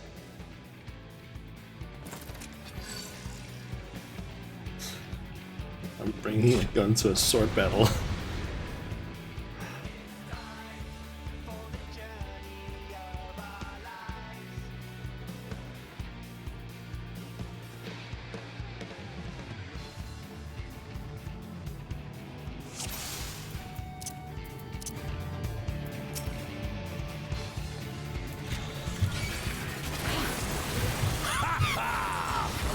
Give it your all! I want to fight to remember!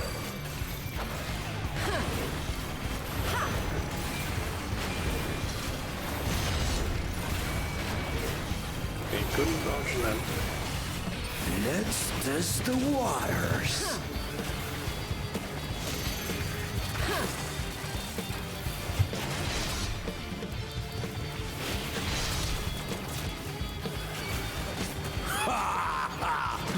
They didn't even blink.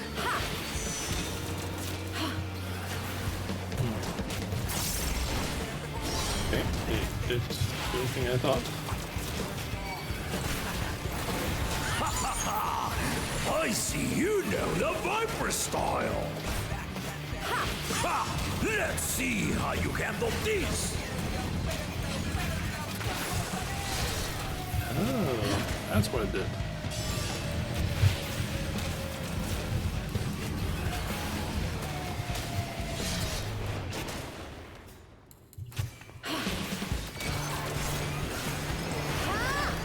The spearman did not lie. Very well then.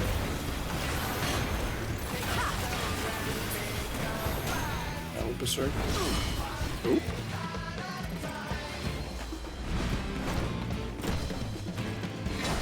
Resolve and reason kingdom. All right.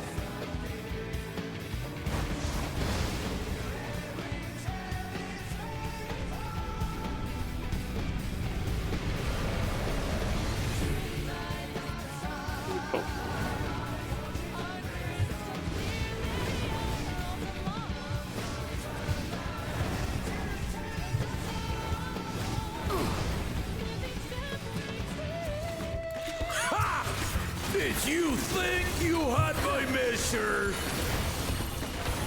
Take this!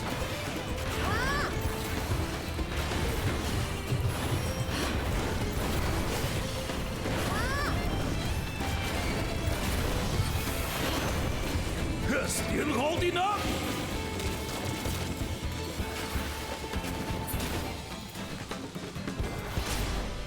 That's the first time I've seen that kind of knockback. We're far from finished!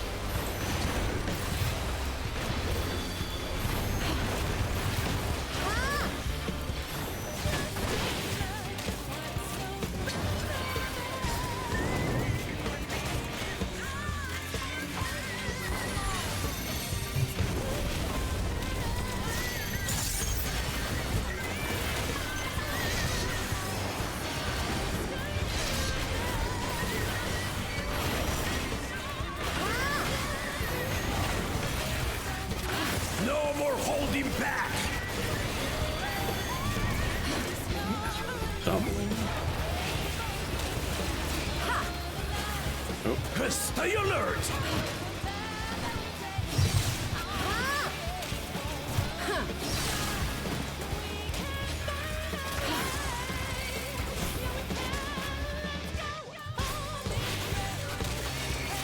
It's blade work.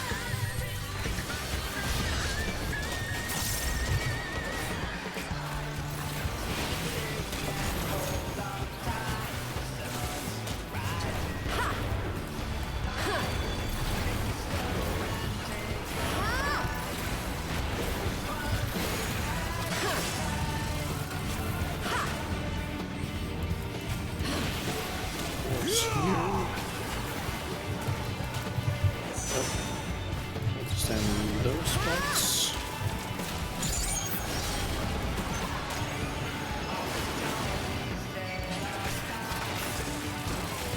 Ha ha ha! You fight well indeed!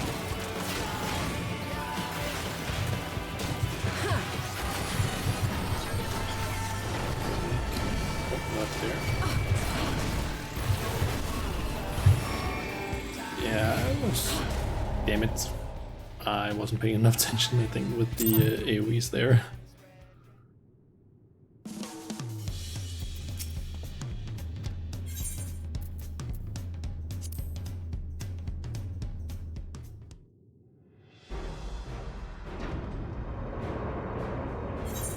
Let's try that again.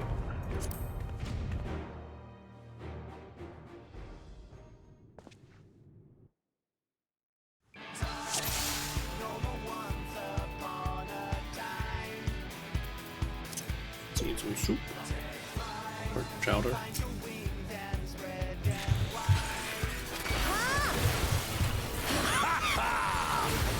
Give it your all! I want to fight to remember!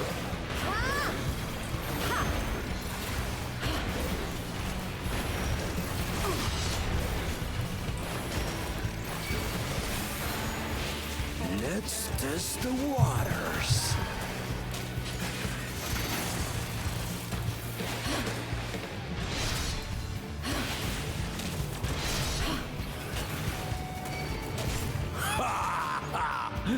They didn't even blink.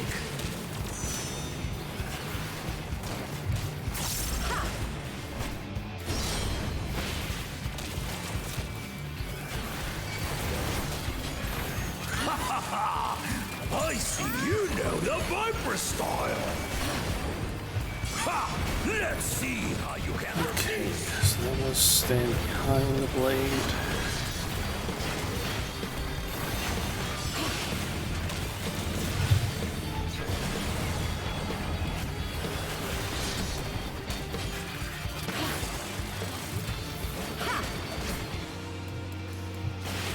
The spearman did not lie. Very well then.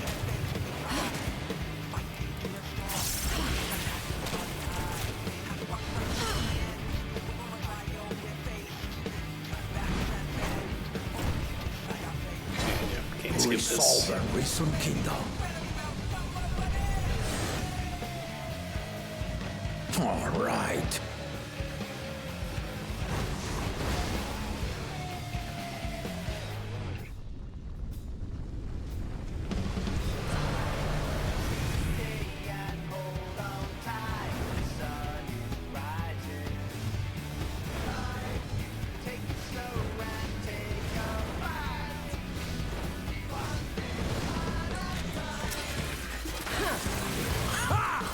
Did you think you had my measure? Take this!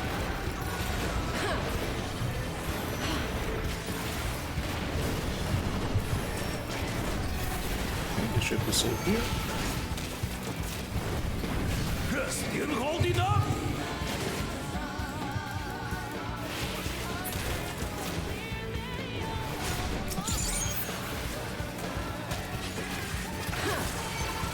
We're far from finished.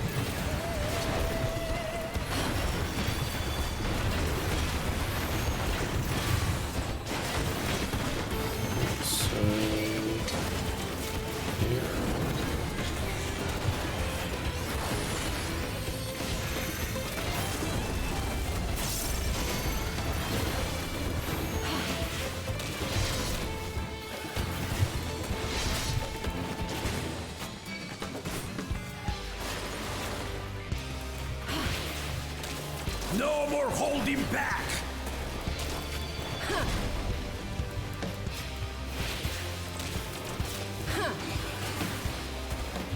Stay alert!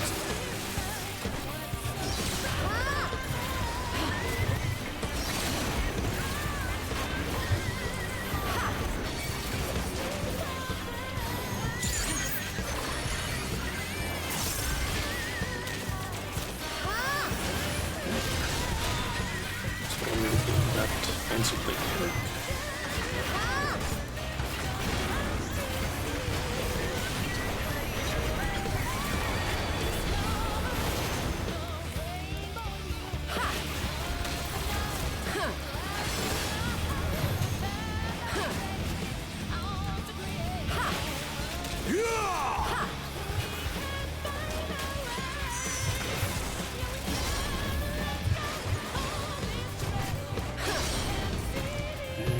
Use the fire arrow areas.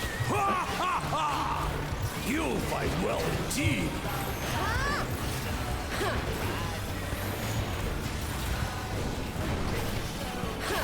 This should be fine. Yep. Let's go ahead and let that out.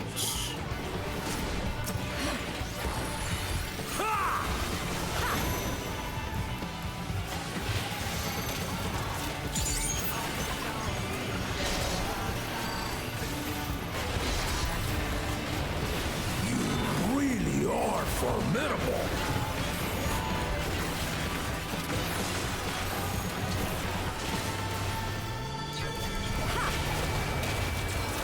Okay, it's going to be 3 rows that are now linked, or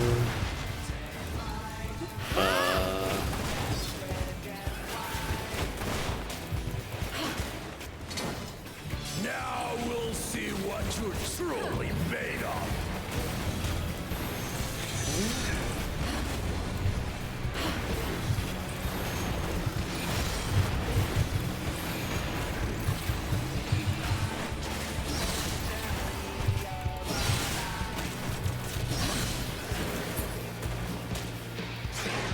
Okay, I think I did it.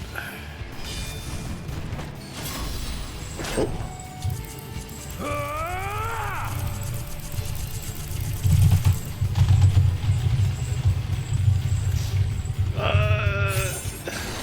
I was basically just spamming every single button I could. Holy shit. That will do. You've shown me more than enough.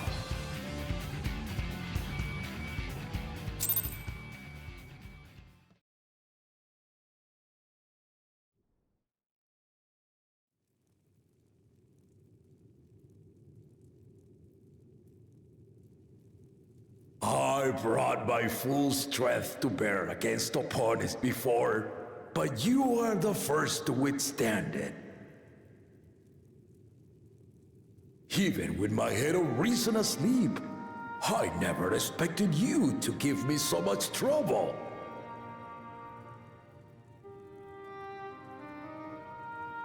Estinian did not exaggerate. You are a force to be reckoned with. Ha ha ha ha ha ha!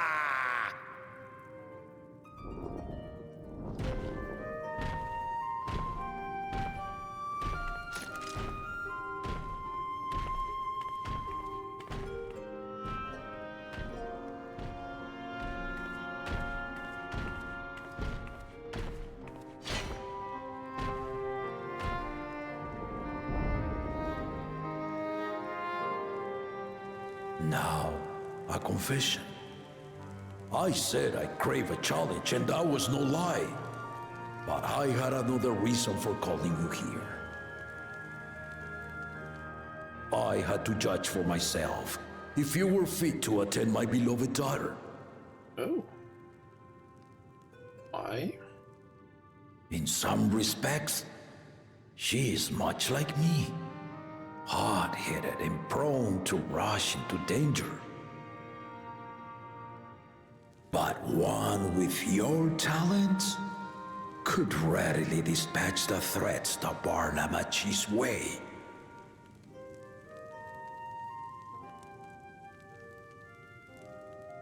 Will you hear my question and answer me plainly? Address me not as the ruler of Tuliyola, but a concerned father.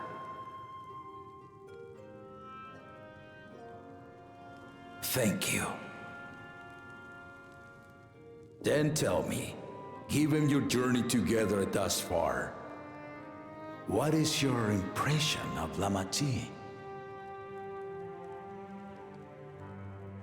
Whether he be as their promise or just a companion on the road. Speak your mind.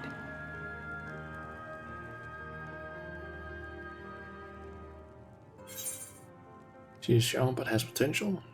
She is not ready to rule. I would say young but has potential. I wouldn't say she's not fit to rule.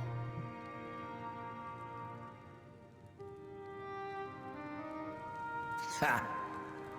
A tactful response, but agreed. She is not ready for the throne. Not yet.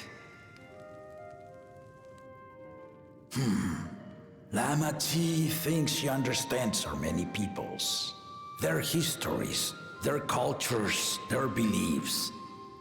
But she knows only what she's seen in the capital. And it's not only her who concerns me. Even this early in the contest, you must have realized. As potential rulers, all four claimants are lacking. Yep. One more than the others, at least. This is why I elected to hold the right of succession. Not to choose a fitting candidate, but to cultivate one. And if no one has impressed me by the end of it, then to no one will I yield my throne.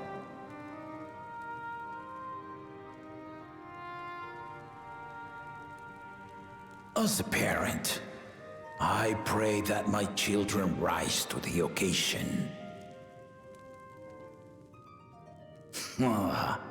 With outsiders dragged into my game, I am also hopeful that the different perspectives you and your companions have to offer will inspire them to grow. I imagine you in particular have traveled many lands, know many peoples and cultures, loved them and been loved in turn. Guide Lamachi as you think best. Walk at her side and, when needed, push her to walk ahead.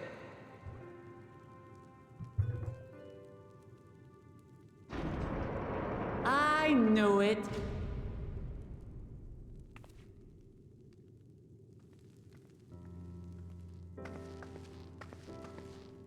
There I was, about to sit down for some of Namika's cooking, when I heard that Papa had sent for you.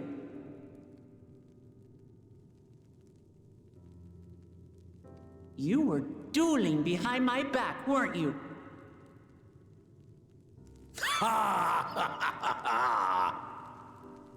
I see there is no point in denying it. You needn't worry, daughter. I took care not to inflict lasting injuries. No lasting injuries. You and your ally may return to the contest without disadvantage. No harm done. I swear, just as I was learning newfound respect for my father. Let's take our leave of this battle-mad oaf before he calls on the rest of my entourage.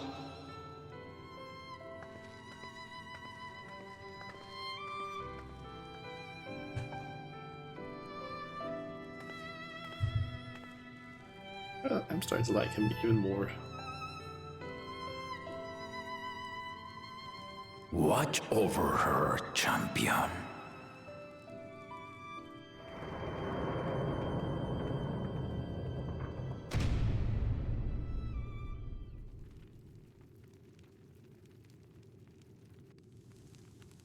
Luna's recruits are no less sharp, as one might expect of Galof's countrymen. They saw the flaws in our claimants from the outset. The other two, though, they dismiss comrades willing to point out their shortcomings, and no good can come of it.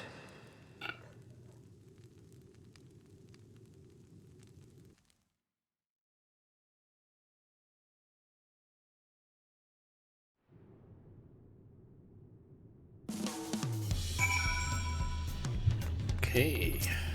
If he had his way, Papa would keep dueling until the day he dies.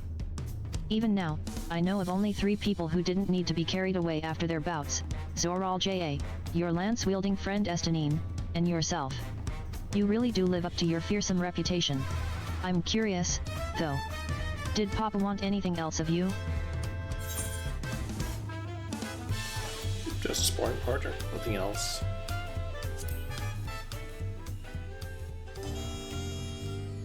Well, if that's all it was. You're not supposed to know after all. The shape of peace. I still haven't had one bite of Namika's food thanks to Papa's nonsense, so I'm going back to finish my plate before I head out. I've otherwise asked everyone to meet at the Ferrard cabins. Come and join us after you've had a moment to recover, Ed. No need to recover. We're heading straight there.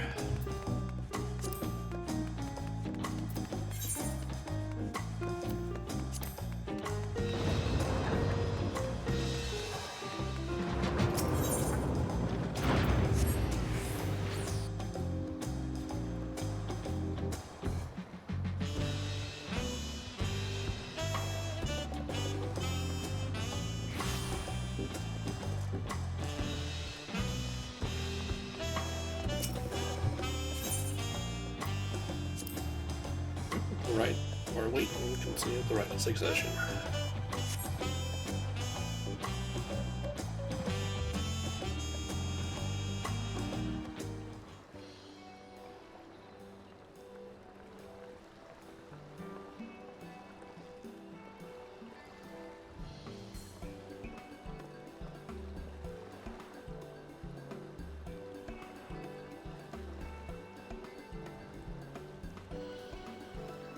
Sorry to keep everyone waiting.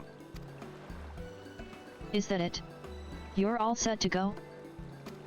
I left Eorzea prepared to travel in search of work, so I had few belongings to begin with. Bidding farewell to my fellow artisans took rather a lot of time, however. Again, I appreciate you making this commitment, Fonjean Tain.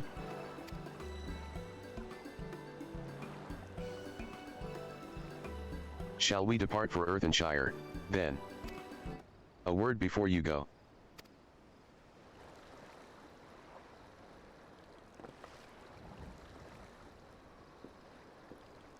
That's it. Oh, it's him. Wukev, what are you doing here? I spend my days correcting manners, and here I am perpetrating the grave offense of delaying the third promise's departure. Please, take up your axe and rend my flesh onto taco meat. God, no. Must your demands be so gruesome? Besides, I told you that kind of thing doesn't bother me. All right, then. I won't let it bother me either. What was that all about? I'd come to the city to purchase supplies when I spotted your entourage getting ready to leave. You seek the City of Gold, if I'm not mistaken? That's right, it's the final step of the rite of succession. If you know anything about the subject, I'd love to hear it. Then allow me to be of service. As you know, legends of the Golden City have been passed down in Tyrol for 1,000 years. Yet when it comes to describing the place itself, the stories do not always agree. Some portray it as one might expect, a glittering metropolis of golden towers. Others suggest it is more unassuming and owes the name to a fabulous treasure hidden at its heart. Every telling, however, has a common thread: those who go in search of the Golden City do not return.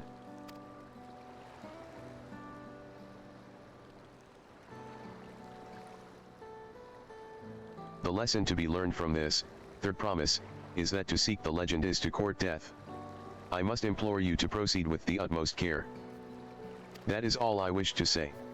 I shall pray for your safe journey. Thank you, Wukevya.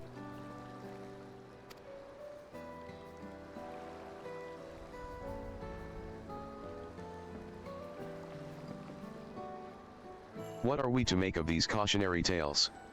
If every expedition has ended in tragedy, how then did the Dawn servant find the city and return without incident?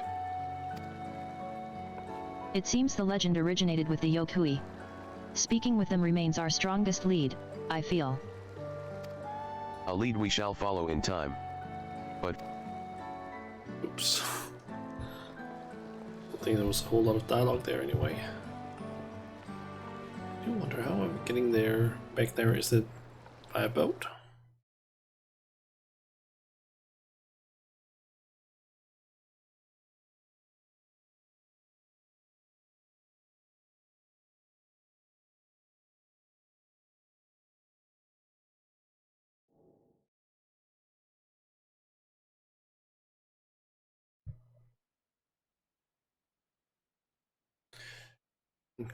Kosama Uka. What's going on there?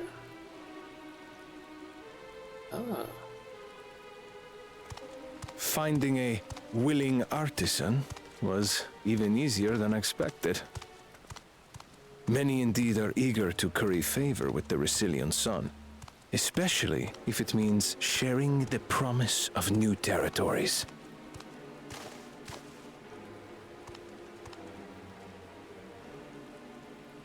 Those who prove useful will have all the land they desire.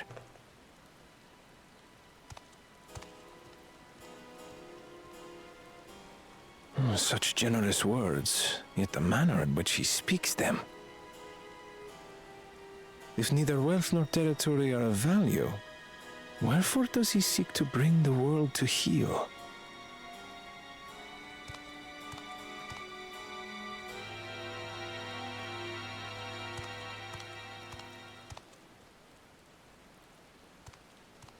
Step aside. They going to clash or something?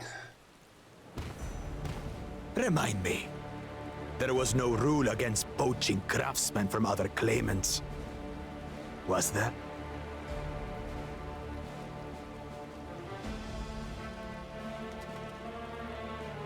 Do not be foolish, Bakul Jaja. Foolish would be carrying on with these dull feats when all I need to win are the keystones. And besides, it's long past time I humble this arrogant one-head. The Dawn servant may have sired you against all odds, but there is nothing blessed about your birth. Only a two-head is fit to rule. Only we are worthy. Draw your weapon!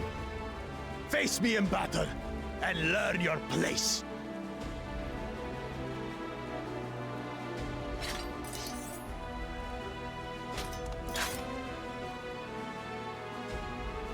A moment, first promise.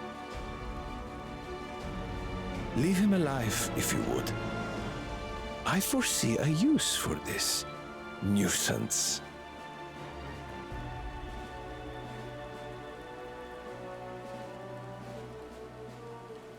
Too scared to make the first move?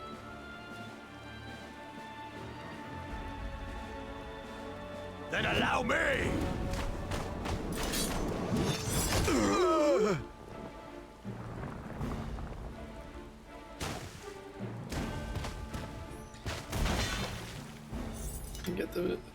I get the feeling that Bakul doesn't have a lot of technique with his fighting style.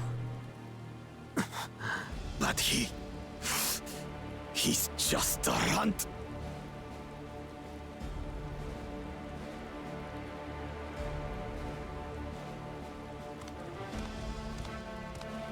My thanks for your restraint. I can kill him whenever I please.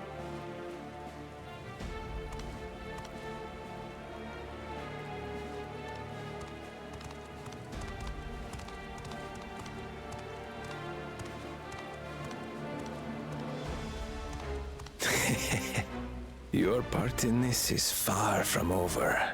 Surreal, I feel like he's gonna turn out to be a villain of some sort later. Just purely based on like how he's behaving and talking and so on. Like, I feel like it's gonna be a villain.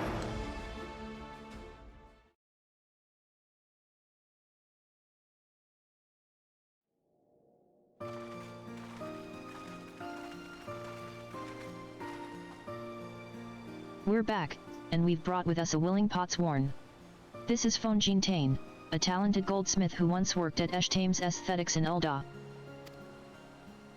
Wonderful. Impressive. You are first to return, third promise. And with an artisan from across the salt, no less. We welcome you and your unique skills to Earthenshire. Help Hand will show you to the work pot.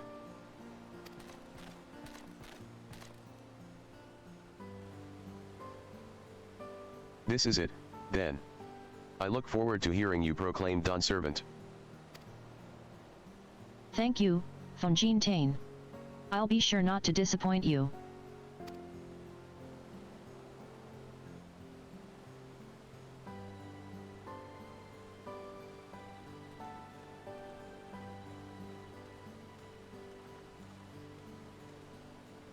And we'll get our keystone. You have reached the requirements of the Feat of Pots. Redirect presents your keystone with joy, smiles and well-wishing.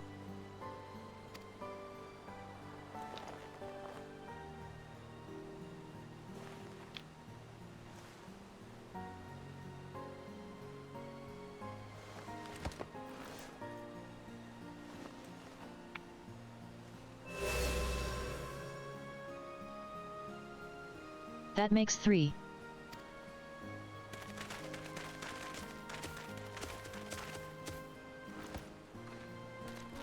PFFF. Go. More Potsworn candidates? Come, tell Redirect your tales.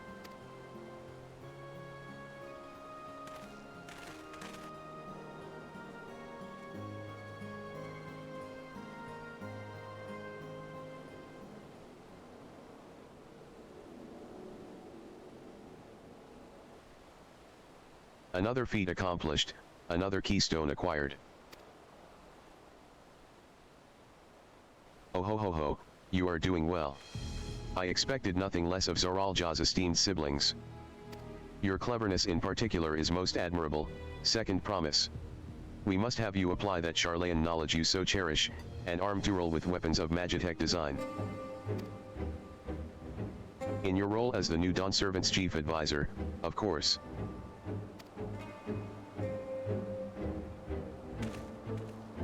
The tools of war hold no interest for me. I wish only to improve our nation through practical innovations. Foreign powers will think twice about testing our strength once Tulialal is known for its advanced technology.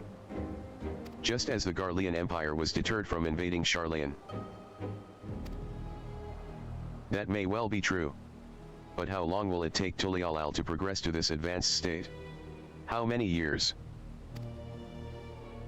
With a collective commitment to education and hard work, it should not take so very.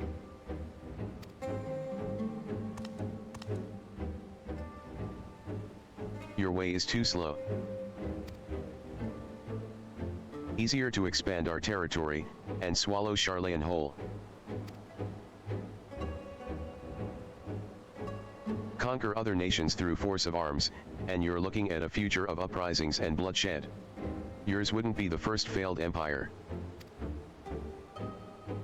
Then we keep fighting, until the mounting costs convince them to lay down their weapons. Until all have grown tired of loss.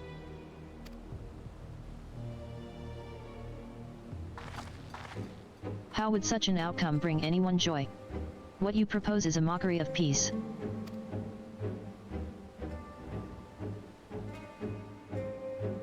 PFFF. Go. Redirect is reminded of days long ago.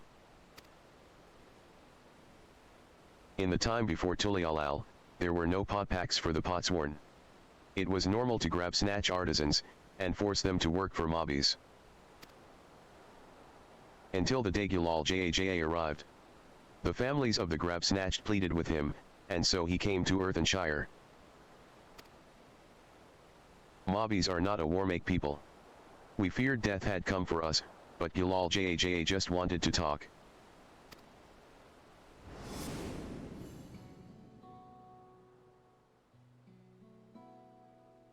Be at ease.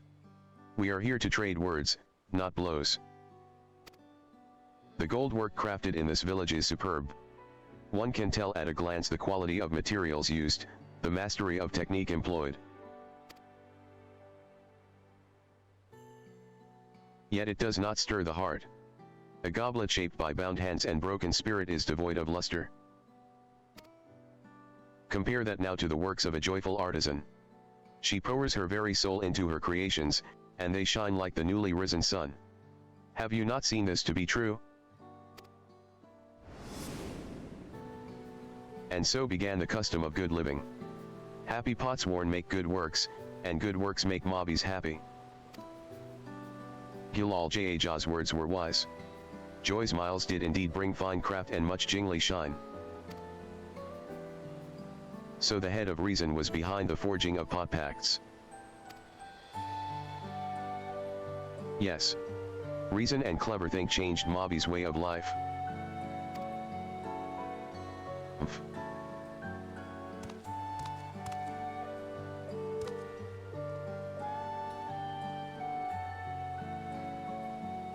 The first promise tires of your talk of olden days. He would rather look to the future, and the next feed.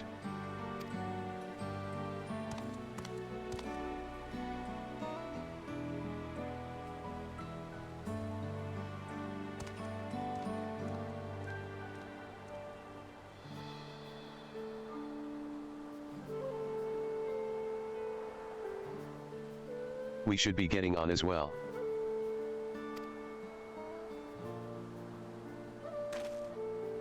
To Kopacha, it was. The cool Jaja never did come back, did he?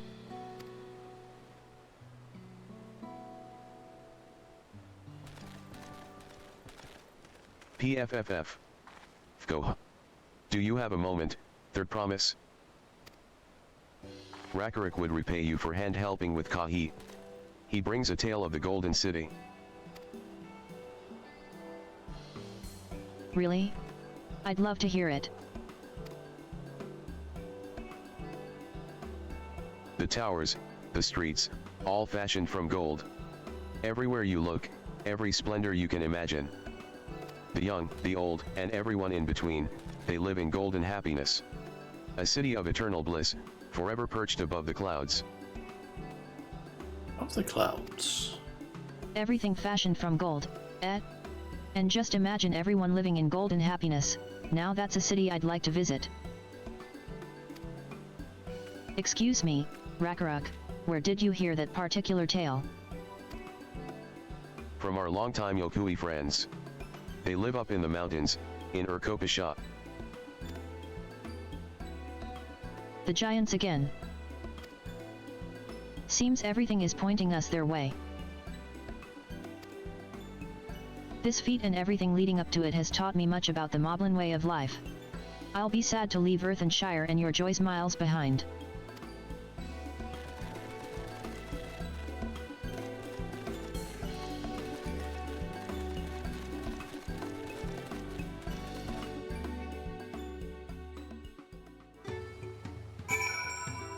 Okay, and we got more quests now.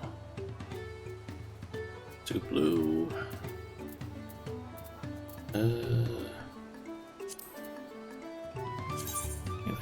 Let's quickly see here.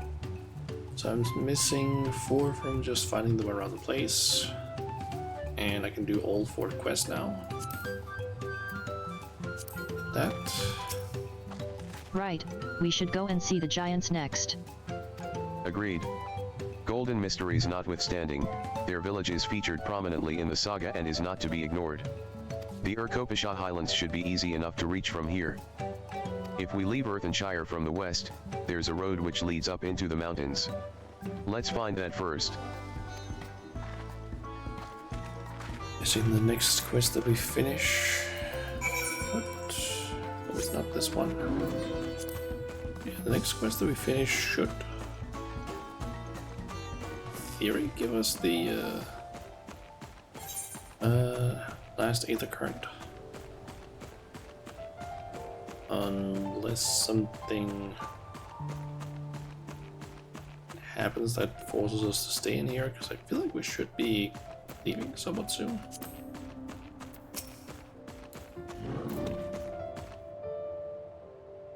Okay, cutscene.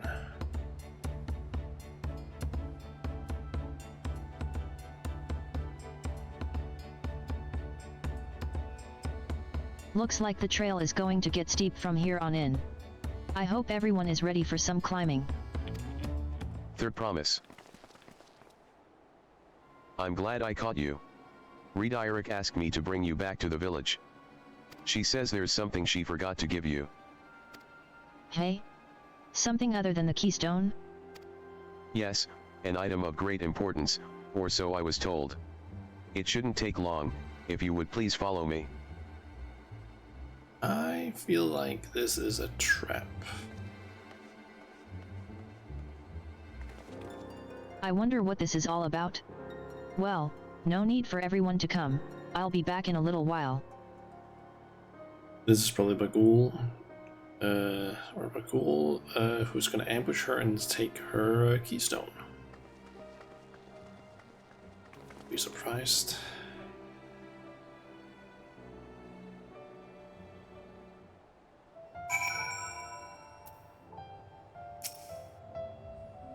Get the feeling that's the case at least, because this seemed... This is taking quite a while. Just keep waiting for now, I suppose. This seems odd.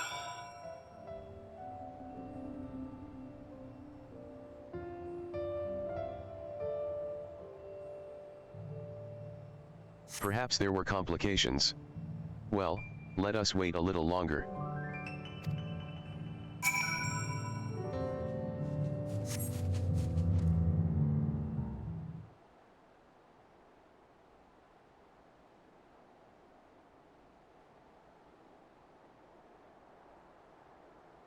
This is getting a little ridiculous. Did she get lost on the way back to find us? But how? There's only the one road. I wouldn't underestimate Wuklamat's sense of direction, or lack thereof. Fortunately, she has a link pearl. Let's see what's keeping her, shall we?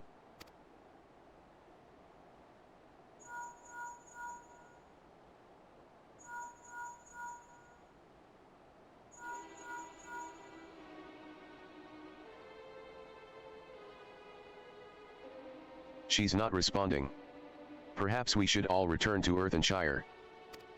'Twas Redirect who had business with her, yes. This is smelling way too much of a Bakul.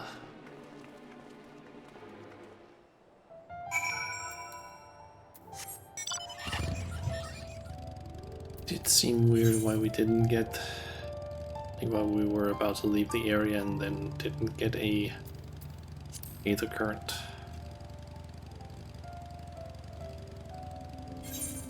Guessing we're gonna have to try and find her, which could maybe like down here or up this direction.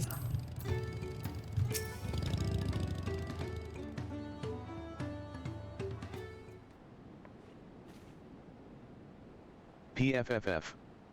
Go. Back again so soon? We've come looking for Wuklamat. Did you not send someone to fetch her? Redirect did not. Neither has she seen the third promise since you were last here. Then who was that man who came for her?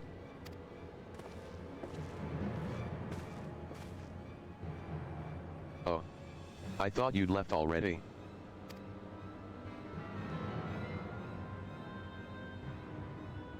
Where is Lamatii? Is she not with you?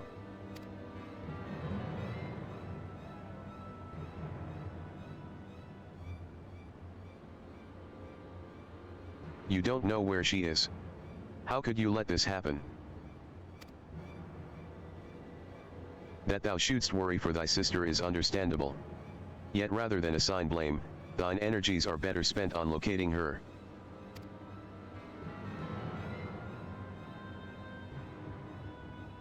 I will help you search. This is not how I'd wish a fellow claimant to lose the contest, my sister least of all. In that case, dividing our forces will allow us to cover more ground. Shauna and I should work together at least, the better to facilitate communication between our groups. Then the rest of us will split up. Report in should you find anything.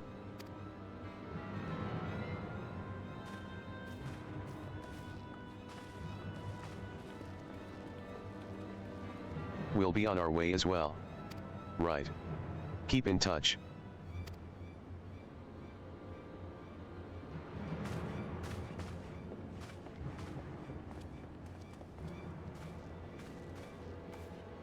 Come, we should begin our search. Let me guess. Gonna be a he follows us around thing.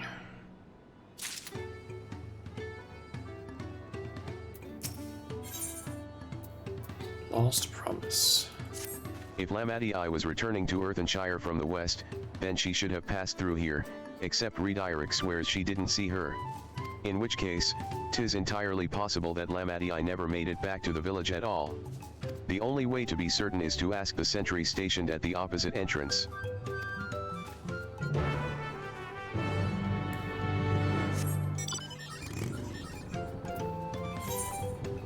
Okay.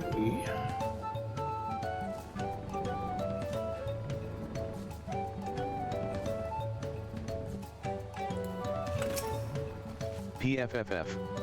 Koha. The third promise. Mobby has been standing at his post with diligent eye-watchings. He has seen no claimants pass this way. What of a Tonawata with brightly colored hair? Mobby knows something of this one. He hears tongue flaps about a Pella peddler in many fires who was attacked by a crazy hair bandit on the road. A bandit, you say? Thank you, you've been most helpful. My sister is clearly not here. Though I wish it were otherwise, we must consider the possibility that the Tonawatan messenger and the brigand described by the sentry are one and the same, and that Lamati is in very real danger. Come, let us hurry to many fires. I'd like a word with this peddler should they still be around.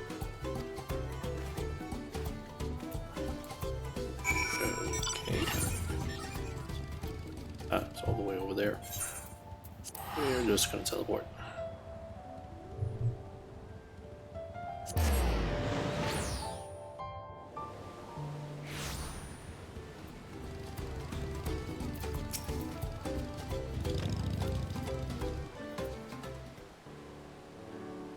Was there something I could help you with? I'm told you were the victim of a bandit attack. Could you recount exactly what happened? My goodness, I thought I recognized you. I'll tell you everything I remember. Second promise. It was that scoundrel Voxa who ambushed me. You know the name of your attacker? There's no mistaking that hair. All my peddler friends have stories of that notorious bandit leader and his predations. Voxa and his gang will stoop to any low for the sake of a few pel. And with no fresh quarry coming up the broken stairs, they've had to become more creative. Little wonder he went after Lamati. He likely thinks to ransom her for a royal sum. I expect he'll soon make his demands, but I don't intend to wait. We'll find this villain first, and deliver his deserved payment in person. What say you to a small deception? I will assume the role of a well-to-do merchant to lure Voxa out of hiding. Then, when he comes sniffing about, we catch the rat by the tail.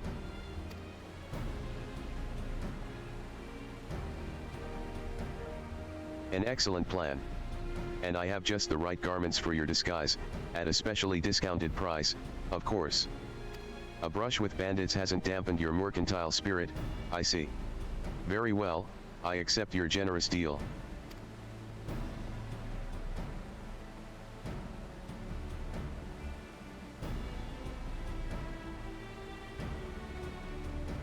Now we lay the bait.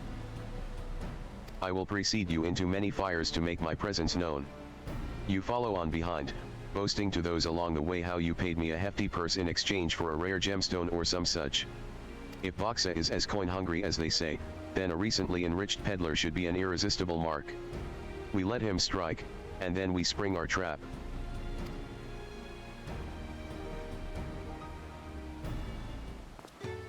Okay.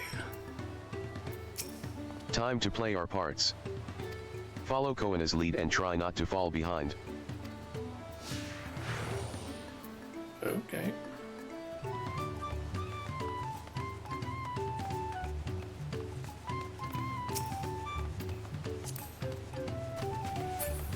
Can't set it to follow. Would've been nice.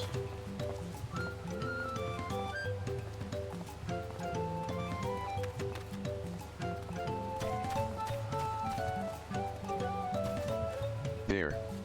That XBRAAL fellow. Share with him how happy your imaginary deal with me has made you. Once you've put on an appropriate display, we can continue to our next performance.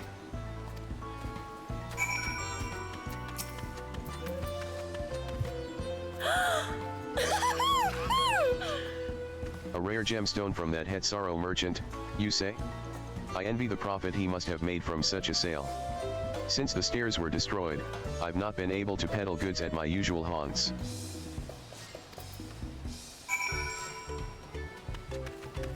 It's a gathering location. A good start, but I would make certain Voxa is aware of me. Let's continue.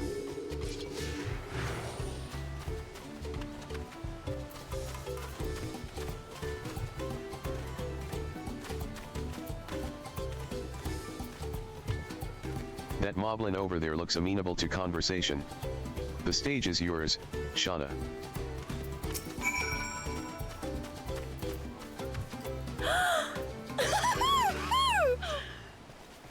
PFFF. Koha. The Hetsaro sold you a sparkle stone for your collection? Well, that explains your giant joys, Miles. Mobby is happy for your happiness. Mobby is also jealous of the merchant and all the jingly shine he must have made.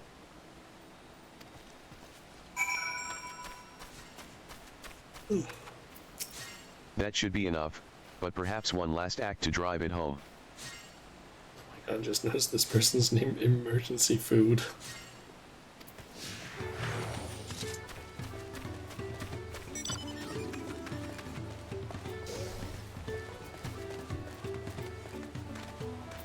Cherry Pillow, I'm guessing.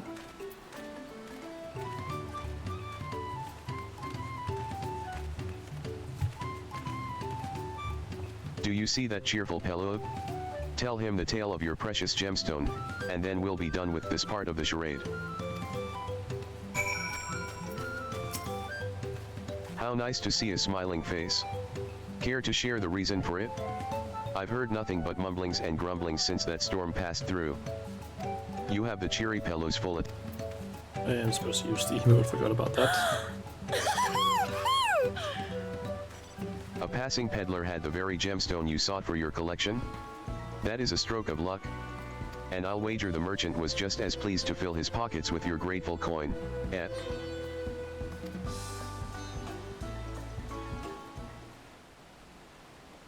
Well, I'm inspired to go and earn some pel of my own. Who knows? Maybe opportunity will find me, even as it found you.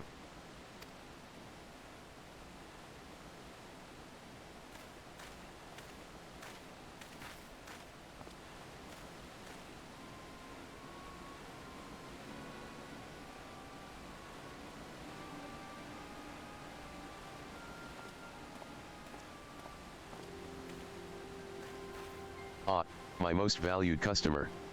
The profit from that single purchase of yours should see me through weeks of idle leisure. Traveling with such a fat purse and no sell swords is tempting fate, so I shall make Earthenshire my last stop and then return forthwith to Tulialal.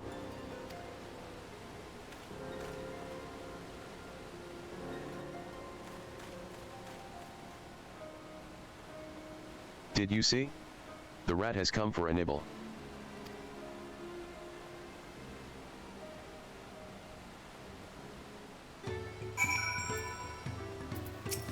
You played your part to perfection, Shauna. A woman of many talents, just as Thancred and Urianger described. Now let us lure Voxa out and spring our trap. Okay. Brother student. Let us execute the final stage of the plan. I will set out towards Earthenshire alone and unarmed, the better to sell the act of a defenseless merchant. Assuming Voxa is watching, he will likely wait for some quiet stretch of the road before accosting me. I'll be relying on you to follow closely behind, remaining hidden until the time comes to spring the trap on our bandit king. Just remember, we need him alive. I'll try my best to not kill him. Can't make any promises though.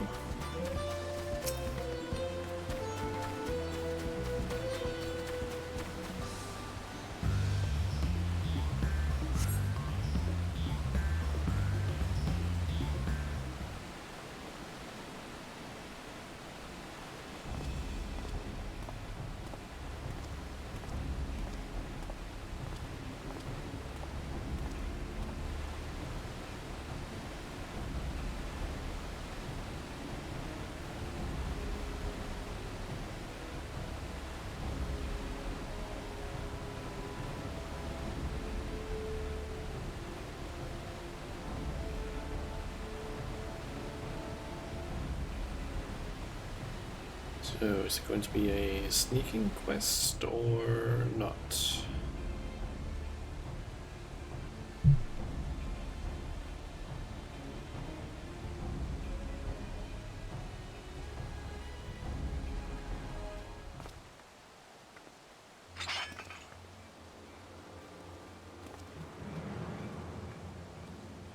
I hear business has been good to you, Master Merchant.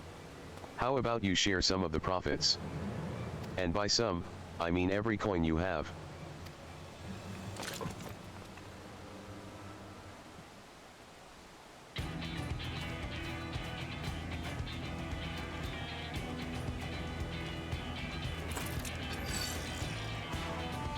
Why Yuri, that gemstone collector?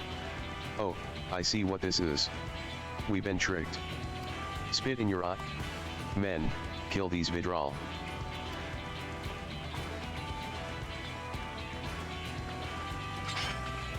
Well, you're not getting away. Slippery vermin. We'll have to interrogate his underlings instead. If you would be so kind, Shauna. Pray leave them capable of speech.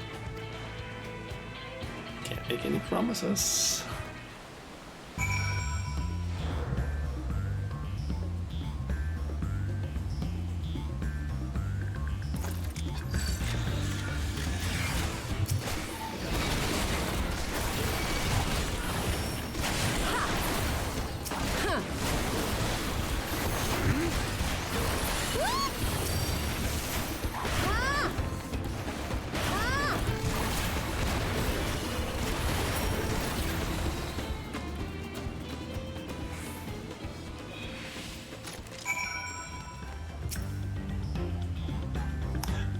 Did I leave any of them alive? Looks like it. I was hoping to talk with your boss, but I suppose you three will have to do. Wait. That's the second promise. What do you want with us? Think I'm scared of a fancy title? I'll take your royal ears as a trophy, as soon as I get free of these ropes. I know your gang is behind my sister's abduction. Tell me where she is. Eat pocket shit, salt lover. You'll get not answers from us. That's right. We don't serve you. Do not play games with me. Where is Wuklam at?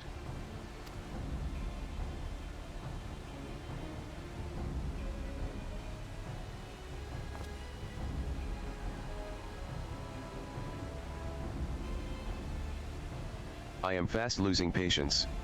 Talk now or die. The choice is yours. We were hired to nab the third promise, that's all. We don't know where they took her. It is Bagul, or yeah, Bagul, probably that hired them. Hired. By whom? Bagul Jaja. We weren't told that either. Only Voxa knows, he's the one who took the job. Well, it seems we needed their leader, after all. Once I've arranged for the Lance Guard to take custody of these criminals, I'll call on Thancred and his tracking skills. But perhaps you could pursue Voxa in the meantime. The bandit was running in an easterly direction. Should you locate him, I suggest you shadow him rather than force a confrontation. He might lead us to where Lamadii is being held.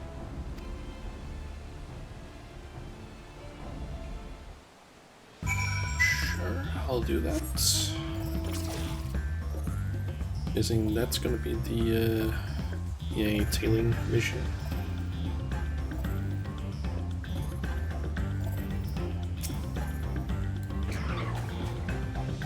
Maybe one of those where I have to like aim, see if I can find him.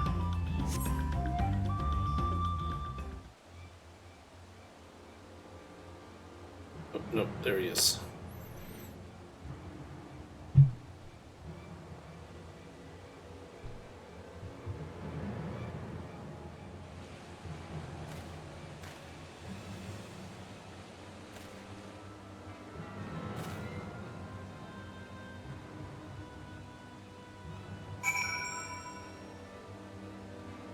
Follow Voxa from a distance.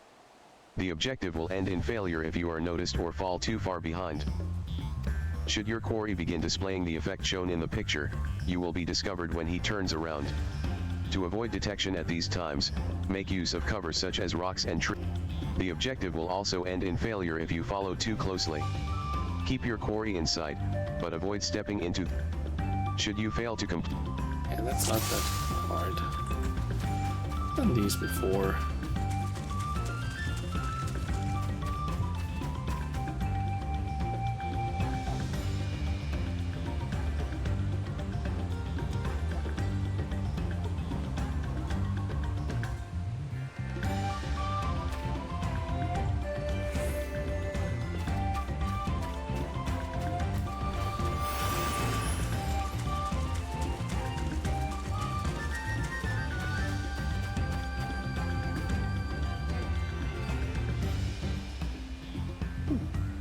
Point.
Gone all the way down here.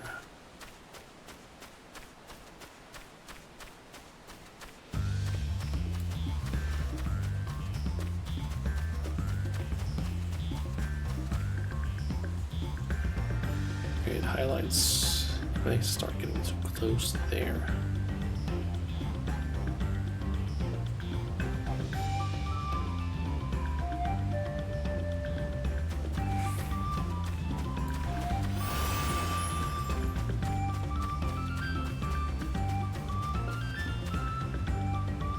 It just had to go here, apparently. Huh. I was thinking like, oh, I'll go around the rock. Guess this is where the hideout is. Finally. My money, give it to me now. The Lance Guard may be hunting us already. Calm yourself. We had our own troubles finding a suitable hideaway. Alright. We're finished. Take your prize and leave me out of the rest. Such hostility. You were hurting for coin, and I offered you gainful employment out of the kindness of my heart. Kindness. You brought a blackened tempest upon us. One look, and I could tell that woman was a killer. A butcher. A salted devil in the flesh. Oh, spare me your fearful bleeding. Go on. Scamper away now before the scary mercenary comes to claim your head.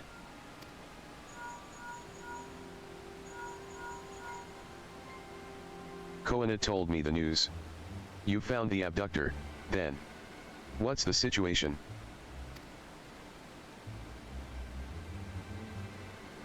And you think the bandits were hired by this Hubigo? Alright, new strategy. Forget Voxa and stay on the Mamulja's tail. We don't want to endanger the third promise, so keep your distance until we're certain they have her. I'll catch up to you as soon as I'm able. Okay, so another tailing mission, I guess.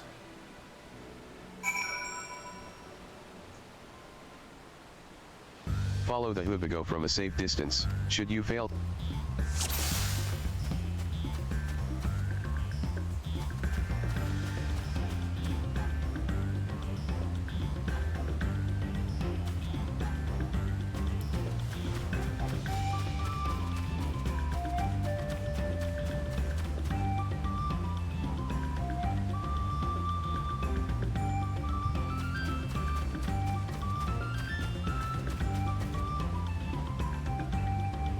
location. Nice.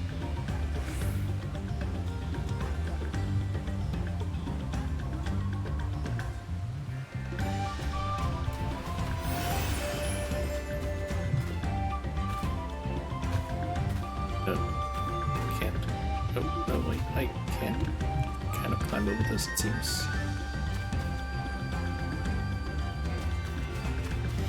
Question is just if that's safe or not. Still keep a distance.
Okay.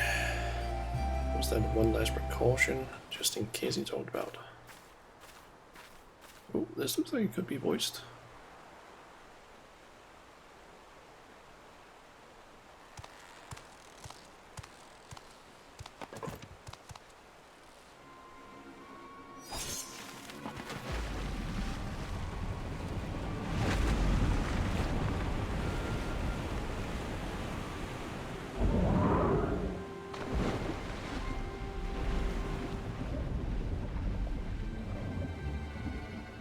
Destroyed our boat.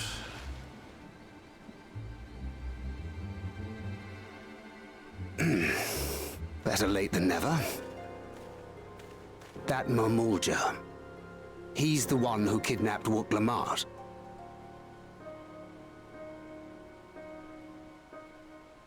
So we're still unsure. If we can follow him a bit longer, confirm his connection to the abductors.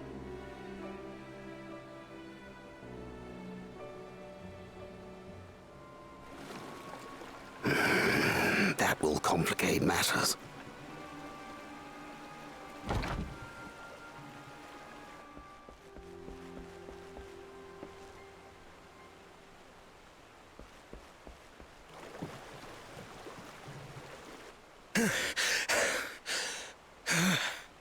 Confound it!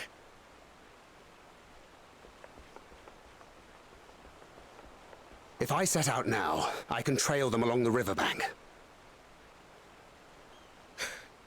Do it! Even if it costs you the contest. What worth is the throne if I lose my sister to win it?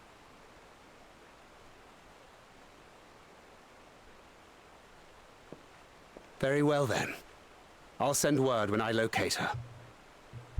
Till then, I suggest you save your strength. A rescue attempt could turn ugly.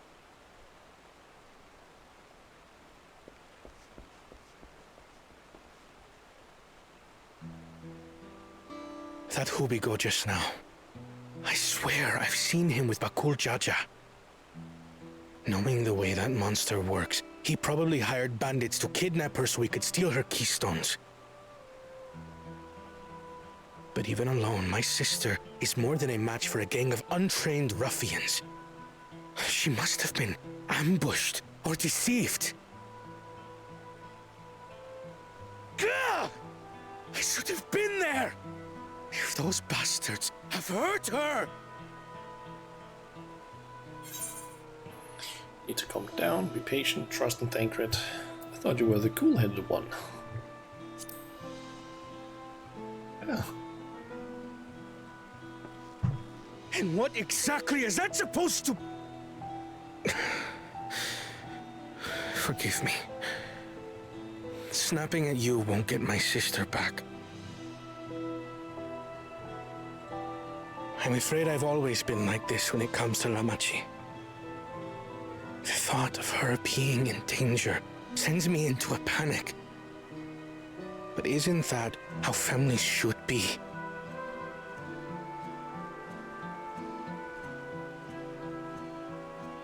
These days, Turali Mikote live however they please. But the clan into which I was born kept to the nomadic traditions of our ancestors. They herded their own neck across the plains, always moving with the seasons. During one such migration, my birth parents left me behind. A child. All alone. Without a single word of explanation. A chance encounter with a kind Pelu merchant was the only reason I survived. Taking pity on me, he taught me his trade that I might fend for myself. I became a stallkeeper in Tuliyolal's market. And that is where the Dawn servant found and adopted me. I had already been in the palace some time when Lamachi came to join us. Like me, she had been cast aside by her parents. I knew the pain of solitude and wanted to spare her that suffering. As this tiny child's new brother, I swore I would always be there for her. He loves his sister, it seems.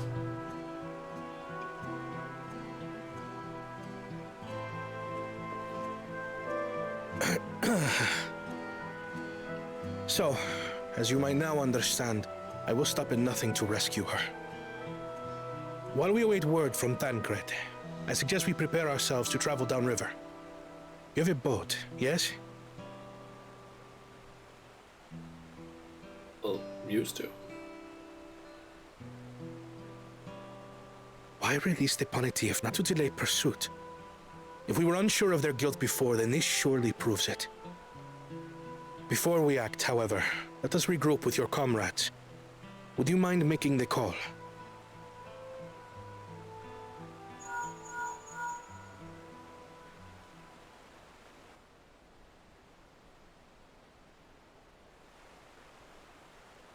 Understood. We'll meet you at many fires.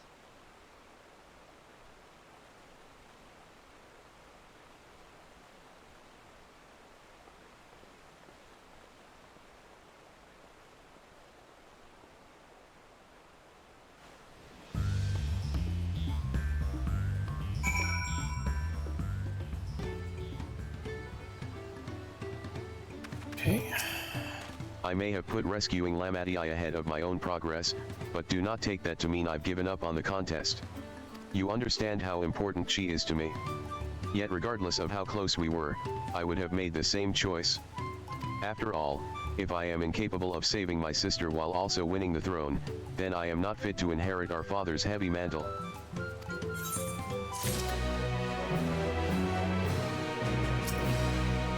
Okay, on to the next quest. Feeding the river. We need to gather our forces.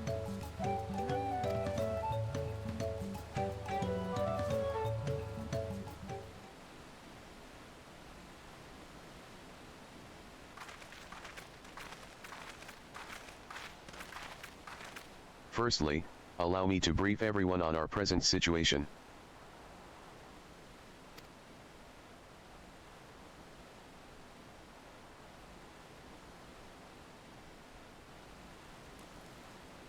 Thus, at the very least, we believe this Huibago knows where Lamadii has been taken. Then Kred is shadowing their boat even as we speak, and I should like to join him with all haste. Unfortunately, our quarry had the foresight to release your Panuti from its harness, leaving us without a means to give pursuit. Aaronville. As an expert on wildlife, what are our chances of recapturing the beast?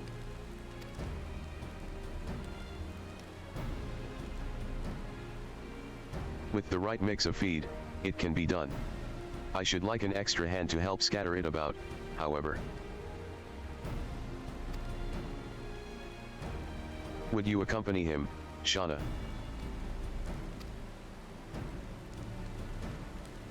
Meanwhile, the rest of us should work on getting the harness repaired.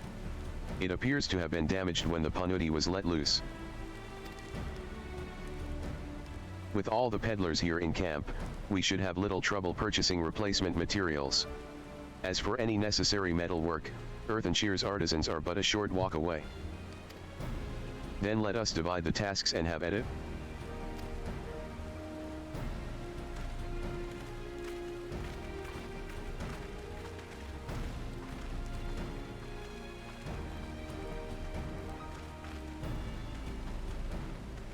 There was an unusually aggressive herd of wild Panutis downriver, so our girl will have fled in the opposite direction. Come, we'll try the waters upriver. Okay.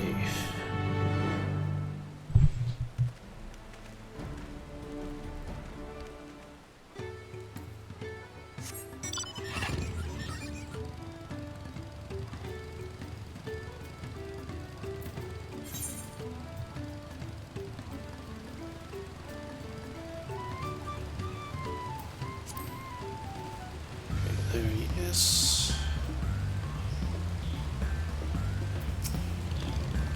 Assuming our Panuti has come this way, she'll be hiding in the depths of Marsh Ligica. We'll need to lure her back to the shallows with the promise of food. Wild Panutis eat mainly aquatic grasses and plants, but the tame ones are often fed vegetable scraps. Knowing this, I added leftovers to the feed I've prepared. This should help the mixture stand out against the marsh's natural scents. Okay, so I guess we maybe head that way. Ligica is crawling with predators, however, so I'll leave it to you to scatter feed deeper in. I'll be waiting for you near the shallows with the rest of our Panuti's enticing feast.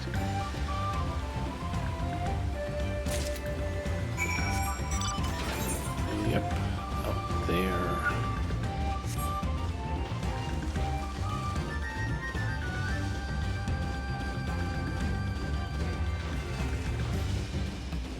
Looks like we'll be able to swim in that.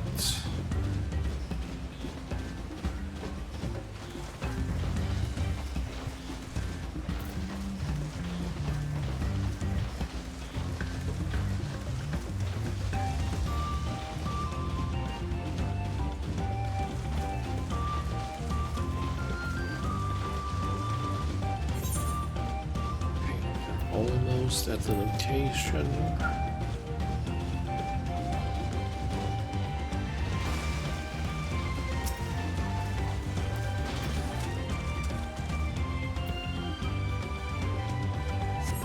You scatter Aranvil's Panuti feet along the water's edge. I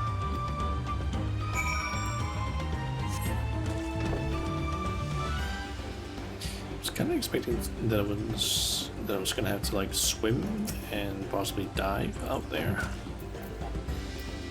Spread it in the water.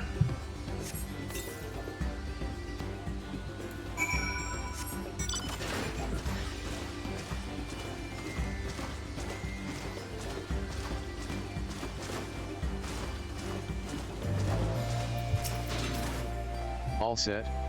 I've just finished laying out the last of the bait. Step back out of sight and leave the rest to me.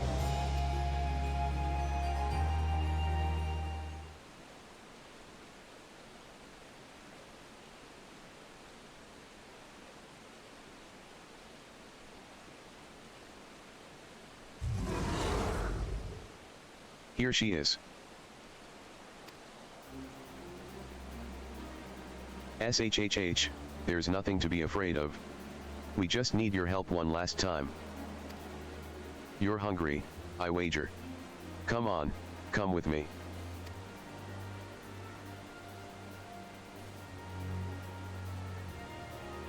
Yes, there's a good girl.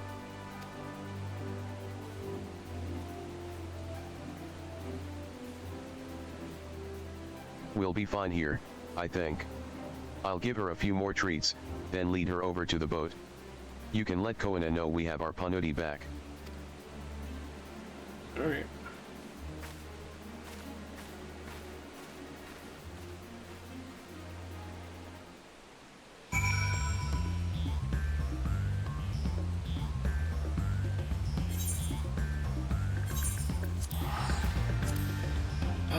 When are we gonna get the quest with a Aether Current? Because that means we get to go to the next area.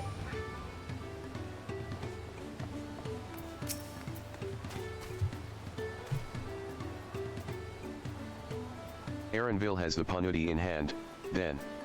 Good. I expected nothing less from a certified gleaner.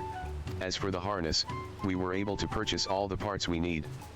The Leveler twins are over in Earthenshire right now, having the Potsworn make the repairs. I'm told it shouldn't take long. We'll be ready to embark on our rescue mission as soon as we hear from Thancred.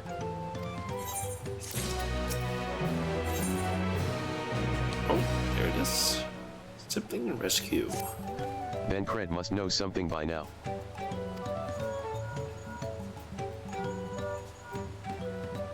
You found her? Understood. Thank you. I had but to invoke his name. Thancred followed the Hubago's boat to its destination, and confirmed that they are indeed holding my sister captive. They, of course, being Bakul Jaja and his minions. I swear, I will make them regret this. Lamati is in rich leaf tunnels. The moment the harness is repaired, we strap in the Panuti and make our way back down Iwakatumu.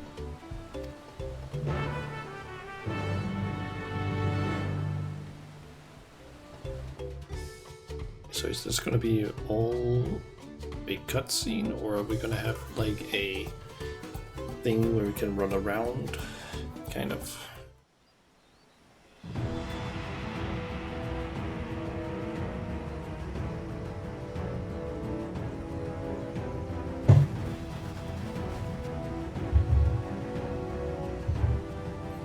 Also, can we just go ahead and kill Bakul? It's a bastard. Honestly, I'm just kill him. The third promise is up ahead. She's unharmed, but we best not dally.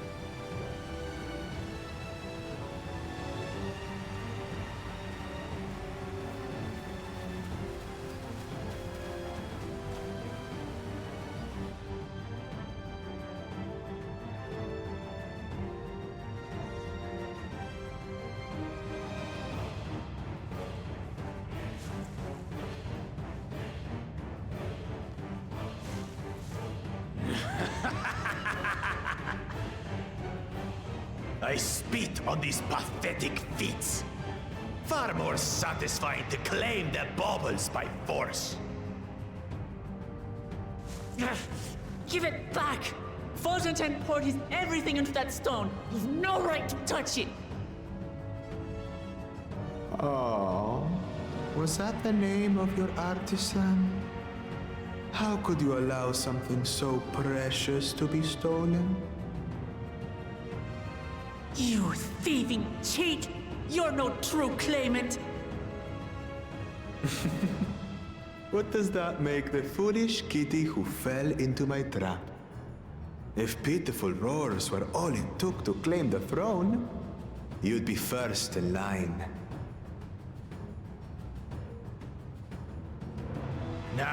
Now, brother. You shouldn't tease her.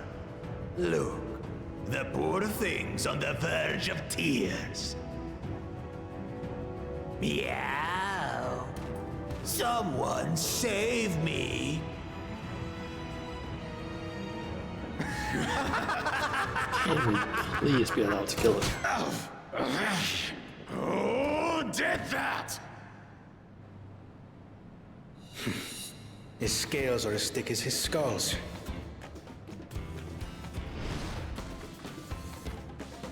Coward! You dare ambush me?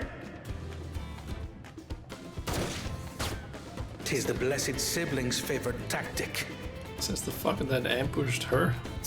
That useless Bune was sycophant. He was supposed to keep the lackeys running in circles. Oh, you must tell me all about that.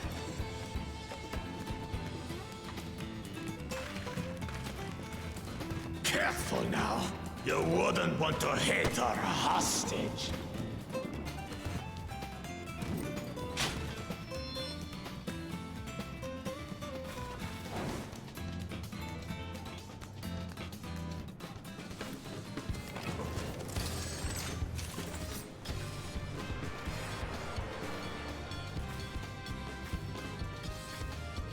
That one's not to be underestimated. They can do nothing while we have.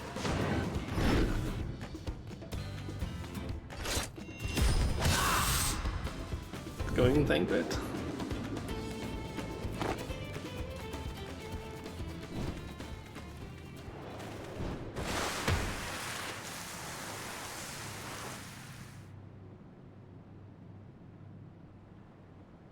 Impeccable timing.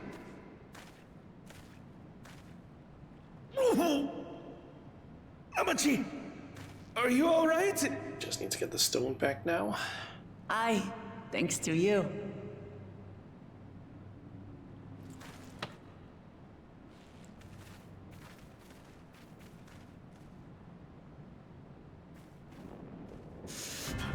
These weaklings think they can defy us?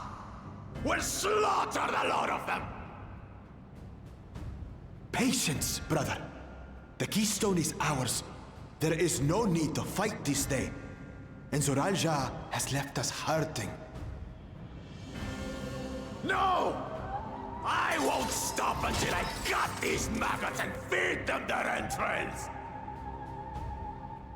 If we fall here, we fail our siblings for nothing. Is that what you want?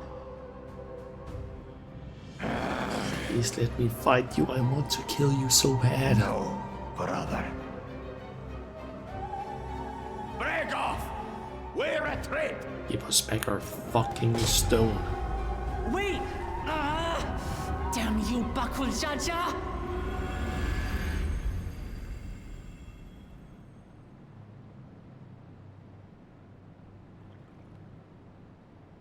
Do we give chase?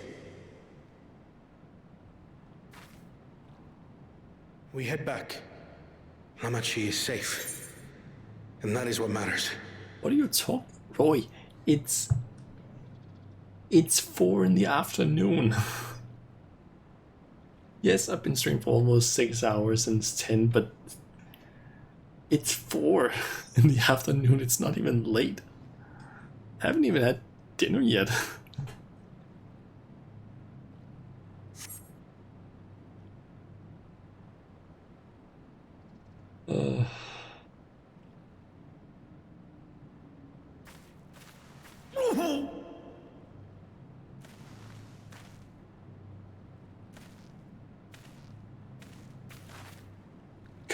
Go to bed. I don't think I'm gonna do that. Still have around like 6 hours left stream.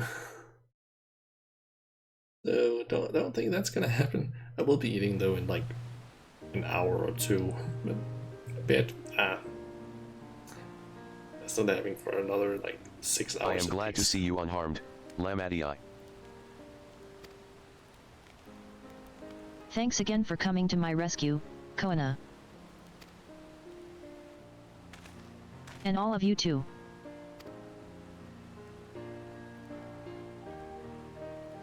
Bakul Jaja must be desperate indeed to resort to such aggressive tactics. I shouldn't have been so careless. I underestimated him, and it cost me a keystone. Fonjin Tain upended his life so that I could accomplish the Moblin's feat. He believed in me, believed in my cause, and I've let him down. I wonder if we can just get a new one, since it was stolen, or if that's against the rules.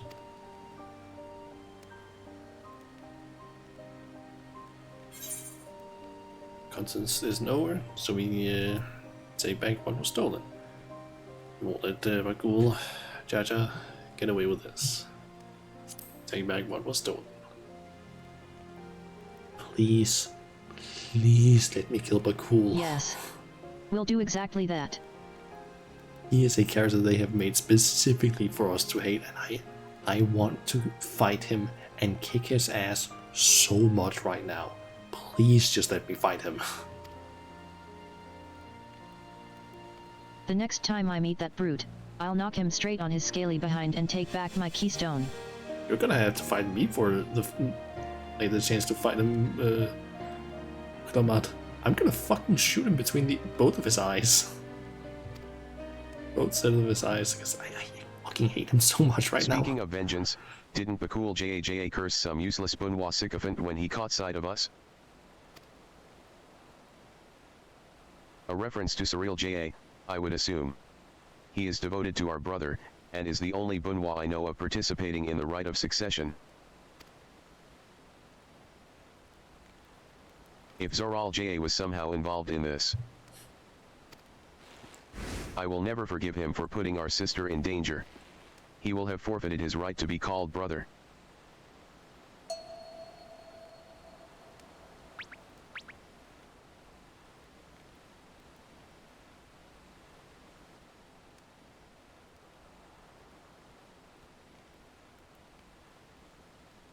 Ahem.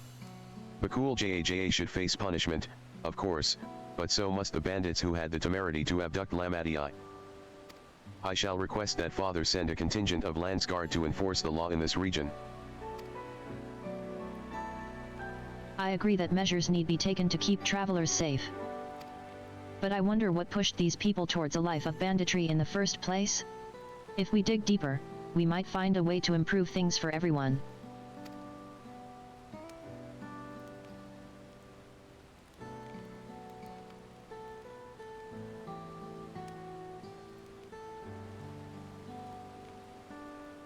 Tis something to think about. For now, however, the rite continues. I thank you all for your help.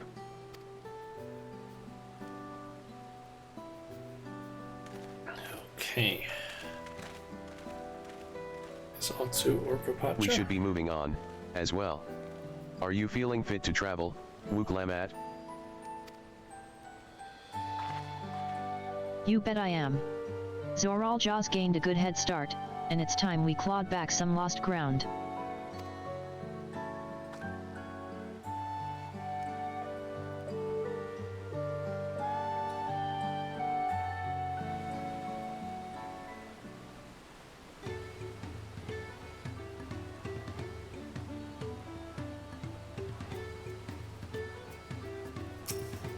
I really am sorry this happened. From now on, I won't let my guard down around suspicious strangers. And again, I do appreciate you all coming to save me.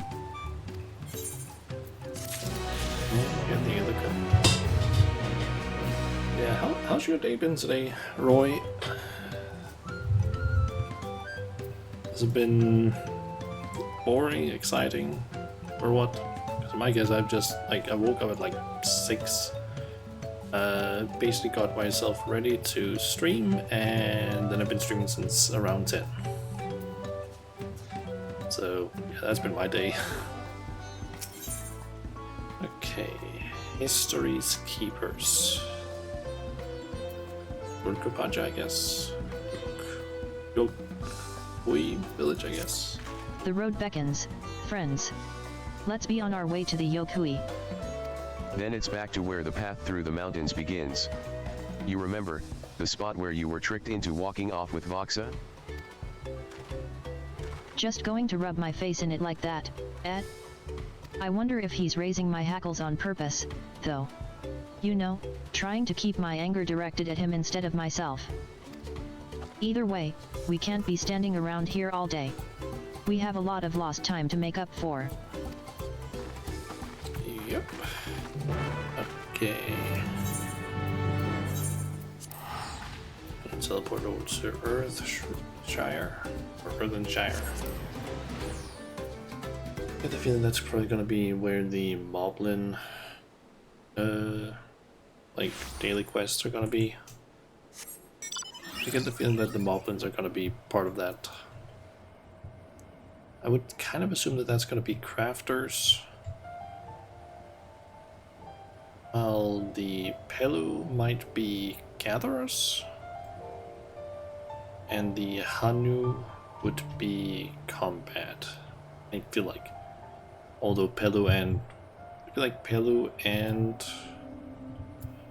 the Pelu and Hanu could potentially switch, but the Moblins could potentially also be gathering. I doubt that they're going to be like, what's it called, or combat oriented, because that doesn't seem to fit them really. I couldn't leave without letting Redirect know what happened, so I stopped in Earthenshire to say a few words before moving on.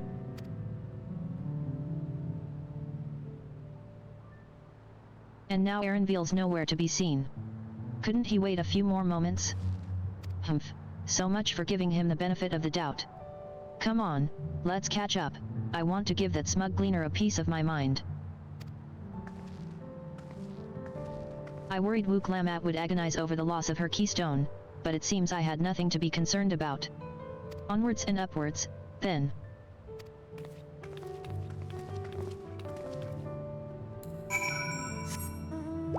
Okay. Let's head to Urkupaja, the southern and upper region.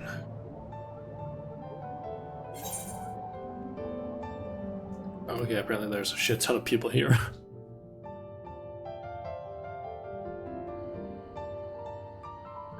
Yeah, I don't really care about the instance.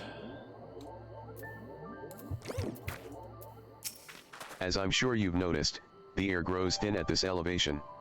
Take it slow until your body adjusts. Deep breaths. Drink plenty of water. A few more steps and we'll be in Whirler's Echo.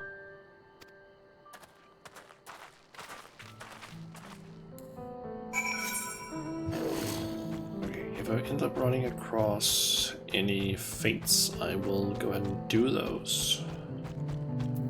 So we have 6 of them at least, but if we don't find any of them, that's honestly also fine, but it would be nice if I had some higher movement speed on mount. Well, before we... Get that guy, and I guess these are the giant race.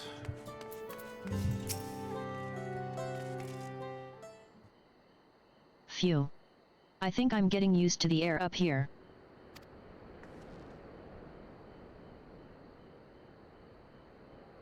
So this is the place from the Lay of Proof, where Papa met with the Yokui.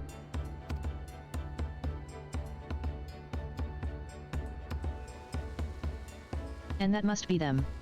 I don't think I've ever actually seen one outside of a picture. So it is for most to rally.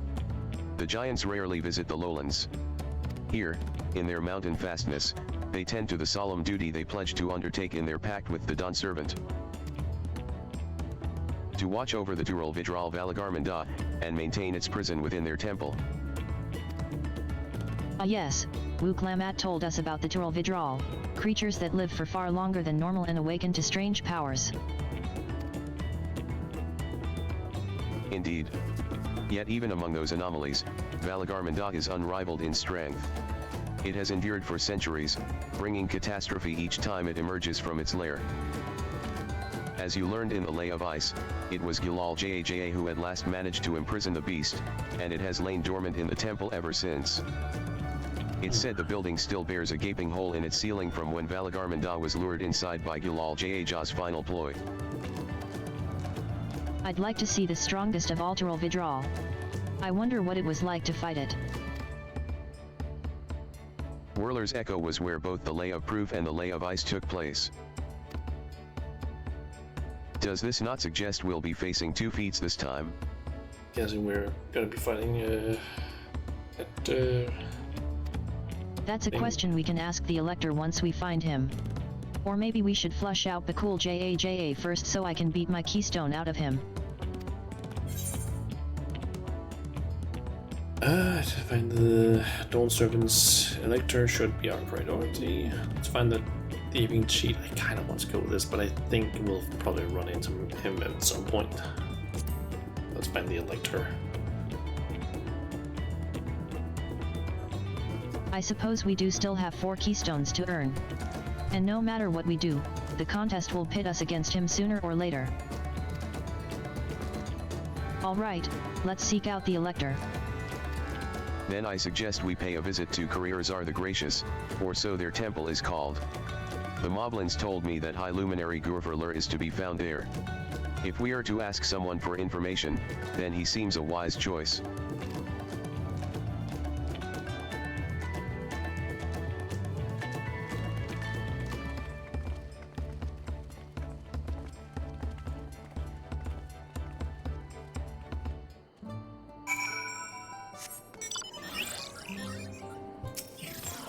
Let's get this tuned.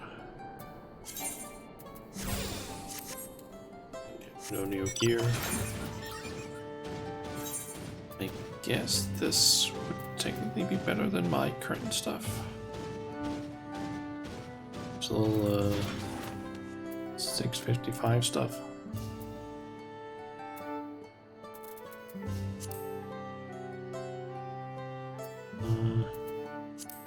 You know what? Sure.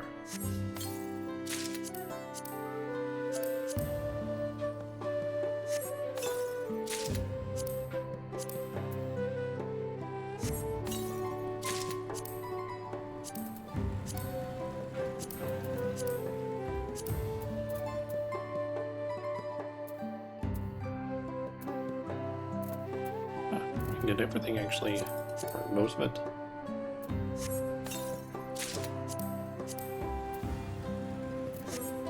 $665. Yeah, my weapon is still better, but that's also because it's $665. It's like 10 item levels higher than that is. What the fuck is up with this gear? I think this is the stuff, like the same model from the stuff in the lunar subterranean. What's it called again? That one.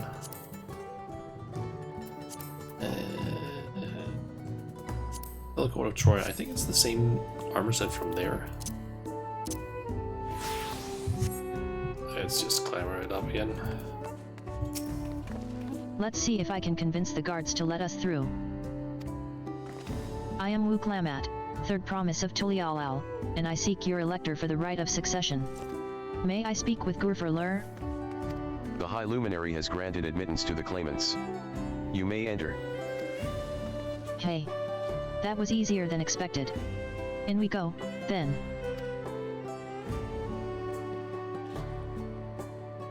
Voiced cutscene, perhaps?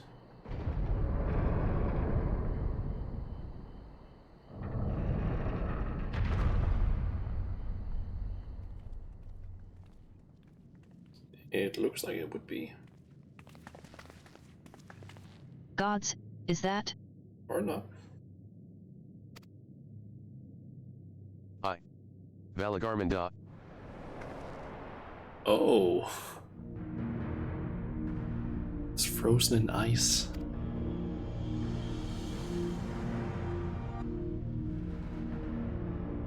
So that's how they captured it. Welcome.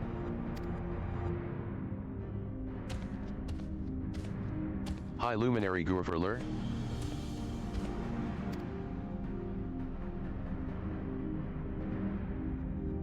He is not here, at present. I am Luminary Zermerwer. Zermerwer. This is the Skyr Ewan, Valagarmanda? It is. The Turul Vidral whose name has evoked terror since time immemorial. Even my people, once conquerors of all beneath the sun, were as brittle leaves before Valagarmanda's tempestuous power. When the Skyr Ewan descended upon Urkopisha 8 decades ago, the casualties were staggering. Had Gilal Jaja and his companions not intervened, we would have been slaughtered to the last.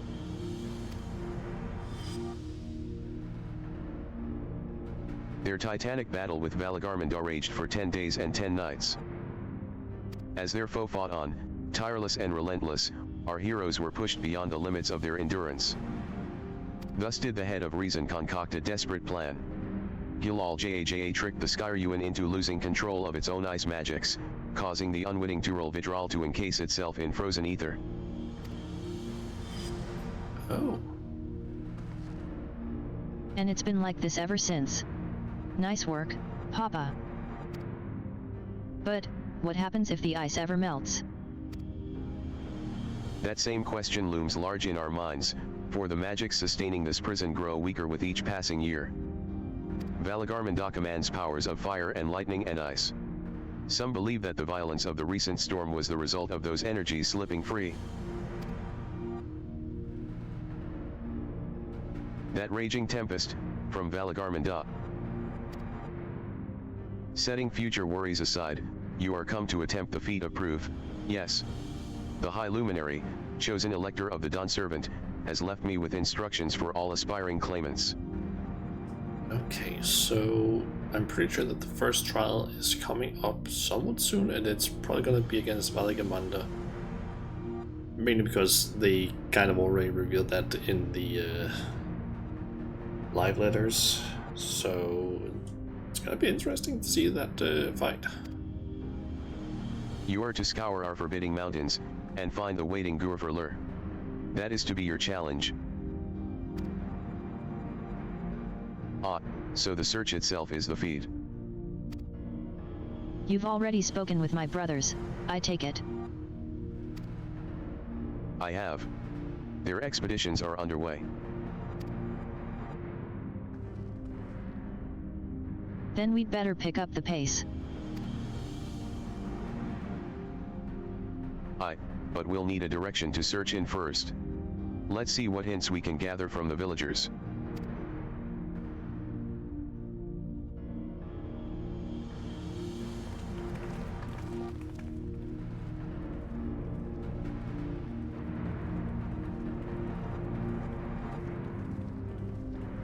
Gonna show something. Nope, I thought I was gonna maybe do like, oh, we can see like a small crack in it or something like that, but oh.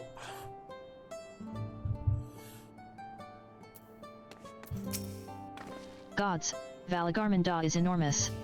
I know Papa had friends with him, but it's incredible he could hold his own against that thing. Should its prison ever fail, though, we can't expect the old guard to come running. It'll be up to us to save the day.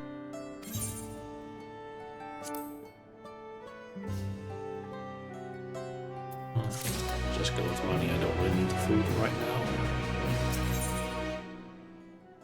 The feat of proof. As we've just been informed, the feat of proof requires us to seek the High Luminary Gurfurler somewhere upon these mountains. However, if earlier feats are any indication, we must assume the challenge precludes the Yokui from answering our questions in a straightforward manner. Thus I would ask that you pay close attention while attempting to divine Gurfurler's whereabouts. Though the giants may not give us a precise location, there may be clues hidden within their words. Such is my theory, anyway. Let us see what we can discover.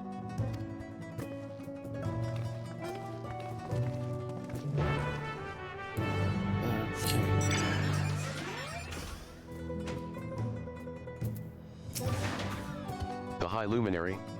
No, I've not seen him today. Now let me ask you a question. That XBRAAL who came out of the temple earlier, was that really the third promise? She seems rather unimposing. How is she meant to succeed the mighty Gilal Jaja?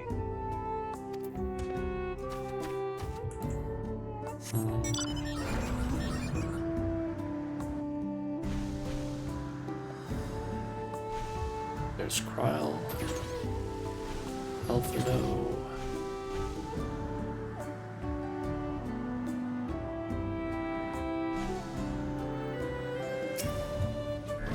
Asking after the High Luminary as well, are you?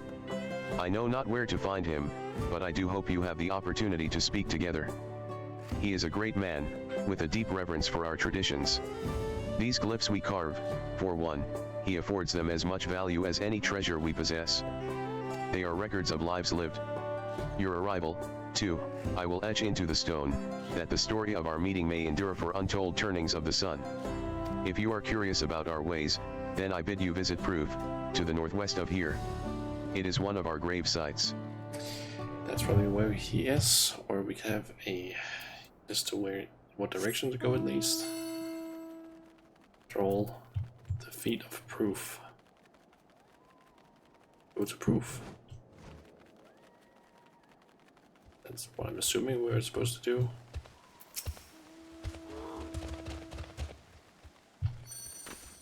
Atulialan? No, you are from farther away than that, I think. As for the High Luminary, I can only guess where he might be. He is warder of the Skyruin, but also keeper of the sepulchres, and his duties often take him outside the village. Yeah, we have to go to the graveyard.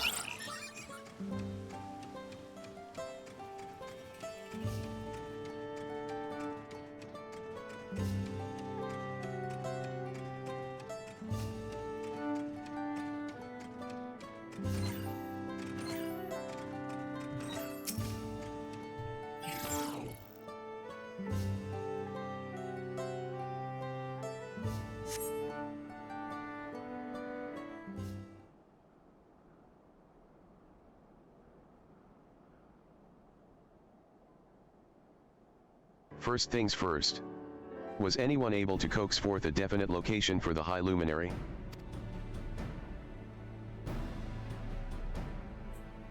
Proof? As expected. What, then, of clues or other hints that might point us in the right direction? What's a proof? I heard that in addition to his usual duties, Gurfurler is also charged with keeping the graves. As did I. The Yokui's sepulchres appear to hold a special significance in their culture. But would it be appropriate for us outsiders to enter into their burial grounds? Proof, you say. And he encouraged you to visit this place yourself? Then let's go and take a look. Even if we don't find Gurfurler there, it will give us the chance to learn more about the Yokui. The gravesite is somewhere northwest of here? Well, we can leave from that side of the village for a start. Shall we?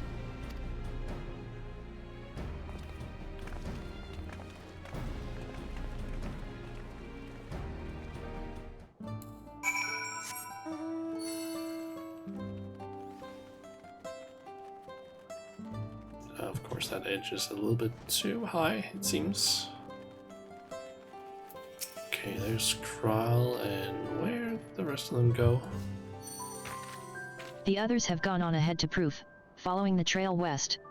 There are sharp drops everywhere, so we're all moving at our own pace. Some of us are not built for craggy terrain.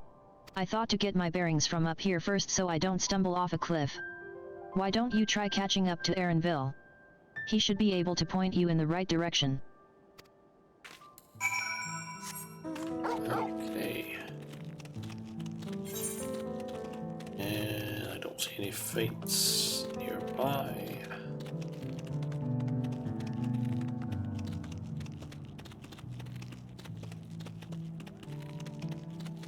Tuli dial. Huh. What the hell has happened over here?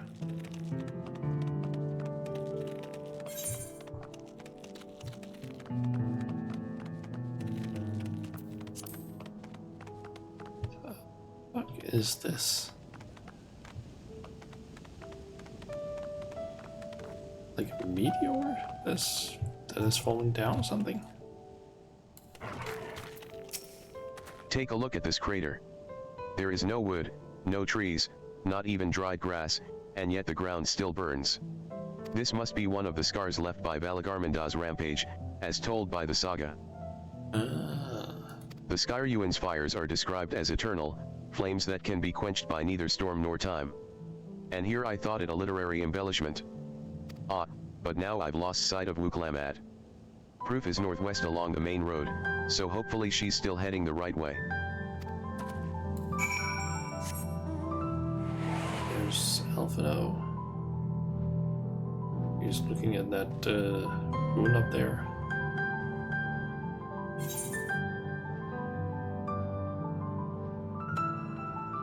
So there's proof.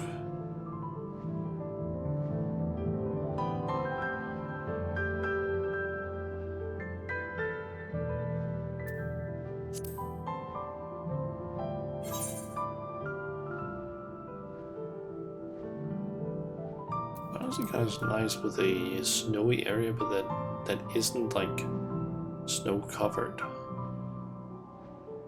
Can't really think of too many areas we've had in the game that has been like that.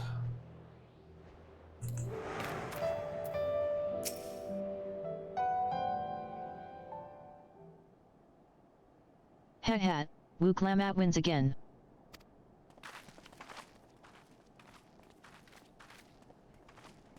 Looks like everyone is here now, so. Greetings, friend. Are you Gurfurlur? No, I am not. The High Luminary did, however, task me with providing a lesson on sepulchres to those who came in search of him. Oh, so we were meant to find our way here after all. Are you to tell us who is buried here? No one is buried here in the sense you mean. When a body has served its purpose, we consign it to the flames, then scatter its ashes across the peaks. Moreover, we do not conceive of death as others do. For us, a person does not die when their heart ceases to beat, but only when they are no longer born in the hearts of all who know them. This is why we build our sepulchres before age or mishap claims us, that we might etch ourselves into the living chronicle for all eternity. Oh. This grave belongs to a good friend. His mortal vessel ended its journey some years ago, but he lives within me, even now. Up there stands my own sepulcher. Got to bed yet? Nope, boy. And I won't be for another like 6 hours at least. As long as it exists, so too will I. I will endure in the hearts of those who read my grave glyphs, in the same manner my friend does in mine. Has it always been thus for your people? This conception of existence and death?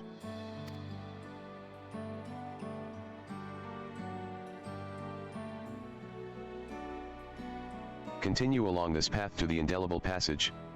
Behold the history upon its walls, and you may find the answers to your questions. Then that's what we'll do. Your traditions are fascinating, and I'd love to know more.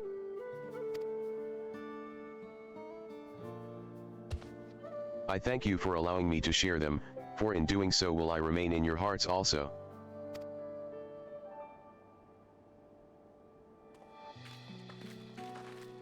Okay, off to another location then.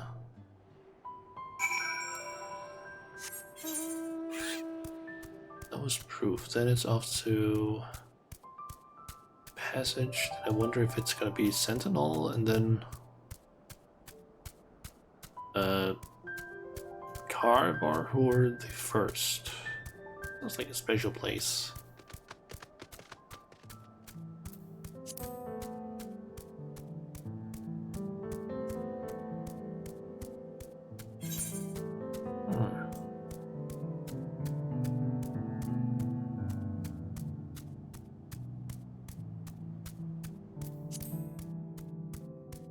Oh, we got got cave paintings. Yeah. Is it time for lore?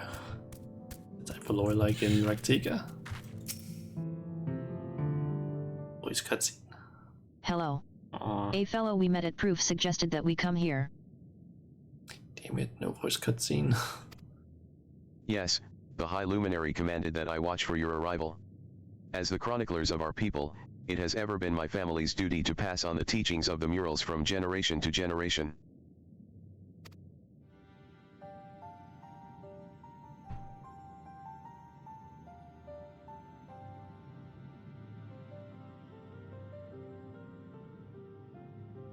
They really are magnificent. And together they tell the tale of your people's history? They are the events which shaped us. I would share them with you ere you continue on your way. Please. We would love to hear all about it. Then I will begin. This first mural depicts a time more than 1100 years ago. An age of great prosperity for the Yokui. Blessed with size and strength unmatched by other peoples, our ancestors marched forth and brought much of Yokturul under their dominion. Then, when all before them had been conquered, they turned their gaze northwards, seeking to expand their territory and power. Here we see the expedition to Zakturul. Unable to cross the strait by ship, our forefathers set to building a bridge to the northern lands, a grand labor which consumed the greater part of a century. Zorga the Boundless. We still make use of that bridge in Tulialal for travel. I can't imagine the patience and dedication it took to complete a work of that scale. But I've never heard of any Yokui living in Zakturul. What happened to the ones who went north? Look upon this next mural and behold the answer.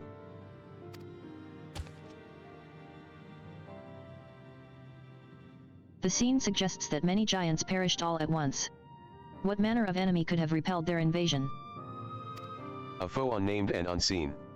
When the expedition pushed forth into Zakturul those 1,000 years ago, its soldiers were felled by disease. Some terrible illness? No. No virulent plague or newly arisen blight.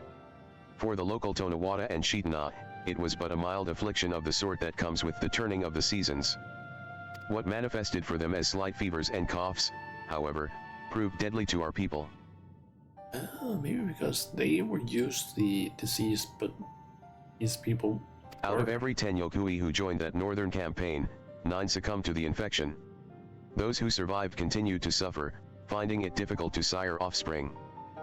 The Yokui might not have been able to, survive the disease because their immune systems weren't adapted to it.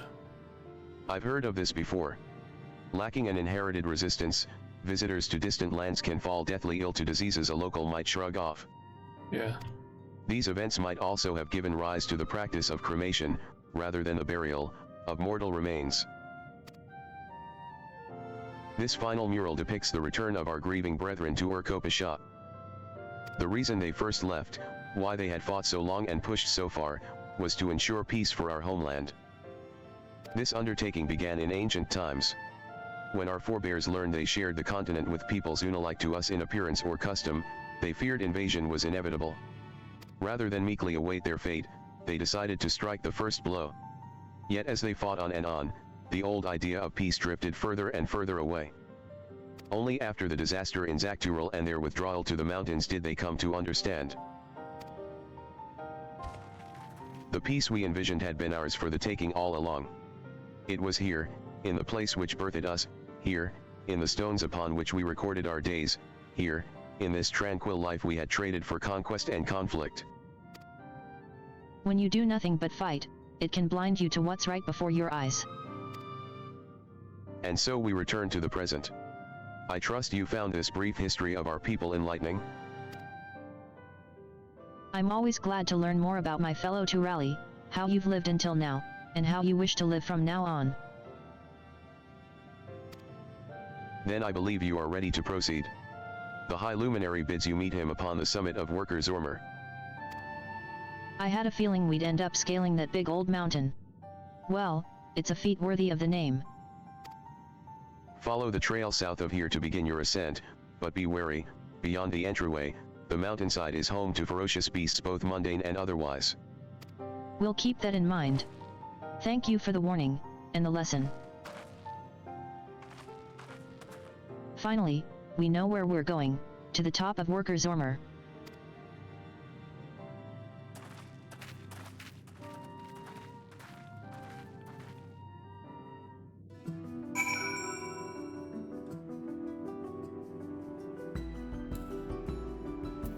Okay. Oh, wait, we're not going through here?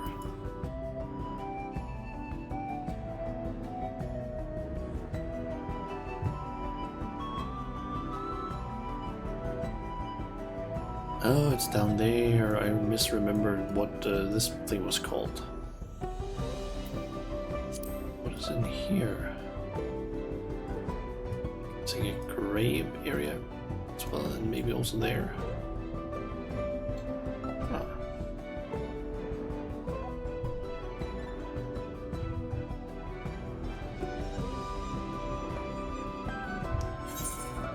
Any blue quests actually shown up?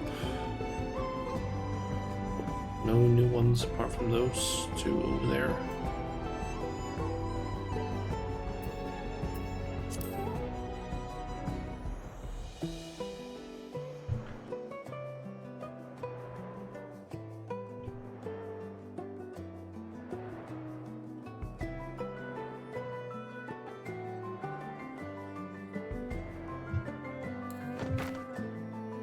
Where did the others go?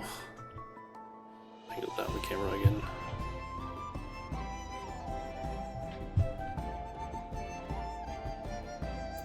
It's usually around here I have it. This thin mountain air is going to be the death of me. Wah, how long have you been standing there? I was just taking in the scenery, is all. Come on, we don't want to fall too far behind Alphanaut and the others.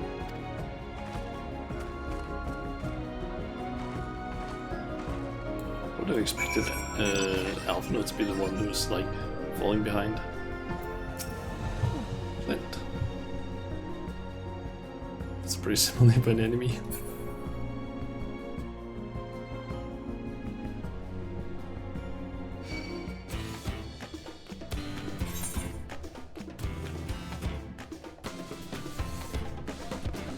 Oh, that's not inside the map? Ah.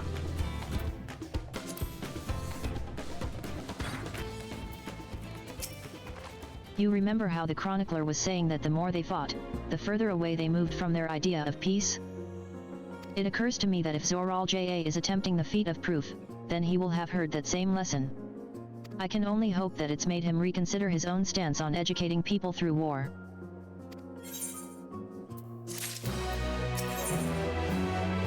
I wonder if this is a dungeon.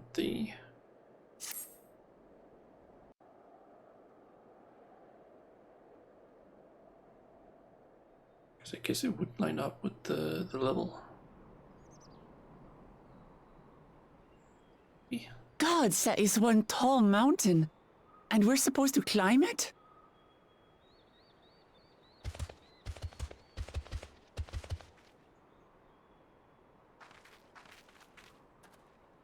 Farther. Gomar. Tuliorlu. Korogar. Do not expect to walk here unchallenged. Tell me, stunted ones, that those short legs bring you all the way from Tuliolal.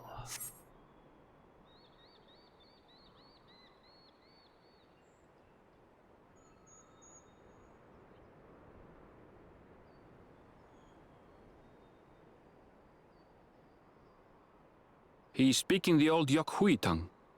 The words are difficult to catch. Though your words are crude and cumbersome, I use them for your benefit. You are a claimant in this right of succession. That's right. Then, if you die, Tuliyola loses a potential ruler. That's a dark thing to say, friend. I get the feeling you don't share the opinions of the other Yokhui we've met. We do not grovel before Gulul, Jar Jar, like those shameless lapdogs. My brethren and I are conquerors, and we will restore our people to their rightful place as Tura's overlords. The giants have their own factions too, it seems. You think your kin weak for showing deference to my father, but they do not follow the man. It is his peace they respect, a peace they always wanted, which they realized could be had right here. Justifications of the craven. They turn their gaze from our ancestors, from the dream we kept alive for 1,000 years and more. They are unworthy of bearing our legacy. I will reclaim the glory of our people. And our ascension begins with the death of the third promise. Stop! I don't want to fight you! Then die on your knees.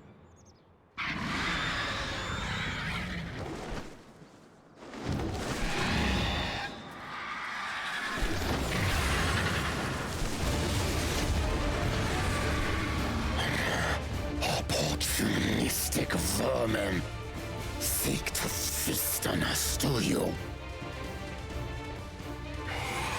Get down here! Your neck will be the first I snap this day!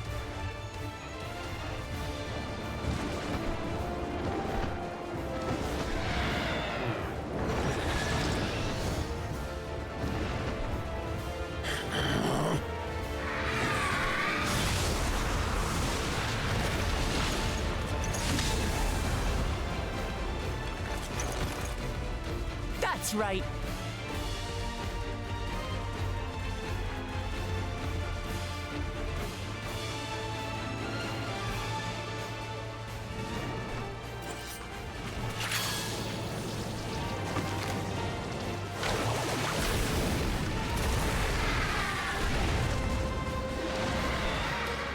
Are we gonna be climbing the mountain as a dungeon to fight that thing?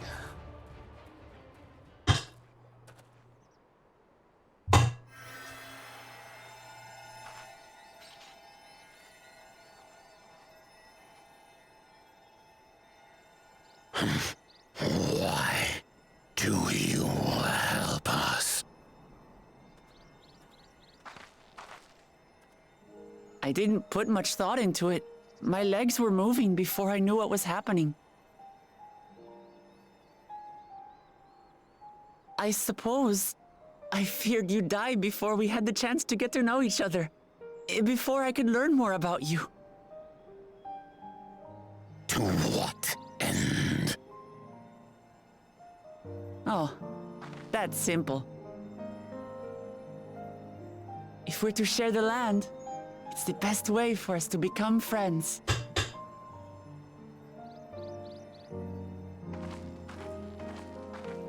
How is he? He'll live. Not quite ready to walk under his own strength, however. If you could stay and tend to him, the rest of us will continue on to Woko Zormor. Understood. Be careful up there. This changes nothing. We will not forsake our conquest. As you like. You want to kill me, you're welcome to try. But right now, you might want to worry about your comrade.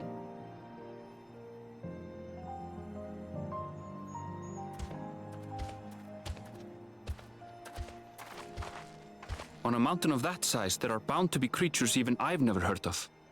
I'll trust you to lead the way. Then we climb. Gafurlor is waiting.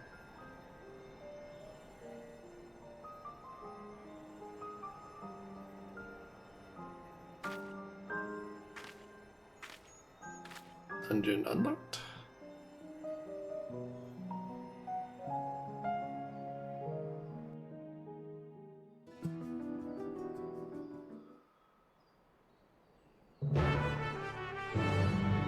Is the accepted dungeon unlocked? Yes, I had a feeling.